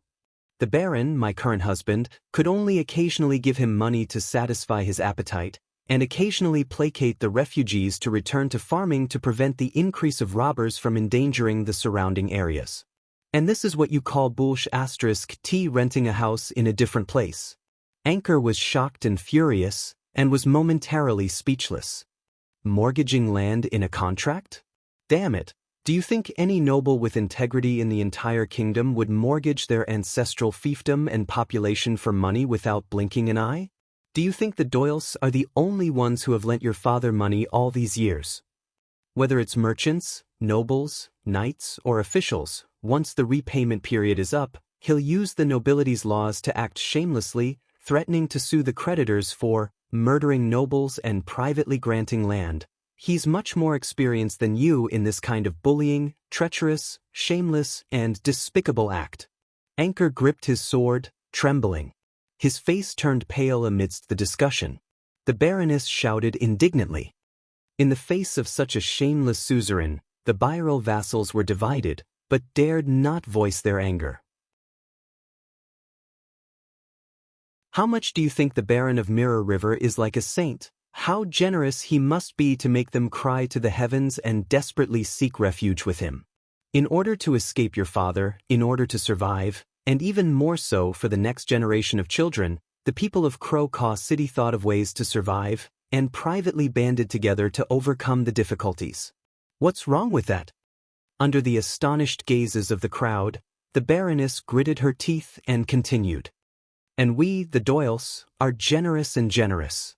On account of generations of neighbors and kinship, we rent their uncultivated land, collect normal taxes, appease their spirits, hire exiled laborers, and allow them to live a normal life without becoming bandits. We even open roads to protect the roads, drive away bandits, and maintain peace between the two places. But to earn some profits and convenience in the process, what's wrong with that? Under Anchor's coercion, the old Baron nodded cooperatively, his face covered in tears and bruises. His expression was innocent. The Baroness became more and more unyielding as she spoke. She pointed with her hands on her hips. Towards your insatiable, ambitious, but untalented, shameless father, in order to stop him from going crazy, we were even more merciful. We delayed the investment and treated it as if we had wasted it and fed it to the dogs. What's wrong with that? And now you've come to us, haven't you? And you still have the cheek to challenge us to a duel? Anchor faced these accusations with an ugly expression, his breathing quickening. Lord Talon, Thales turned around and whispered to Vogel, just now, the Flag-Bearer Division's intelligence on the Byril family. Earlier, the Flag-Bearer Division's intelligence on the Byril family. Can I take a look? The vice-captain was taken aback. He clearly did not expect the Duke to ask him. But he only hesitated for a moment. Under Mallow's contemplative gaze, he summoned his subordinates and handed a stack of papers to Thales. Regarding the truth of these territories, you little brat who isn't home for 10 months a year, this little young master whose food and clothing are all earned by his father. The Baroness scowled and looked shrewish. Do you think you have the right to bark at us just because you've practiced swordsmanship overseas for 2 days, read 2 books, and slept with a few foreign girls? This. Anchor's lips twitched, unable to refute. All right, Thales thought to himself as he flipped through the intelligence. I've made a mistake. In this hall, a woman who remains calm in the face of iron spike, perhaps not just that Lady Eleanor.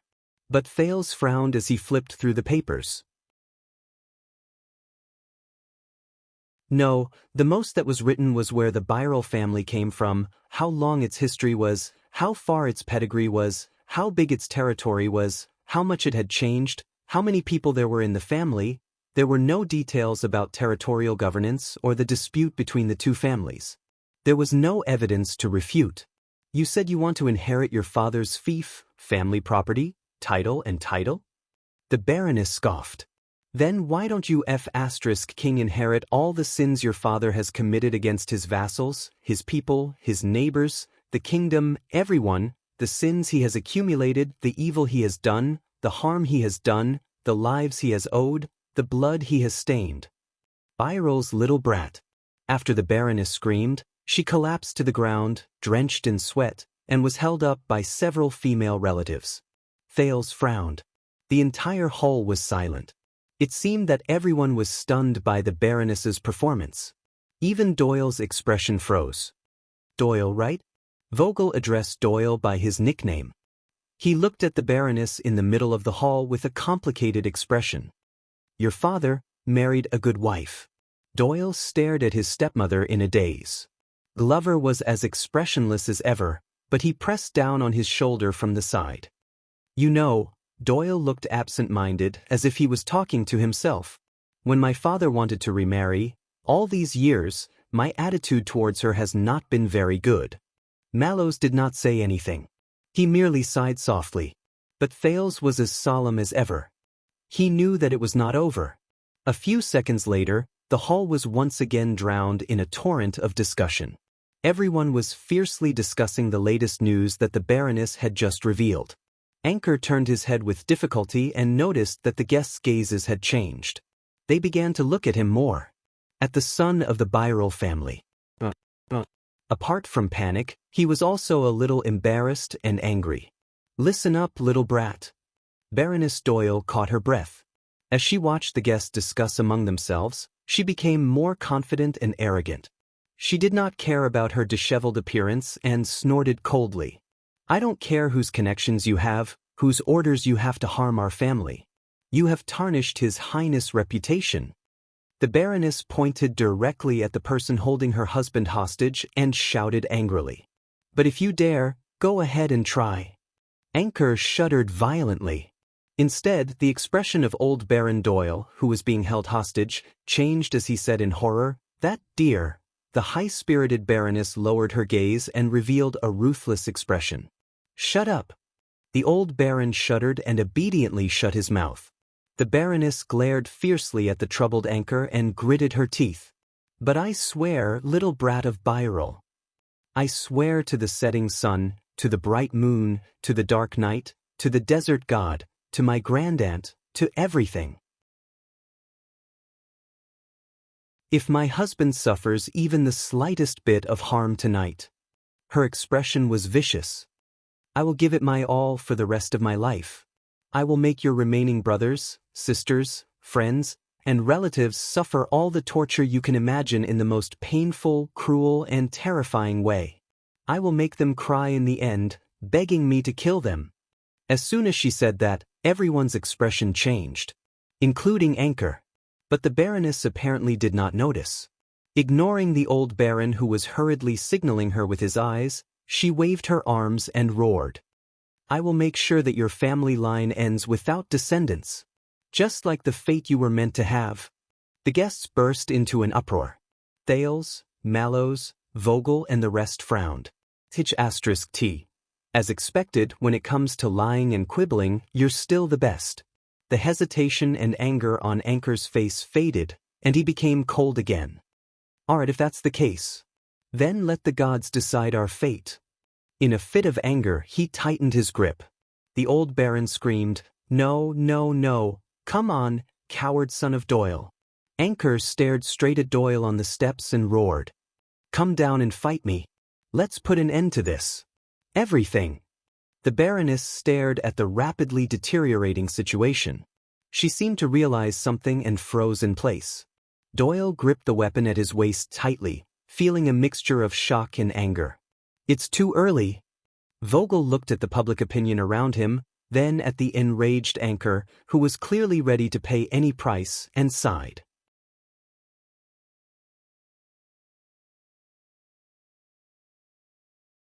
Chapter 558. Seeing that the situation had taken a turn for the worse, Baron Doyle, who was being held hostage, screamed in pain. "Wait, we can still talk." But the enraged Anchor was in no mood to listen to pleas. He grabbed the old Baron's neck and choked the latter's words. "I've had enough of your family's viciousness and hypocrisy." The hostage-taker bellowed, regardless of gender or age. Behind Thales, the hesitant Doyle's eyes widened and his arms trembled. Praka had no choice but to rush forward and help Glover hold him down. Despite being the captain, Mallows remained silent and only sized up the hostage-taker with a cold gaze. The old Baron's breathing became visibly labored and his face quickly flushed red, eliciting a scream from the Baroness. "You cold-blooded bastard! You dare touch my man, I swear up." Seeing that the situation was dire, Count Godwin hurriedly gestured for the ladies to hold the Baroness down and pull her back into the crowd to prevent her from further provoking the hostage-taker. Fear and worry spread. The guests began to discuss among themselves again, and it was the guards who managed to maintain order. Doyle's son. Anchor's hair stood on end. He was furious as he pointed his sword at Doyle on the steps. Don't hide behind a woman anymore. Get down here. Thales looked at the crazed Anchor from afar with a heavy heart. That man. He's desperate. Thales said silently. Hysterical. All for a duel. But he was just a pawn. His existence was to complete a small step in someone's chess game. Thales felt even more sorrowful at the thought. The guards separating the crowd from the assassin tensed up, but Anchor seemed to retain his last shred of rationality. He did not kill, nor did he draw his sword hastily. He only glared at Doyle. We'll settle this. Like a man. Son of A.B. *. Doyle instinctively wanted to charge down but was stopped by the well-prepared Praka and Glover. Let go of me. At least she gained some advantage. People's perception has been shaken. Vogel ignored Doyle's loss of composure. He looked at the crowd around him and frowned. If we kill him now, maybe, no. Mallows stared at Anchor and shook his head. Our audience is not just in this hall, but the entire kingdom.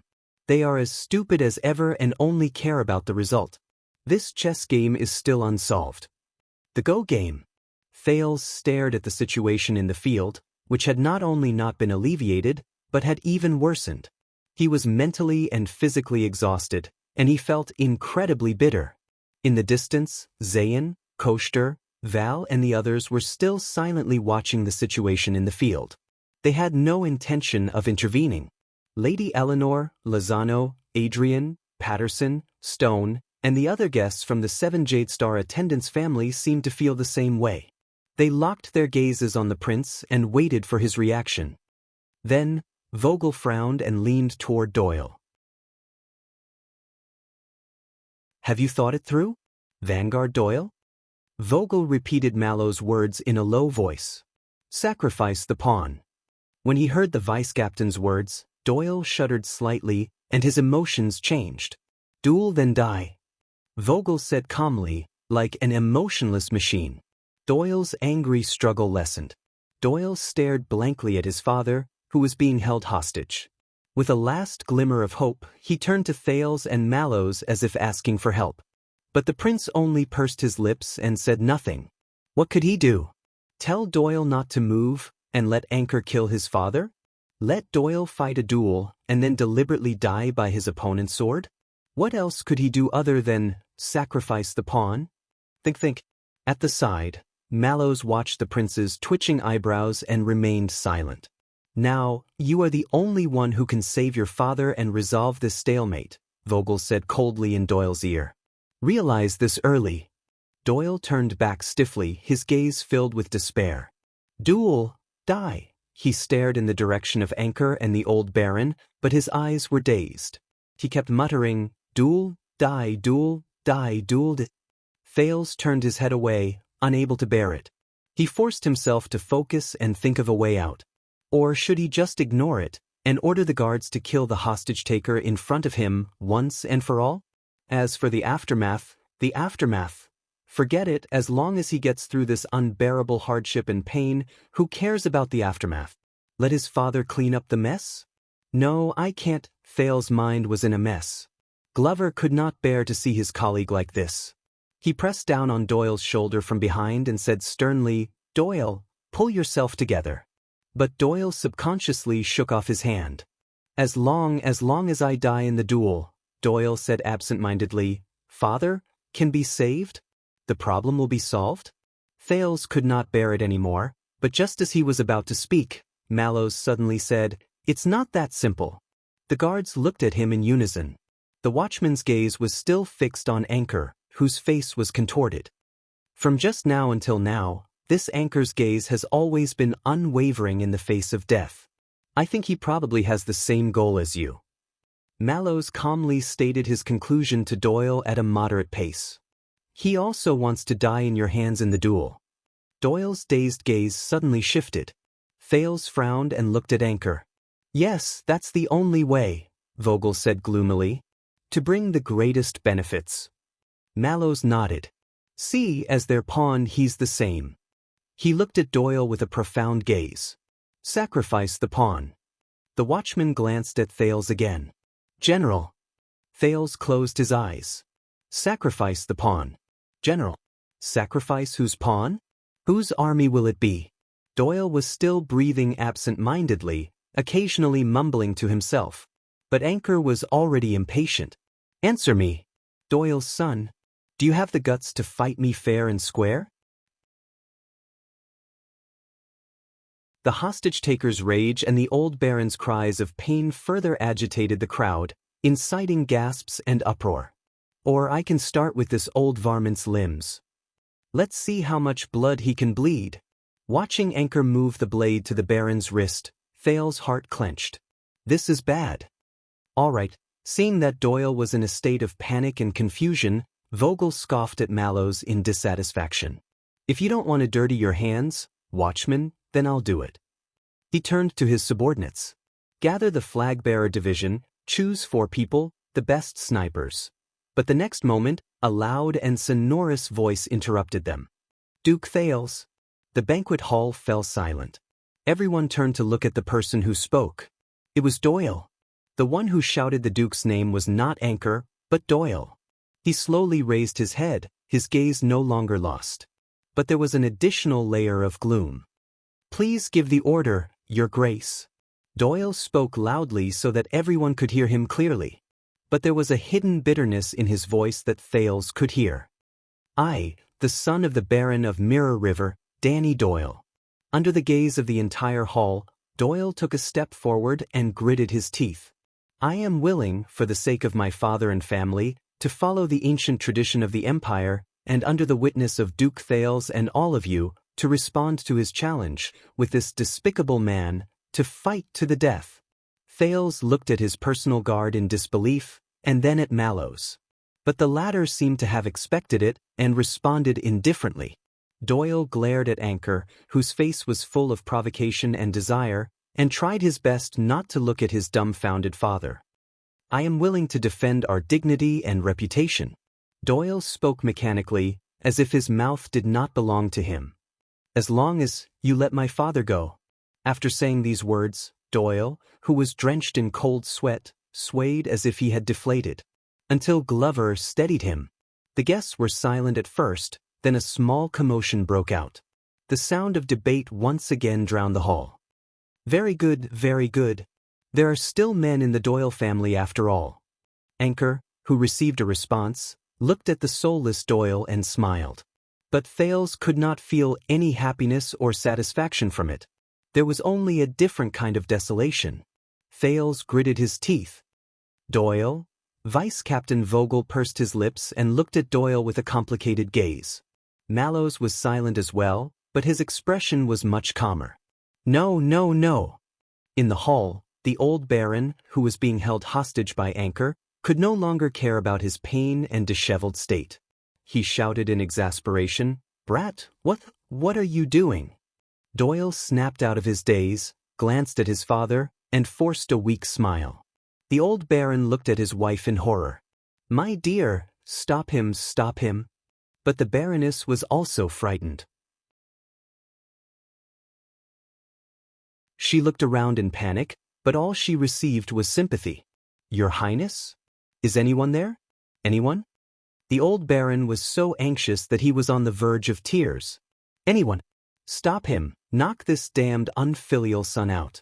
Doyle will be heavily indebted. I will give him 40% of my income this year. 40%? All right, then half it is. 60%? 70%? The Baron's shouts echoed between the pillars of the hall. Apart from the flickering flames, there was no reply. Desolate and helpless. Looking at this scene, Thales felt even more uncomfortable and indescribable. But he could not reveal it. He had to maintain his most elegant, most detached, and most noble posture. Because he was the second prince. The Duke of Star Lake. Under countless gazes, Doyle took a deep breath, composed himself, and strode forward. Viral. I've already promised you. Doyle roared angrily at Anchor. Now, let go of my father, I'll play with you. Let's settle our scores. Anchor smiled. He did not let go of the old baron, but turned to Thales. Duke Thales, your highness? The initiator and the receiver of the duel are both present, and only the noble witness remains. Anchor's gaze was a mixture of desire and anticipation, despair and madness. Doyle also turned around and looked at Thales with a rare gloominess in his eyes. The old baron stared at him and shook his head frantically, his eyes pleading. The royal guards looked at him, their expressions subdued and restrained, making no sense of his demands. Your Highness. Vogel quietly stood beside him. This is proper justice, a necessary evil. Mallow sighed as well. When it's time to end, a pawn should be sacrificed. Thales clenched his fists. Sacrificed pawn. Damn it, sacrificed pawn again. The guests in the hall stared at him menacingly and aggressively, filled with all sorts of emotions. At this moment, countless gazes converged on the prince aggressively, waiting for his response. Zayn's gaze was contemplative, Koshter's expression was murderous like the autumn wind, and Val stared fixedly at Thales, his emotions indiscernible. The 7 Jade Star attendants stared at him intently, as if the prince's next decision was an irrefutable oracle. No one knew that at this moment, what the expressionless Thales wanted to do the most was to sit in his chair, bury his head, close his eyes, and ignore all gazes and voices. Leave all the troublesome matters to his subordinates. This way, he might be able to use the inviolable majesty of the royal family to fool his anxious and helpless moment. But he could not. Because he was the second prince. He could not. He was the Duke of Star Lake. Your Highness, make the announcement. Doyle's words were rather weak, like a terminally ill patient whose hope was dashed. Let it come, the sooner the better. Save you the trouble. Thales was expressionless, but his heart was bitter. All right, the sooner the better. Save me the trouble. Finally, after a few seconds, to Thales, it felt like a lifetime. The Duke of Star Lake maintained his most upright and noble posture, slowly rose, and raised his voice. Anchor Byrol. The moment his voice rang, everyone in the hall, from the officials to the bureaucrats, from the nobles to the merchants, carefully listened to the words of the returning prince, displaying, at least on the surface, the uniform deference and obedience. In the name of Constellation's Duke of Star Lake, the second prince, Thales Jadestar. The Duke's voice was incredibly deep, and people could not help but feel respect for him. However, only those who had been with Thales for a long time would notice that at that moment, the prince's voice was much hoarser and gloomier than usual. Much more tired. In accordance with the long-standing tradition of the Empire, I hereby grant you permission to initiate a duel to the death against another noble, against Danny Doyle, in order to avenge your blood kin. Doyle lowered his head and exhaled a long breath. Thales' expression was gloomy as he stared darkly at the long-awaited anchor. And I will personally witness its outcome. I guarantee its fairness and propriety. Is that enough? The Duke's words were met with silence in the hall. Until a few seconds later, Anchor's equally tired voice rang out. Thank you, Your Highness, thank you. Under everyone's gaze, he seemed to have been freed from his shackles and pushed the old baron away. Baron Doyle fell to the ground, but did not leave. He just lay paralyzed on the spot, sobbing softly and panting in pain. The guards took the opportunity to step forward and help the baron away. A few people hesitated on whether to take the opportunity to attack the hostage-taker, but Count Godwin sighed and shook his head, indicating that they did not have to. Whether you believe it or not, Your Highness. Anchor smiled bitterly. You and this Doyle brat, out of the hundreds of people I've met over the past few months, the two of you are the only ones who are willing to respond to my request. If it was not shocking, no one would listen. Thales recalled his words and could not help but feel dejected. Whether we live or die, Thales Jadestar, Your Highness, Your Grace. Anchor took a deep breath and knelt down on one knee with sincerity. He placed the hilt of his sword in front of his chest and bowed his head deeply. I will remember it forever, Your Grace. Thales sat down weakly and closed his eyes. I actually updated 80,000 words this month. What's wrong with me?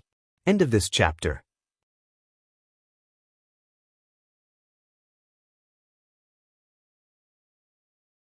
Chapter 559.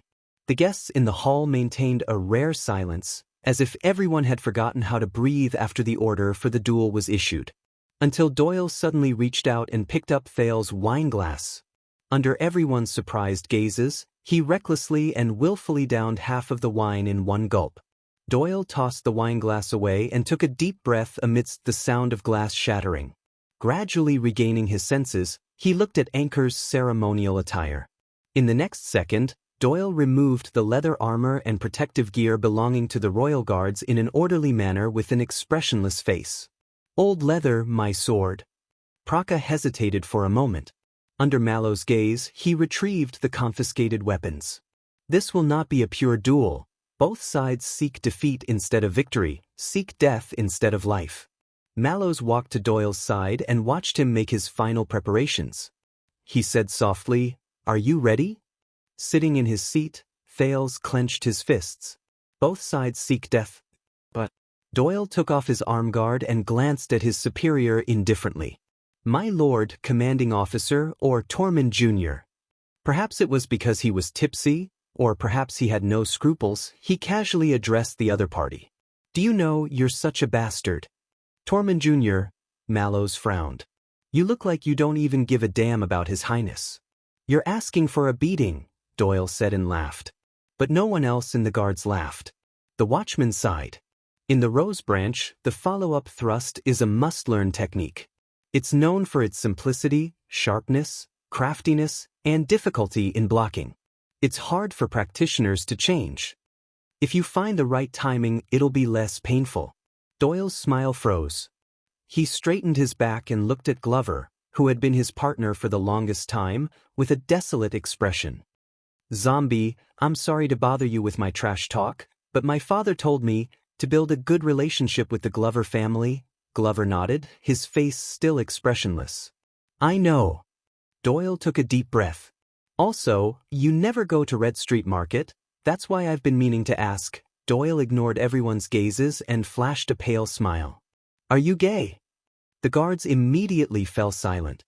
Glover furrowed his brows, but he still replied, "No." Doyle snorted and shrugged. "All right, I want to say that it's okay even if you are." "I'm very tolerant."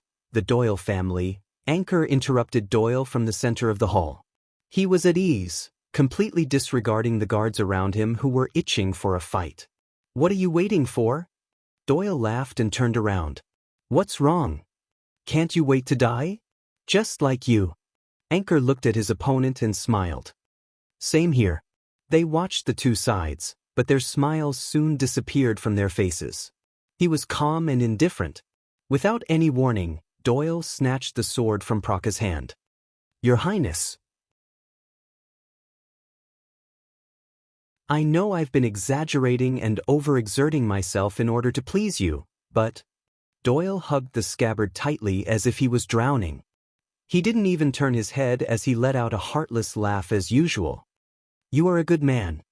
Thales moved. Doyle looked at the dome and curled the corners of his lips. "Compared to Renaissance Palace, it's easy here." His smile disappeared. "In the future, if my father, please remember this day." Thales subconsciously opened his mouth, but could not utter the word, "okay." He could only stare at Doyle in a daze. "His Highness is kind." Mallows took over the conversation calmly, dispelling the awkwardness of the moment. "You know he won't forget." Doyle forced a smile and nodded in understanding. Kind. At this moment, Thales only felt that this description was extremely ironic. In the hall, Baron Doyle hugged his wife and sobbed softly, as if no one else was around. Doyle showed a helpless expression. He no longer looked at Thales, but turned around, picked up his weapon, and walked down the stairs. Towards his opponent. His ending. "Doyle." Thales could not help but speak, but Mallows grabbed his arm and stopped the prince from speaking. "He knows what he's about to sacrifice," Mallows said calmly. "He also knows what he's trying to save." The watchman turned to Thales. "But the problem is, do you know?" "Do I know?" Thales was silent. "What he's about to sacrifice." Thales watched Doyle's back as he slowly walked down the stairs. He did not have his usual relaxed and leisurely demeanor, only a heavy, out-of-place trance. What he's about to save. Thales slowly looked at Baron Doyle, who collapsed on the ground, his face ashen, and the Baroness, who was sobbing and trembling. What I'm about to sacrifice. What I'm about to save. Thales looked at Anchor, who was holding a short sword and looking calm, and was momentarily lost in thought. He had a thought. So, is this how it feels? Thales said to himself. He was the second prince. The Duke of Star Lake. He should sit on the high ground, gaze at the chessboard, watch the chess pieces fight to the death below, and save the entire game. Devise strategies, order generals, and move pawns. He should just accept the sacrifices he deserved, watch Doyle and the enemy in the duel, and try to die under the opponent's sword, no matter how ridiculous it was.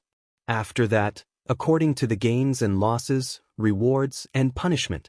Because if you want to enter this circle, Thales, and even climb to the top. Quick Rope's words suddenly rang in Thales' ears. The first thing you have to do is to bow down to them. Open up your body and mind, and let their world and ideas rule over you. Turn yourself into something that you can't even recognize. Only then can you start playing this game, and only then can you play it well. Thales silently watched Doyle's back as he walked away. Remember. Vice Captain Vogel caught up to Doyle and reminded him softly, if you survive and he dies, then both His Highness and your parents' fates in the future will be terrible. Doyle's back trembled, just like how Thales stopped breathing. But unlike Thales, Doyle quickly calmed down and walked forward step by step, as if he had accepted his fate, just like a chess piece. At that moment, Thales suddenly understood. Think carefully. What did you become after you became a prince? Can you still choose your own path? Follow your heart? Thales lowered his head gently. Everyone waited for Doyle's footsteps to converge with Anchor's position. After you become a prince, are you still yourself? Are you still Thales? Or have you become something else?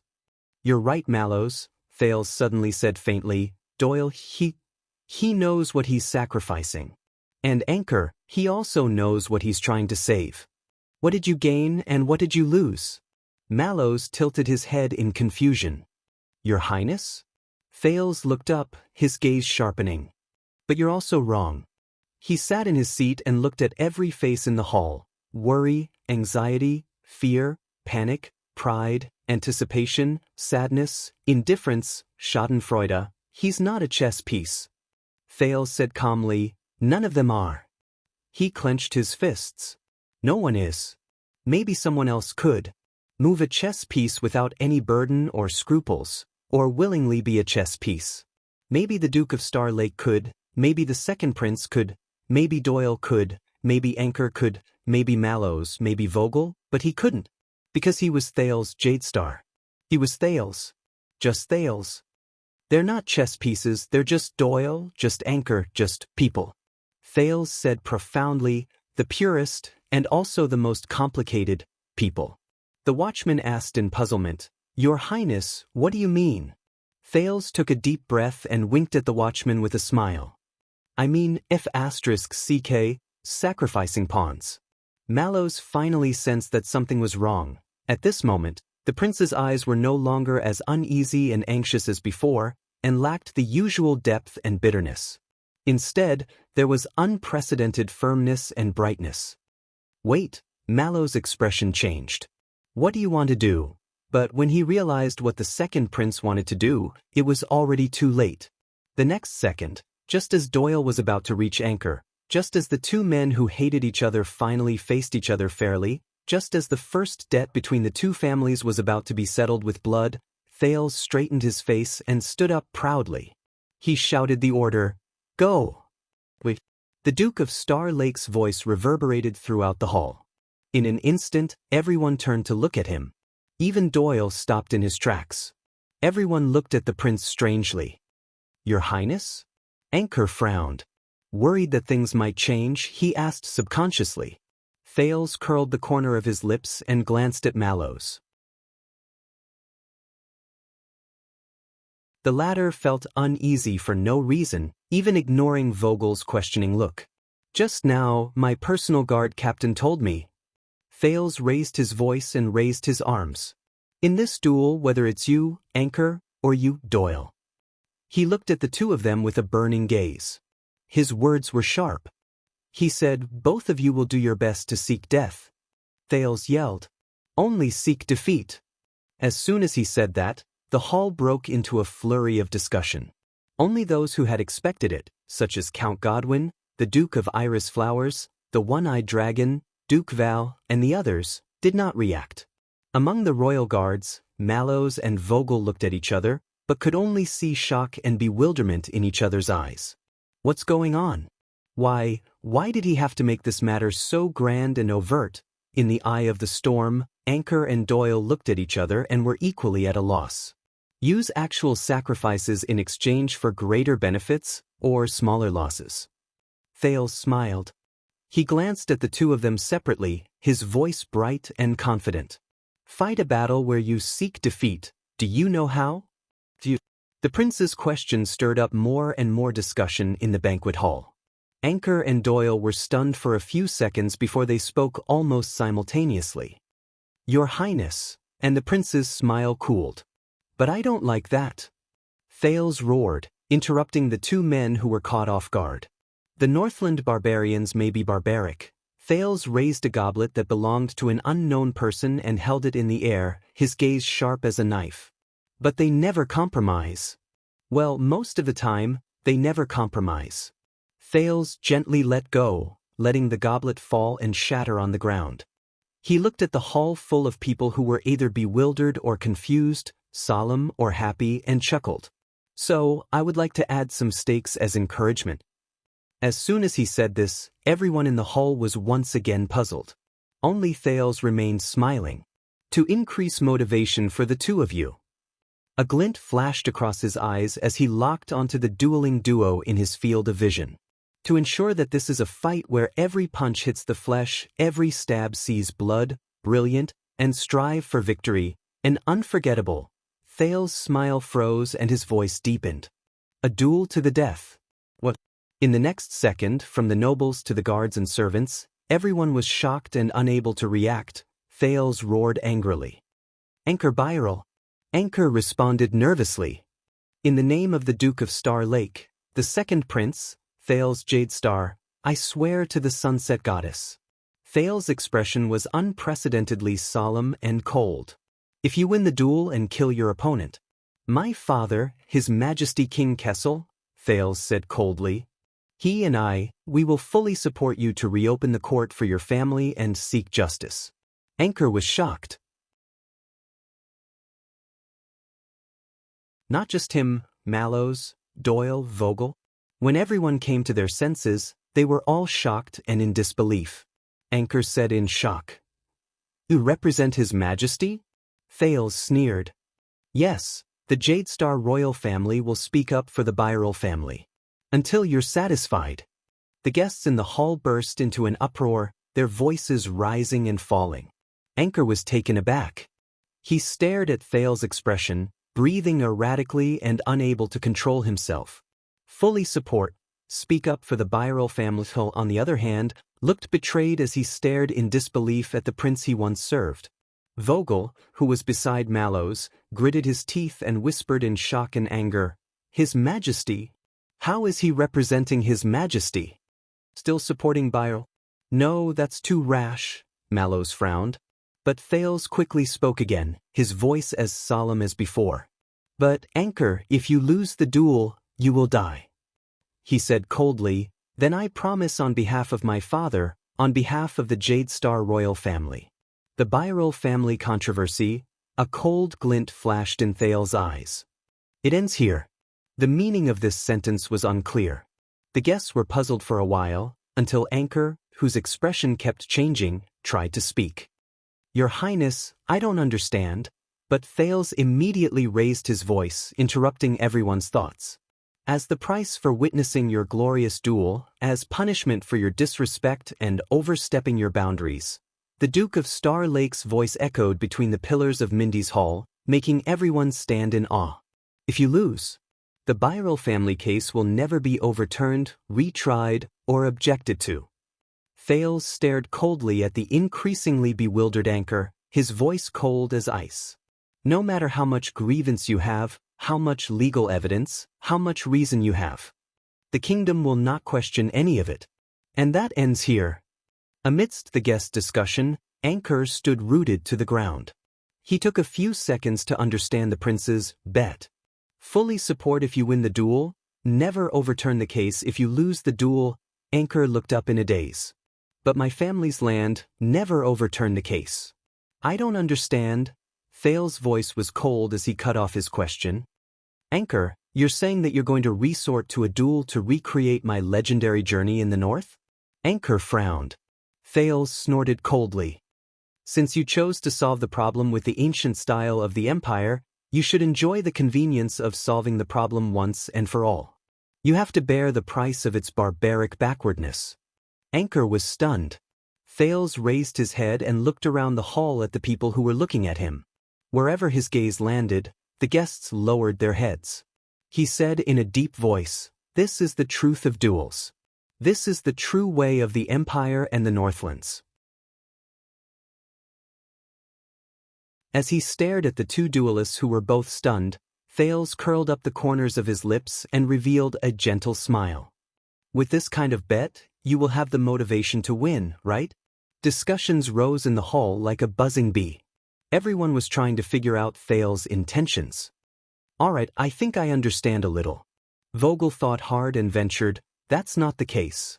That guy's path of retreat has been blocked by His Highness' tyranny of royal power. Now he must kill Doyle and cede the moral high ground to us in order to reverse the family's verdict.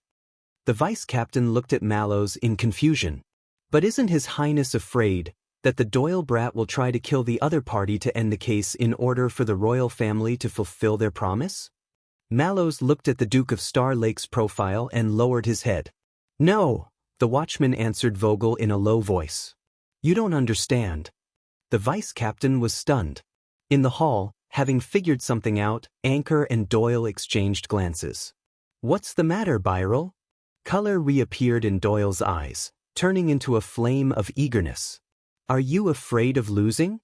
Anchor did not answer immediately.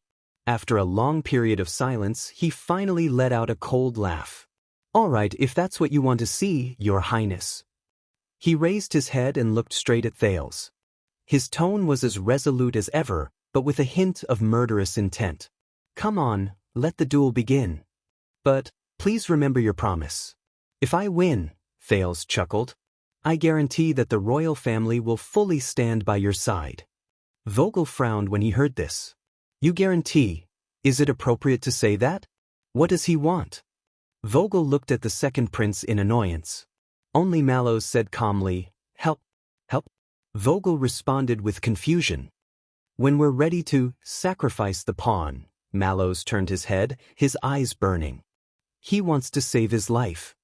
Not just one. Vogel's confusion only deepened. But fortunately, he no longer had to wonder. Mallows, since the duel is about to begin, Thales ordered his personal guard captain loudly, so loud that the entire hall could hear him. Go get Sentinel. Sentinel. Upon hearing this name, many people in the banquet hall felt their hearts skip a beat. Mallows frowned and said, Sentinel? But Your Highness, isn't that? Yes. Thales interrupted him without hesitation. The prince turned to the guests with a piercing gaze. A gift from the Duke of Western Desert, an heirloom of the Fakenhas family, a famous ancient sword of the Empire that represents their infinite trust and loyalty towards me. It should be worthy of this duel, right? Everyone was taken aback by these words. Your Highness? Anchor from Western Desert asked doubtfully, you want to lend your sword to one of us? He and Doyle looked at each other, exchanging a look of wariness and disgust. Thales smiled, but he shook his head. You're from Western Desert, Anchor. He looked at Birel calmly. Then you should know that the tribal leaders in the Great Desert always treat their guards as their own, as their wings. Anchor nodded skeptically, but after Thales' next words, his expression gradually changed. Challenging them in a duel is no different from challenging the leader himself, Thales said indifferently. At the same time he caused a commotion, he remembered an orc war chief he once met, and the dual rule of, buy 1 + 2 and get 1 free, that left a deep impression on him. And unfortunately, Thale's expression was indifferent as he spoke calmly, drowning out the discussion. Danny Doyle happens to be my personal guard, the Duke of Star Lake. You challenged him. You challenged me. Doyle was stunned on the spot. Anchor's eyes widened. As soon as he said that, many came to a realization. Your Highness. But Thales ignored them and continued to speak loudly, not hesitating to use the sin of Hell's River to drown out all other voices. As for Baron Doyle, he roared, you are also my esteemed guest.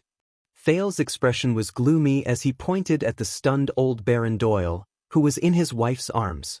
Today, at my banquet in my Mindy's hall, he shall not be threatened, harmed, or challenged. It is an affront to me personally. The dueling duo was no longer the focus of attention. All eyes were focused on the prince, whether in surprise or fear, uneasiness or apprehension, admiration or disdain. Until Thales looked around with a murderous look, forcing away all the strange gazes. No, Vogel instinctively wanted to step forward to stop the prince, but Mallows held his arm firmly behind him. Constellations, listen up. As Doyle's master, as the master of this banquet, and even more so as the master of this manor, Thales' expression was cold and murderous. His voice shook the dome, and his words were resolute. I, Thales Jadestar. He stood on the highest seat in the banquet hall, raised one arm, fearless of the gazes of the audience, and spoke in a loud and clear voice. In accordance with the ancient custom of the Empire, I shall carry out my duties and rights as the master. I will represent Danny Doyle and accept the most legitimate challenge to a duel issued by Anchor Byrel on his behalf. Thales' gaze was cold as he lowered his arm and pointed at the two duelists who could no longer speak. Carry out this duel of blood vengeance. Until the winner is decided. Until the winner is decided. Until the ancient ritual is completed. As soon as he finished, the banquet hall fell into a long silence.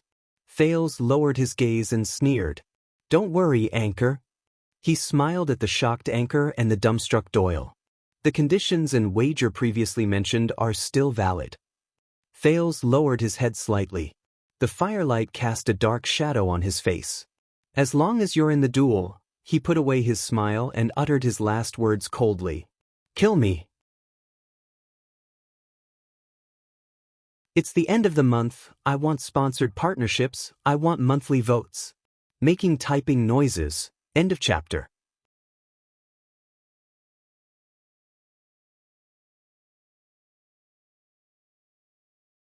Chapter 560. In the brightly lit hall, Thales looked down from above, enduring countless shocked gazes, but only staring at the dazed Anchor. Waiting for his reaction. After a long while, Anchor looked up in disbelief. Thales was still staring at him coldly. His posture was relaxed, but his gaze was intimidating. Like a hunter after an arrow left the bow, he confidently lowered his longbow. Your Highness, a proxy duel. Anchor finally understood what had just happened. His eyes were red and his breathing quickened. Me and Thales narrowed his eyes. No, no. Grief and pain surged from the eyes of the spoiler of the banquet as he hissed, no. In the hall, after the initial shock, everyone began to discuss what had just happened anxiously. But their voices became more restrained, and even the way they looked at the Duke of Star Lake changed. The shackled Val Arund was no longer drinking. His gaze was locked on the prince, his intentions unclear. Zayn frowned and kept turning back to ask his butler. The one-eyed dragon, Koshter, smiled faintly and was still in the mood to respond to the private inquiries of the other guests. Thales tossed aside the scenes he had glimpsed from the corner of his eye and scoffed. Why not? The young duke walked down slowly. The royal guards behind him wanted to follow, but were stopped by an unquestionable gesture from Mallows. Isn't this what you want? Thales walked out of the encirclement and slowly walked down the stairs. His voice was as sharp as a blade. A duel with the second prince himself will shock the entire kingdom. Everyone will hear about it, and you will achieve your goal of seeking justice. Such a banquet dish. Doesn't it smell good? Anchor gritted his teeth. The short sword in his hand began to tremble, and his eyes were about to burst into flames. He was not the only one in disbelief. Doyle stood rooted to the ground, watching Thales descend from the sky and walk slowly towards him. The murderous aura on Doyle's body slowly faded away, and what replaced it was confusion and bewilderment. Your Highness, you don't have to. You don't have to do it on my behalf. I can. Thales stopped in his tracks, his expression unhappy. On the other side, old Baron Doyle, after experiencing the double torture of grief and shock, showed a look of disbelief and joy. He came to his senses and desperately winked at his son. But Doyle obviously did not notice his father's actions. He stared blankly at the imposing Thales, raising and lowering the scabbard in his hand. He stuttered as if he had not fully reacted to the situation. You don't need to, I'm the guard to protect you. Then, Thales cast Doyle a sideways glance, and a cold glare swept past him, causing Doyle's words to die in his mouth. I did not ask for your opinion, Danny Doyle. Thales mercilessly called out his personal guard's full name. I command you, I will fight for you. Thales looked at the crowd with a cold scowl. As a Jade Star, ordering one of the 7 Jade Star attendants. Do you have any objections? Doyle was stunned. As soon as he said that, the guests standing in front of him were stunned. They instantly became the focus of everyone's attention. The young and promising Viscount Adrian let go of his wife and looked back at Thales sternly. The old Viscount Patterson opened his blurry eyes and pushed away his 2 nephews who were supporting him.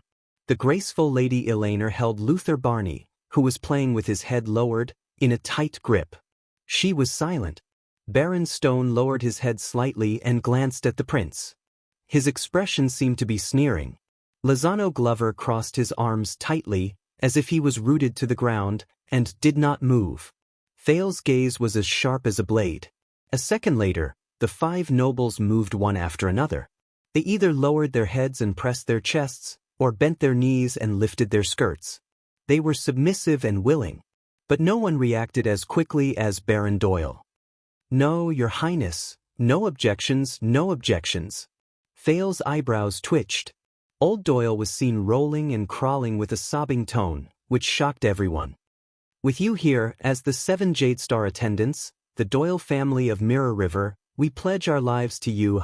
The battered and sniveling old Baron was about to say something when his shrewd wife quickly covered the Baron's mouth and dragged him back into the crowd with Doyle. Thales exhaled.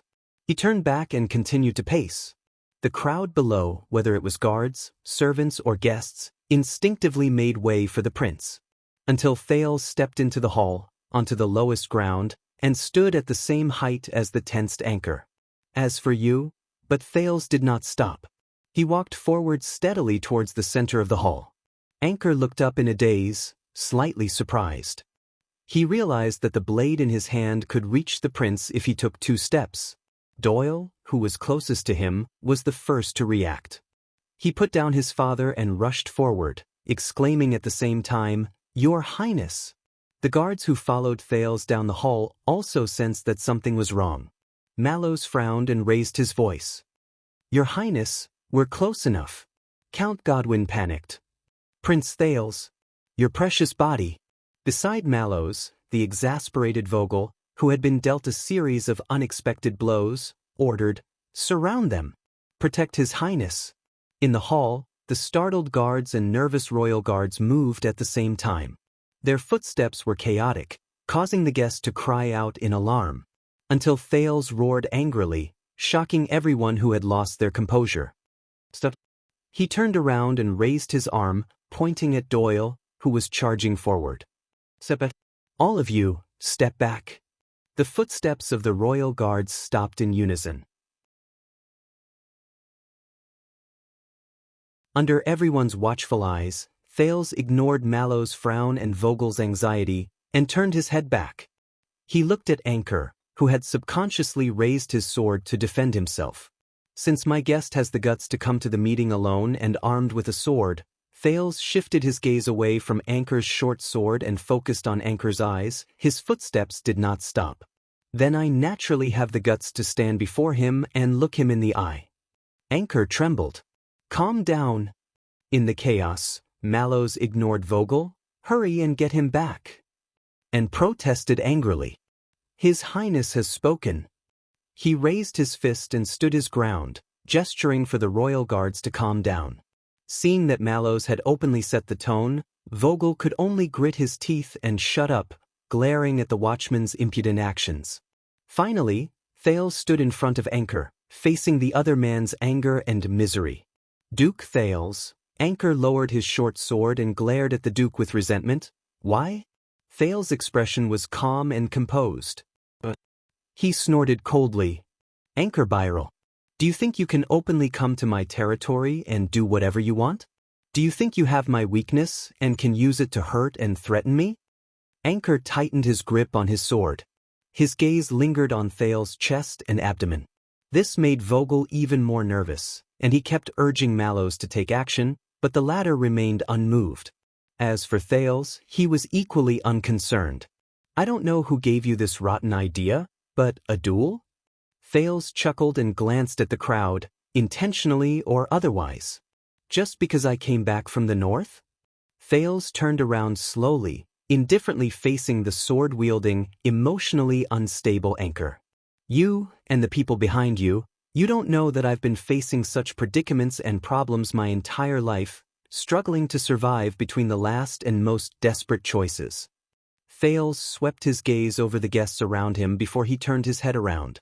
He looked at Anchor, who was stunned and speechless, seemingly hesitant to take the opportunity to attack and kill the prince with his sword. Now, Anchor, no matter who you are, or whose people you work for, Thales said coldly. Ignoring Anchor's blade, he continued to approach Anchor amidst the gasps of the crowd, until the distance between them was less than half an arm's length. No matter if it's for yourself or for others. Thales said solemnly, make your choice.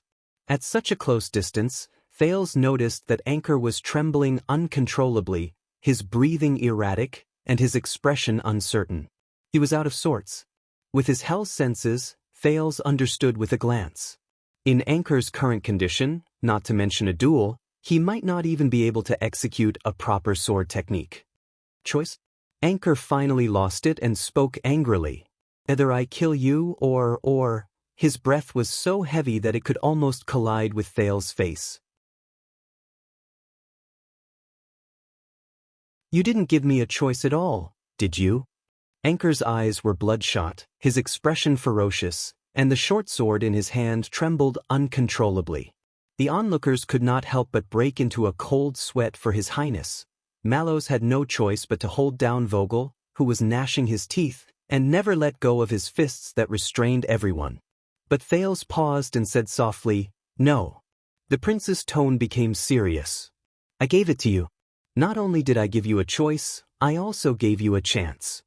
Thales looked into Anchor's eyes, which were filled with despair and desolation, and tried his best to speak sincerely. The best chance, the other option. You know. Thales' voice unwittingly took on a hint of anxiety. You know. But Anchor, who was staring back at him, was unmoved. Anchor's gaze went from hot to cold, from bright to dark, from resentment to disappointment, from pain to numbness.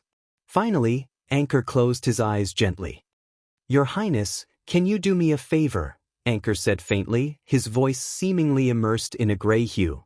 Kill me. The onlookers and the vigilant guards were stunned. Thales' gaze dimmed. Of course. But in the next moment, Thales' voice became cold again. But only in a duel, on the terms we agreed upon. Anchor was silent. 1 second, 2 seconds, until the third second, Anchor suddenly opened his eyes. At the same time, the blade in his hand moved, slicing through the air and causing the wind to howl. Straight at Thales. In the next second, the attentive crowd erupted into a cacophony of exclamations. No! Damn it! Protect His Highness! He's killing again. The chaotic crowd either retreated or moved forward, momentarily blocking their line of sight and hindering the royal guards who were ready to rescue. Damn it! Mallows! Your lousy idea! Vogel pushed aside a guest who was blocking the way, exasperated. If the prince, you're done for. Mallows did not say a word. He merely clenched his fists and gestured for his subordinates to maintain order. Until a loud roar came from the center of the hall, from the center of the chaos. In the name of Thales Jadestar I said it. Sepa. Mother f*** king everyone. Thales' voice had never been so enraged. It even shook the dome. I can handle it. The chaotic scene fell silent. The guards took a few seconds to restrain the crowd. The royal guards rushed to the front, led by Mallows and Vogel, and surrounded the center of the hall. Only the two people in the center were left. When they saw the scene in front of them clearly, quite a number of customers sucked in a sharp breath. Anchor's blade stopped between their necks, neither moving forward nor backward. His sword-wielding wrist was firmly gripped by Thales, unable to advance or retreat. Thales and Anchor stared at each other. One was calm, the other in despair. They trembled slightly in the tense wrestling. Mallows frowned. Vogel, on the other hand, was shocked and furious. He was about to instruct his subordinates to move forward. Damn it, hurry up. But Mallows' voice was louder than his. Steady! The watchman raised his fist high again, causing everyone to freeze. His Highness' orders are not to be disobeyed. Vogel's footsteps paused. Mallows said coldly, His Highness is handling it. Not to be disturbed. Vogel was exasperated. He lowered his voice. Handle it? You're the captain of his guards. If something happens to him? This time, Mallows did not swallow his anger. Instead, he replied coldly, then I'm still the captain of his guards. The vice-captain's words were choked in his throat. In the hall, Thales carefully pacified the sin of Hell's river that was infused into his arms. While obstructing Anchor's intentions, he did not let the power of eradication turn into a bloodthirsty beast. Anchor, don't do this. Thales shook his head, his eyes carrying a warning look. Sentinel hasn't been brought, our duel hasn't begun. But Anchor shook his head. Let go, let them kill me. Anchor lowered his voice, his tone gloomy. I have to die, I can't walk out of here alive. Thales frowned. In that instant, he felt like he was back in the prison of bones. Right in front of him, Barney Jr. had brought the blade of the sword to his neck. Yes, Thales chased away the unpleasant memories and said firmly, but this is only the choice he gave you. He balanced the strength in his arms, not allowing Anchor to move an inch, and stared into Anchor's eyes. The person who gave you this sword, he's not worth dying for. Anchor seemed infuriated. His pupils contracted, revealing his anger. I'm not doing this for him. Thales did not back down. I know. The prince stared at the pair of eyes that alternated between anger and despair, hoping that Anchor could read his meaning. So I gave you a chance. Seize it. Thales' voice was a little anxious. Anchor was dazed for a moment. His breathing slowed down, and his pupils refocused. Why, because I know you're not his pawn, Thales said firmly. I know what you really want. Thales tightened his grip, closing the distance between the two, and said in a volume that only they could hear, You're not here for revenge, and you're not here for personal gain. And you're not here for your father. Anchor was stunned at first, then in disbelief. How did you? Thales said coldly, because I believe that we're the same people. The same people. Anchor's palm trembled. What? But the person who gave you the sword, Thales stared into his eyes, he's definitely not. Separated by a horizontal short sword, the two stared at each other, one determined, the other confused. Anchor's hesitation only lasted for a moment. He gritted his teeth, his eyebrows twitching. He gave me a sword, and you gave me a wager. Anchor glared at Thales. You're both forcing me to take the next step you want. Are you different from him? Thales was silent for a moment. A second later, the strength in the prince's grip weakened. He wants to be a chess player and win the game, Thales said in a low voice. Anchor sneered sarcastically. And you want to lose? Thales raised his head slowly. No. I just understand, he said tiredly, the other chess pieces. Anchor was startled. I told you, we're the same kind of people.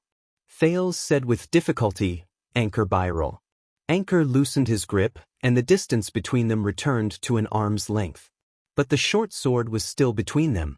The prince stared at Anchor with a burning gaze, and tried to touch Anchor's weapon. "Now let go and give me the sword." Anchor's gaze was confused. He glanced around at the royal guards, who were eyeing him as if they were facing a formidable enemy. He gritted his teeth. "I can't. The chess piece can't." Thales pressed his left hand on the hilt of Anchor's sword, his gaze firm. "You can." "Anchor Byral, you can." Anchor hung his head.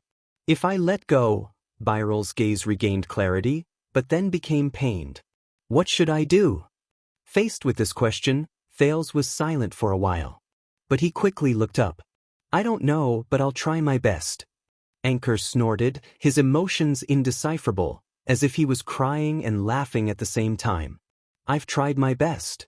"No, you haven't." Thales shook his head unquestionably. "You didn't see me." He said firmly. This time, Anchor stared at him for a long time.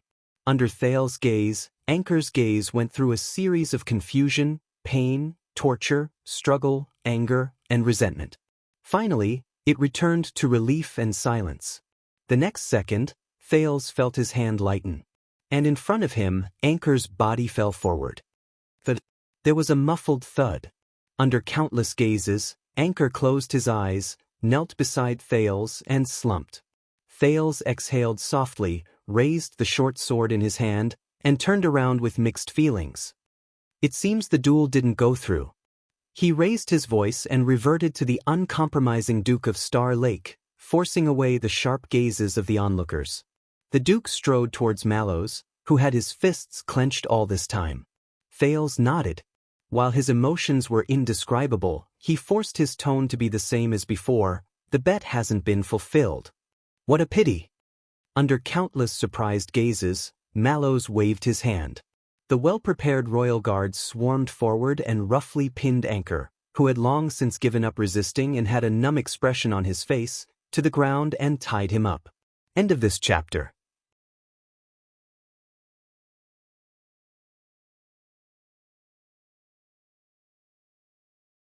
Chapter 561. Amidst the hustle and bustle, Thales stared expressionlessly at the short sword in his hand. He walked against the flow of the crowd and allowed the guards to pass by him. The prince's figure was embellished in the midst of a group of armored guards, looking lonely and out of place. Dazzling and prominent. In the next second, as if the ban had been lifted, the long silent crowd of guests burst into an uproar. Waves of cheers, discussions, applause, and whispers rang out incessantly.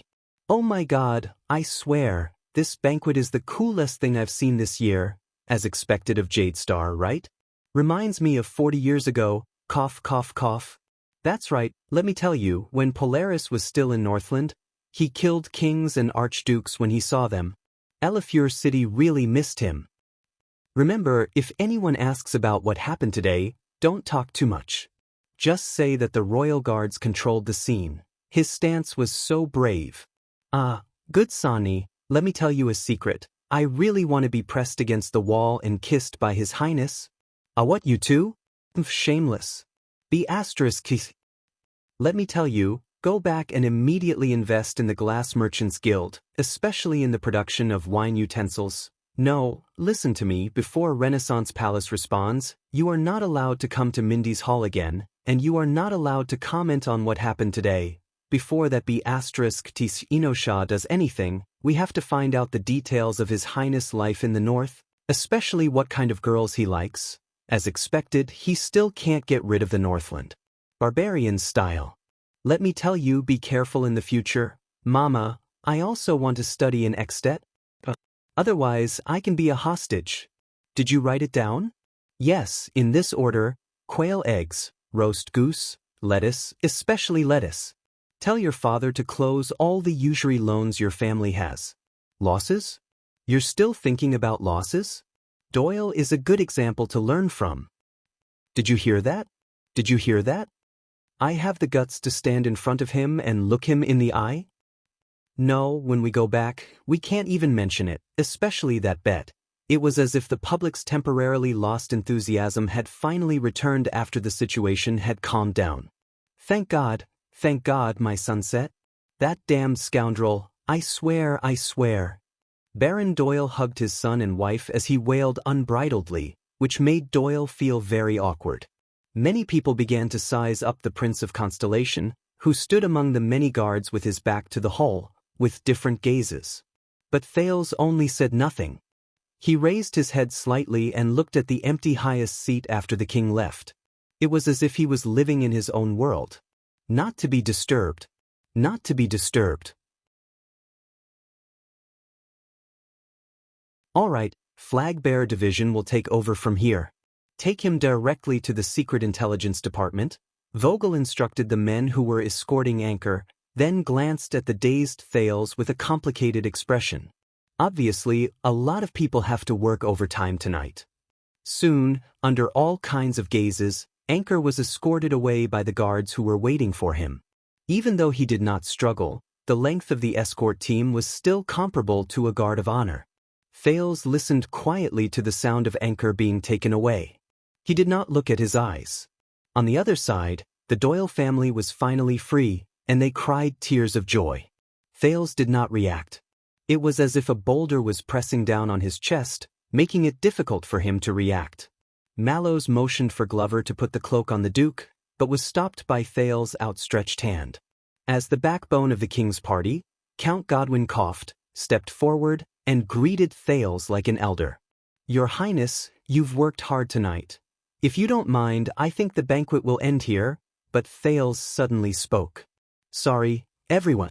The Duke of Star Lake's sudden loud voice interrupted the buzz of discussion. Thales turned around.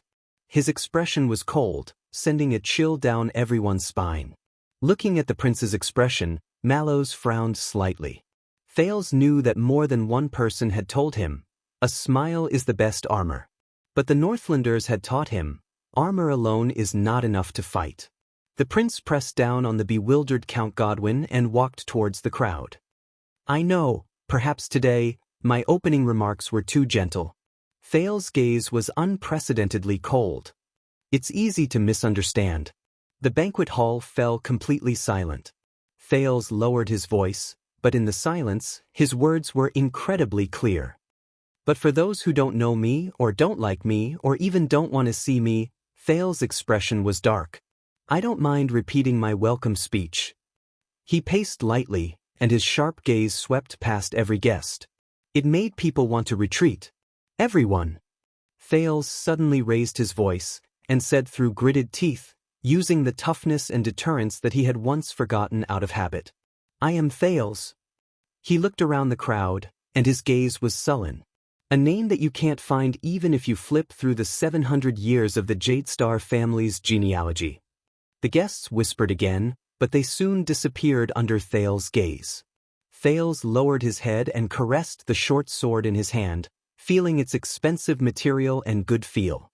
He said in a low voice, So, you may not know, for the past 6 years. I am neither the Prince of Constellation, nor the Duke of Star Lake. The guests looked at each other. Thales played with the short sword and did not raise his head, but every word he said was deep, and the guests subconsciously pricked up their ears. I saw the vassals kill each other, and Nuvin's death.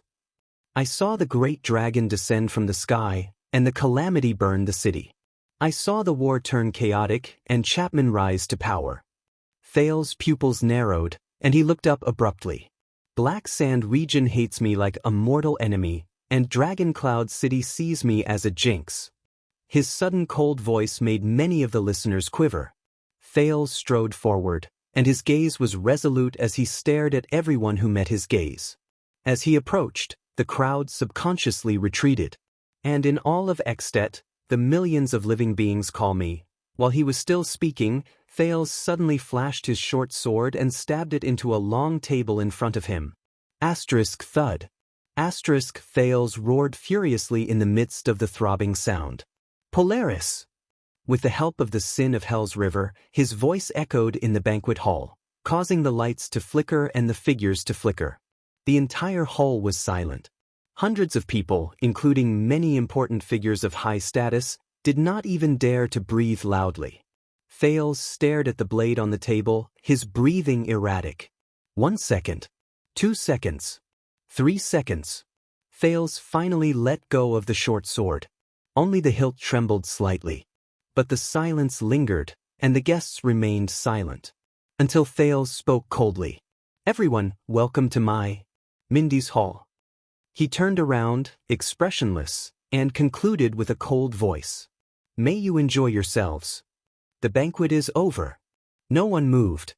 Until Mallow sighed, stepped forward, and instructed the royal guards and the guards of Mindy's hall to restore order and persuade the guests to leave.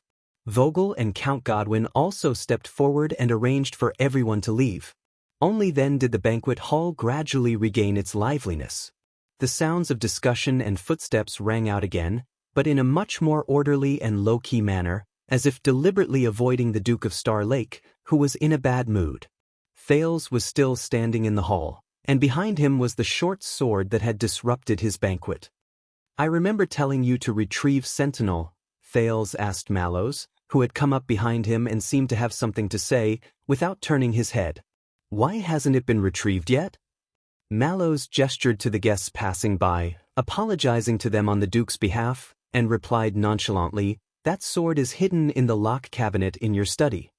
"The sword is hidden in a locked cabinet in your study. I don't have the password." Thales was slightly taken aback. "Why didn't you ask me just now?" "Because," Mallows glanced at the short sword behind him. "From the beginning to the end, you never thought about using that sword." Thales paused for a moment, then smiled in relief. "Then you weren't worried that he would really duel with me?" Mallows chuckled, raised his clenched fist, and looked above his head. Thales followed his gaze and looked up. Soon, he saw 5 or 6 members of the Star Lake Guards emerge from the shadows above the banquet hall. Each of them held a crossbow and looked at them vigilantly. Mallows slowly unclenched his fist that had been clenched for a long time. In the next second, the royal guards in the shadows put away their crossbows. "That's Toledo, Morgan, and Itariano who are beside you." Thales recognized these people and could not help but be surprised. "The sniper team you arranged at the last minute," Thales said in realization. "Why do I remember that Vogel stopped you?" Mallows scoffed and looked at Vogel, who was bidding farewell to a few nobles in the distance. "He thought he stopped me." Thales exhaled. "Previously, did you think about the price of doing this?" Mallows asked softly. Thales shook his head. "No." "And now?" Thales' heart sank and he fell silent. Mallows did not say anything, his expression remained indifferent. The guests in the hall gradually began to move. Many squeezed to bow and bid farewell to Thales, but even more dilly-dallied, as if wanting to linger for a while longer. For example, the 7 Jade Star attendants. "Very clever, Your Highness," as expected of Count Casso's favorite pupil. This was Baron Stone of the 7 Jade Star attendants. His expression was gloomy, and his thoughts were unclear. "Despicable scoundrel, how dare you be so presumptuous?" the elderly Viscount Patterson said indignantly. "Your Highness, you must forge ahead and face the truth. Otherwise, such devious schemes will only become more rampant. This is no trivial matter. Take care, Your Highness." Viscount Adrian's farewell was concise and clear. "The Doyle family has no way to repay Your Highness' great kindness, only—" This was a weeping old baron. But long before he could start his speech, he was dragged away by the observant Doyle, who apologized profusely to Thales before leaving. "Your Highness, your righteous act of standing up for your subordinate is deeply rooted in the hearts of the people," Lady Eleanor said softly as she led her son, Luther, to bid farewell. "A benevolent master is bound to be rewarded." Facing them, Thales was expressionless. At most, he nodded slightly. Until Val Arund, shackled and escorted by the guards, came before him. "You will become a problem, child."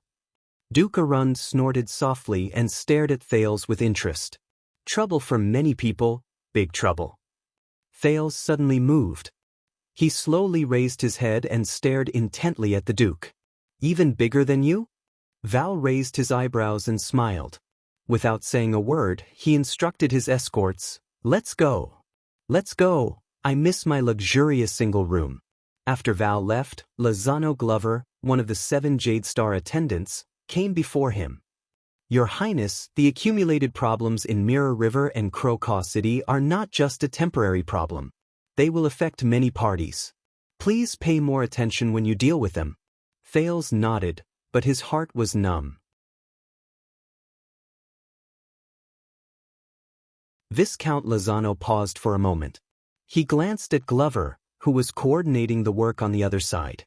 "My younger brother, Callan, he is dull and taciturn. He often forgets to eat and sleep when he works. He does not know how to rest and rarely goes home."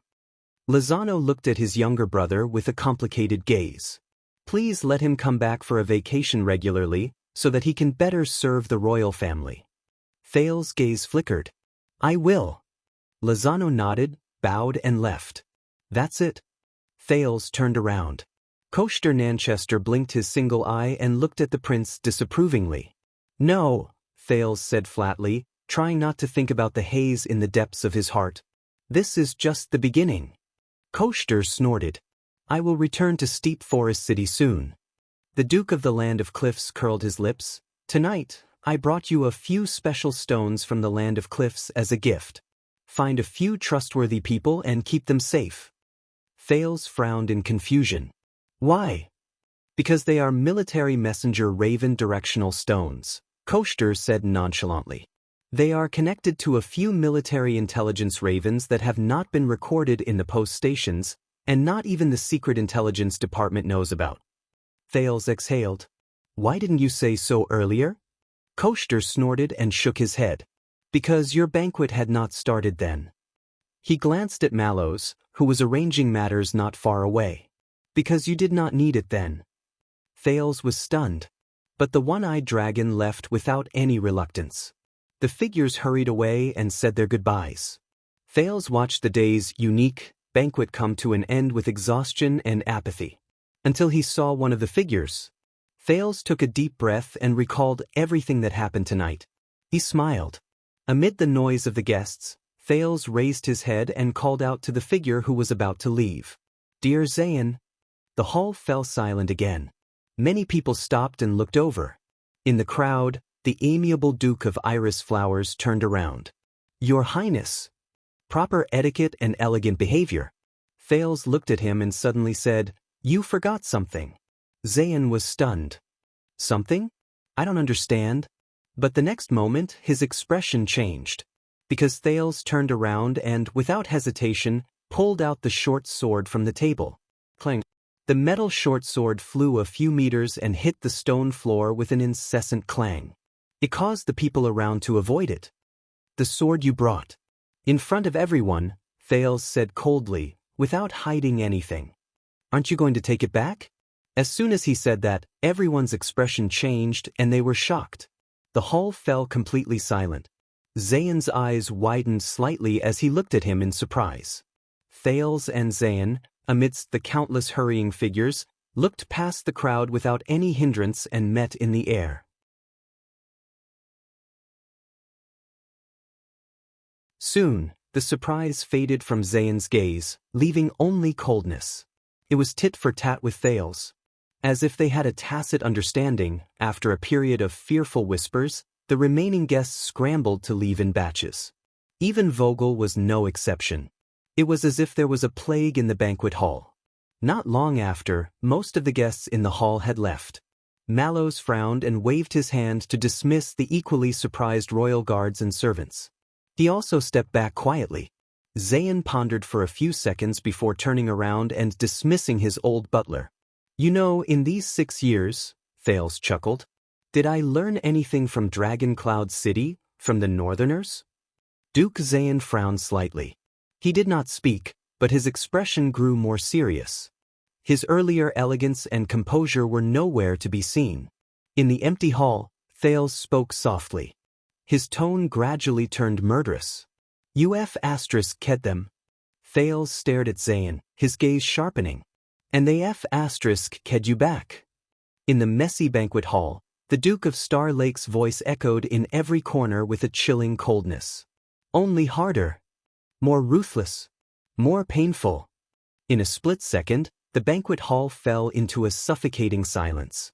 Only the two men facing each other from afar, their gazes as swords, confronted each other in the air. Until Zayn sighed and sneered. How did you find out? Thales did not speak. He frowned, took a step back, and sat down on a chair. He stared at the short sword, his thoughts unclear. You told me, the prince hissed. Is that so? Zayn's smile grew wider and wider. When? A few seconds later, Thales raised his head and looked at Zayn again.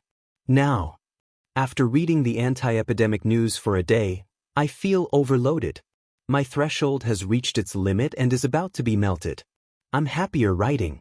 What matters of the 6 dynasties have become private schemes. End of this chapter.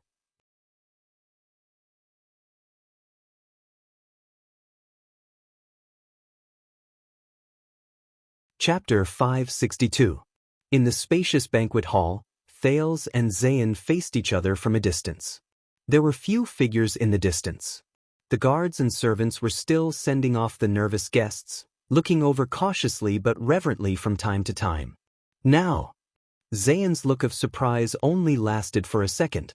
His good manners made him keep his expression under control. The Duke of Iris Flowers did not say a word, nor did he care about the nervous gazes of a few people in the distance.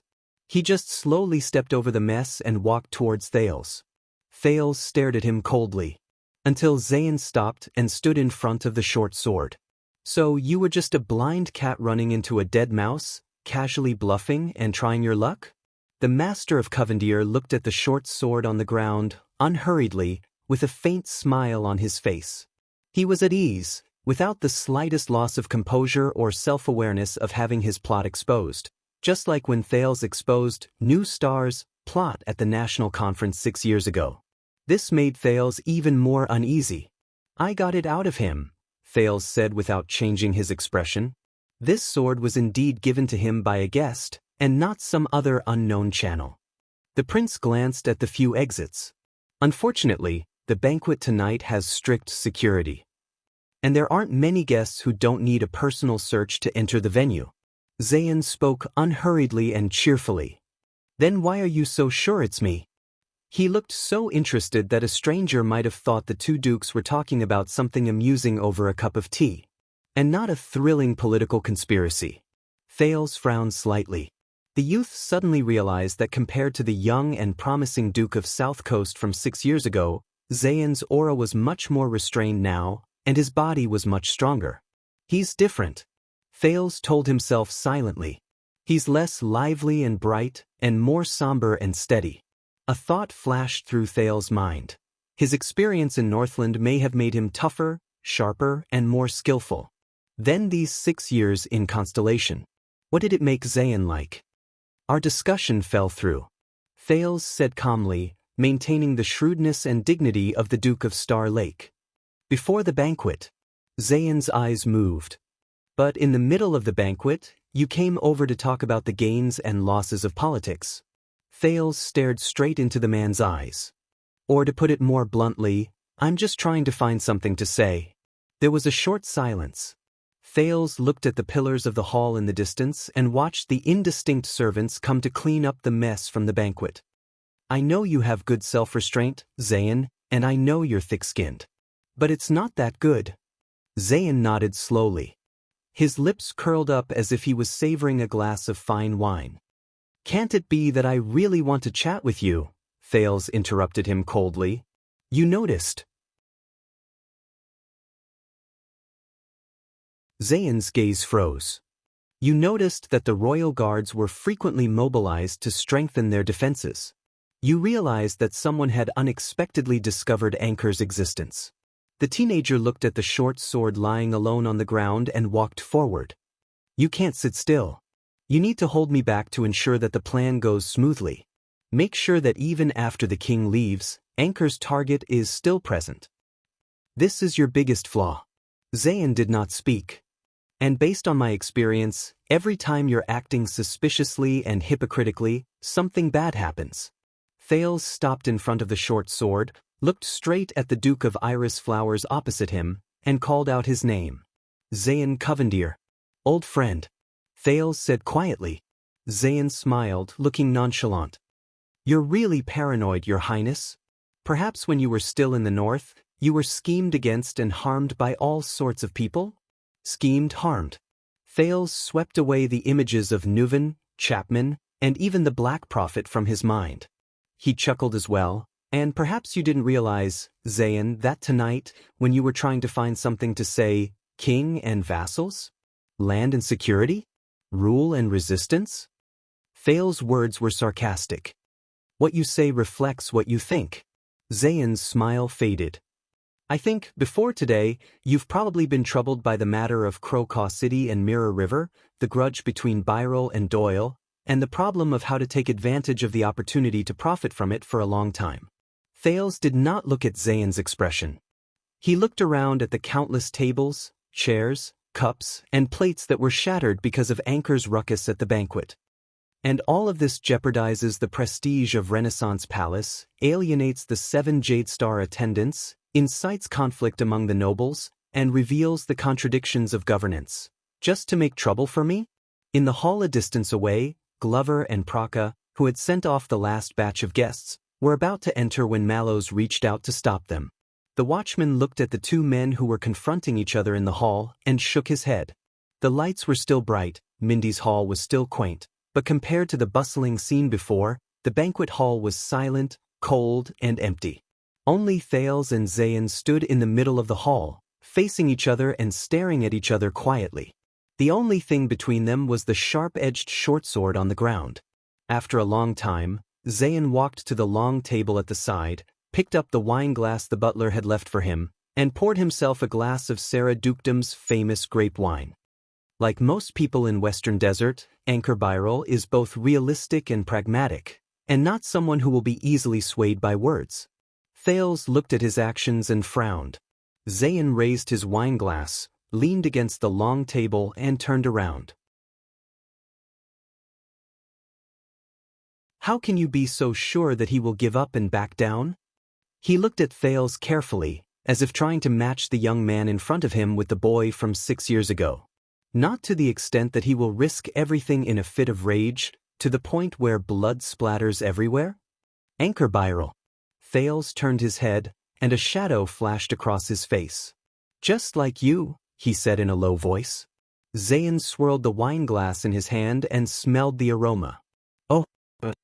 Thales looked at the wine glass in Zayn's hand and felt thirsty. Before he became a pawn, he was a person. He is a person, a very complicated, but also a very simple person. The Duke of Star Lake came to another long table, swept away the clutter, and casually picked up a wine glass. He did not care who had drunk it before, and simply flung it behind him, spilling the rest of the liquid inside. The wine fell to the ground, and a few drops splashed on Zayn's boots, causing the owner of Iris Flowers, who was savoring the aroma of the fruit wine, to frown. Thales picked up a jug of water, leaned against the long table, and turned around. No matter who instigated him, who influenced him, and who coerced him, all his thoughts and actions ultimately originate from himself. Zayn left the spot without batting an eyelid. Did you know him before? No. Thales filled the glass, but it was written in the intelligence that Anchor has a younger brother and 3 younger sisters, all young, living in Crocaw City. Thales' gaze froze on the wine glass in his hand. At the time, I was thinking, if he died avenging his father, what would happen to them? Zayn looked at him and curled the corner of his mouth. Thales put down the jug. Single-handedly, breaking into the palace, pleading his case, and killing his enemy to avenge his father. This sounds heroic and satisfying, Thales said in a low voice. Thales said in a deep voice as he stared at his own reflection in the wine glass. But in reality, this won't solve anything. The royal family won't tolerate assassinations, and his actions will only be seen as a crime against order. As a bad example of destabilization, he will be severely punished as a warning to others. As Byrel's family, they, who are already in dire straits, will only be met with disaster. Zayn's smile became even more subtle, and Thales's gaze gradually froze into ice. But when I thought about how he wanted to duel Doyle, I understood. Anchor doesn't want to kill or even seek justice.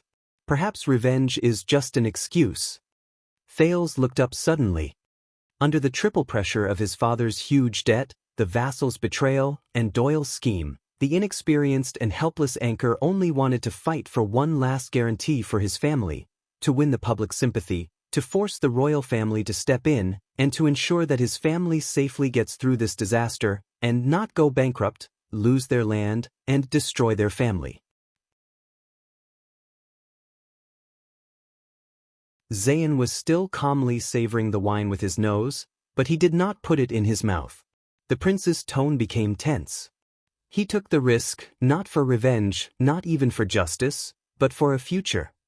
And in order to not leave any loose ends, to perfectly complete this goal, Thales clenched his teeth. He must die. Zayn looked up and finished the sentence coldly. Thales' mind was in a daze. He suddenly remembered Doyle's expression when he declared his stance and entered the duel. The voice of the Duke of Iris Flowers floated in the hall, ethereal yet mysterious. He can only use the most legitimate excuse of revenge and justice as an excuse, bear all the responsibility, and use his death to take away all the blame and disgust. It would be best if he died honorably, in all dramatic and legendary fashion. Like a hero. Become a perfect victim who is not subject to harsh criticism, and only leave behind nostalgia and sympathy. Zayn observed Thales' expression and said playfully, "Only in this way can the mean, vicious, selfish, and hypocritical onlookers be at ease and release their pitiful empathy. Only in this way can the royal family and the kingdom, under pressure after this sad story, have no choice but to lend a helping hand and take care of his struggling family, so that it does not fall into ruin and decline." The clear water in Thales' wine cup began to swirl slightly, like the surface of the sea where a storm was brewing. Anchor Byrol. Thales was expressionless. He is not a selfish hero who, in a fit of rage, commits suicide for a just cause, and does not care about the cries of loneliness and widows behind him. Nor is he a scumbag hero who, in a moment of helplessness, becomes hot-headed and destroys everything indiscriminately just because of some bullsh*t idea. Zayn looked at him silently, the wine cup in his hand calm. The prince slowly raised his head, his eyes still. He is just a run-down squire from a remote place, with a family and siblings. Shouldering responsibility in an unbearably difficult life, bearing burdens and humiliation. A man who, under power, painstakingly plotted, struggled to support his family, and sought a chance of survival for his loved ones. Thales' breathing quickened. An ordinary person. That was why Anchor backed down. Thales thought bitterly. He had to back down. Because he was not alone. Not just living for himself. Thinking of this, Thales could not hold back the indignation in his heart and raised his voice. "And you, Covendier, you took advantage of this, of his humanity, of what he was born as a human being, of what he cared about the most. You turned him into your pawn." Thales' words were chilling. "To deal with me." Zayn looked at him quietly. After a long while, he finally cracked a smile. "Like a spring breeze and rain. Aren't you?" Thales trembled slightly. Zayn swirled the wine cup gently, watching the liquid in the cup swirl orderly and steadily in one direction. "Didn't you also take advantage of this, appearing to persuade him, but actually coerce him?" Zayn's smile turned cold. Thales' wine cup trembled. "Not long ago, when Byrol came to me," Zayn's tone was casual, "what I saw was a wounded, desperate, pitiful man who wanted to ask for help from the Iris Flower family, who were famous for their amiability." The eyes of the Duke of Iris Flowers flashed. "He needed hope. So I gave him hope." Zayn paused and raised his eyebrows. "And perhaps, relief from a heavy burden. I told him that to reverse his family's fate, he could only rely on one person.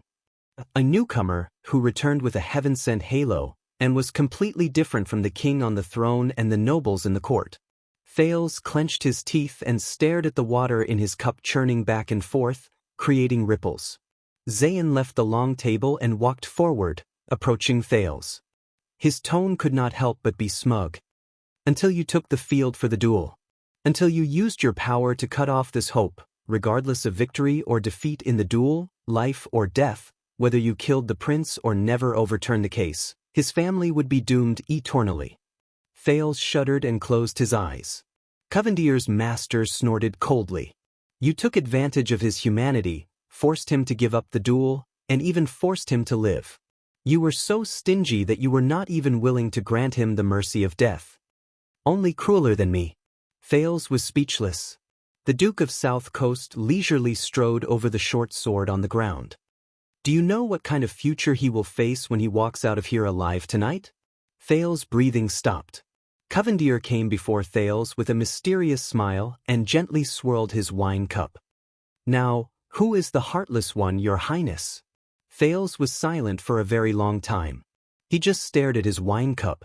He watched the water in the cup go from churning to overturning, and then return to silence.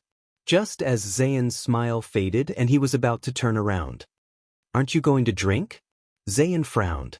Thales raised his head, his expression indifferent as he looked at the wine cup in Covendier's hand. Perhaps a little stunned, the Duke of South Coast looked at the wine in his hand and replied cheerfully, in terms of aroma, it's worse than the ones imported from Jade City. Zayn shook his head and swirled his wine cup with a regretful expression. But if you want to drink it, no, it's not my favorite flavor. Thales did not say a word and only snorted softly. But the next moment he suddenly raised his wine cup and poured the water in the cup into his mouth. He downed it in one gulp. The Duke of Star Lake finished drinking and soothed his dry tongue. He did not care about his poor image and inelegant behavior. He wiped the water stain from the corner of his mouth and flung it away. Water droplets splashed. Zayn silently stepped back. But Thales stood up and left the long table. Why? Thales strode forward and questioned coldly, just because I didn't agree to your conditions? To be in cahoots with you and love each other? Zayn stood still, but he frowned as he realized that Thales kept moving forward and was closing in on him. Or have you already made up your mind to shed all pretense of cordiality and fight to the death with me? Thales pressed all the way to Zayn until they were less than a foot apart. All that was left was the gleaming dagger on the ground. Their gazes met and sparks seemed to fly. Zayn stared at Thales, his leisurely expression slowly disappearing. This is a warning. Thales snorted softly. Warning? Zayn curled his lips and called him by name. At the banquet, I purposely came to find you. Thales. To be honest, I'm not afraid of you finding out it's me. No, it's more like I want to be found out by you. Thales furrowed his brows. It's not just to create opportunities for Byril, Zayn sneered. Thales, it's to give you one last chance. Zayn lowered his wine cup and indifferently moved closer to the gloomy Thales. Byril's actions were all spontaneous. All I did was point out the way, give it a gentle push, and make a casual move.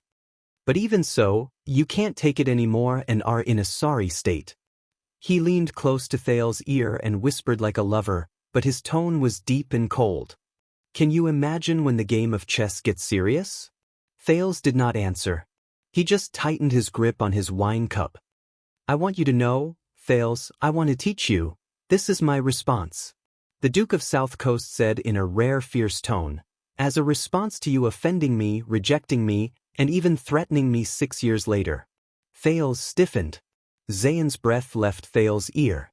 The person in front of him turned back into the kind, gentle, and refreshing young Duke of Iris Flowers.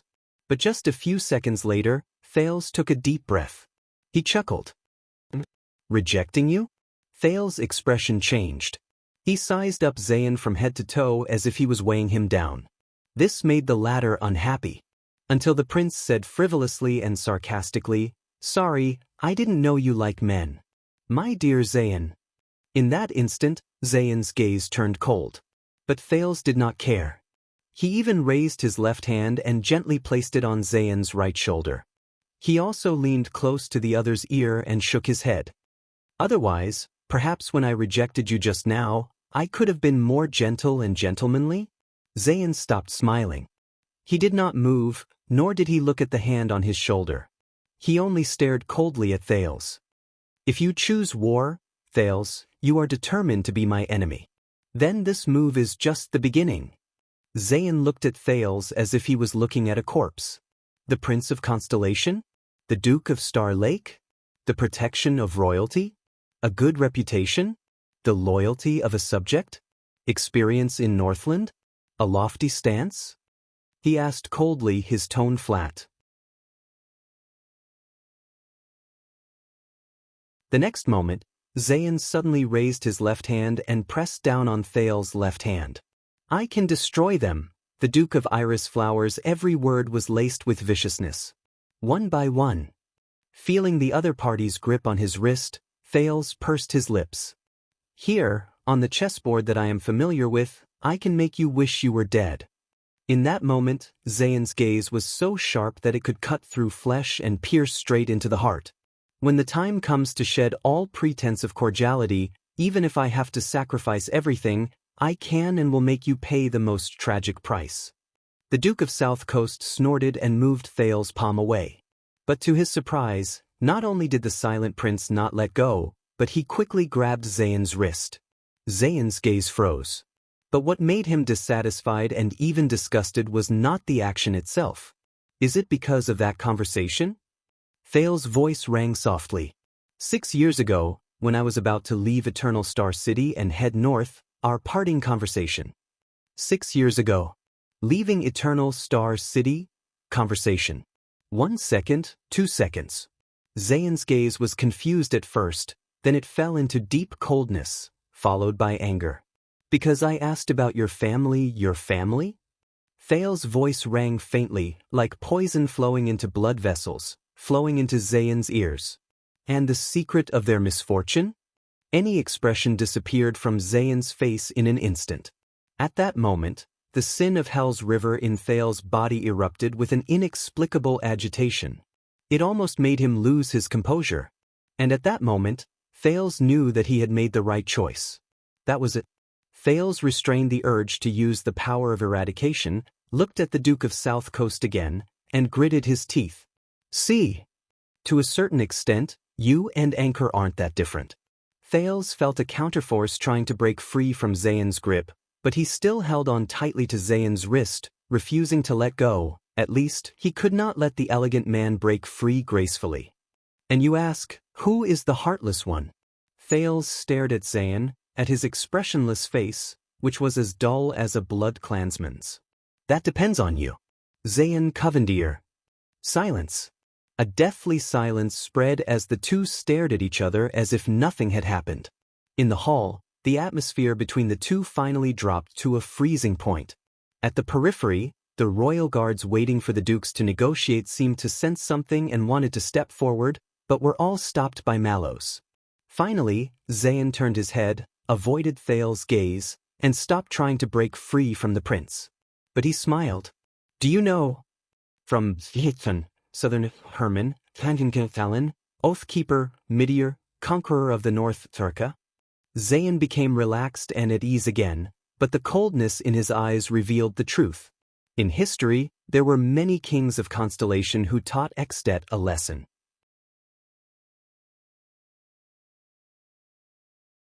And do you know what I've learned about how to deal with Northlanders?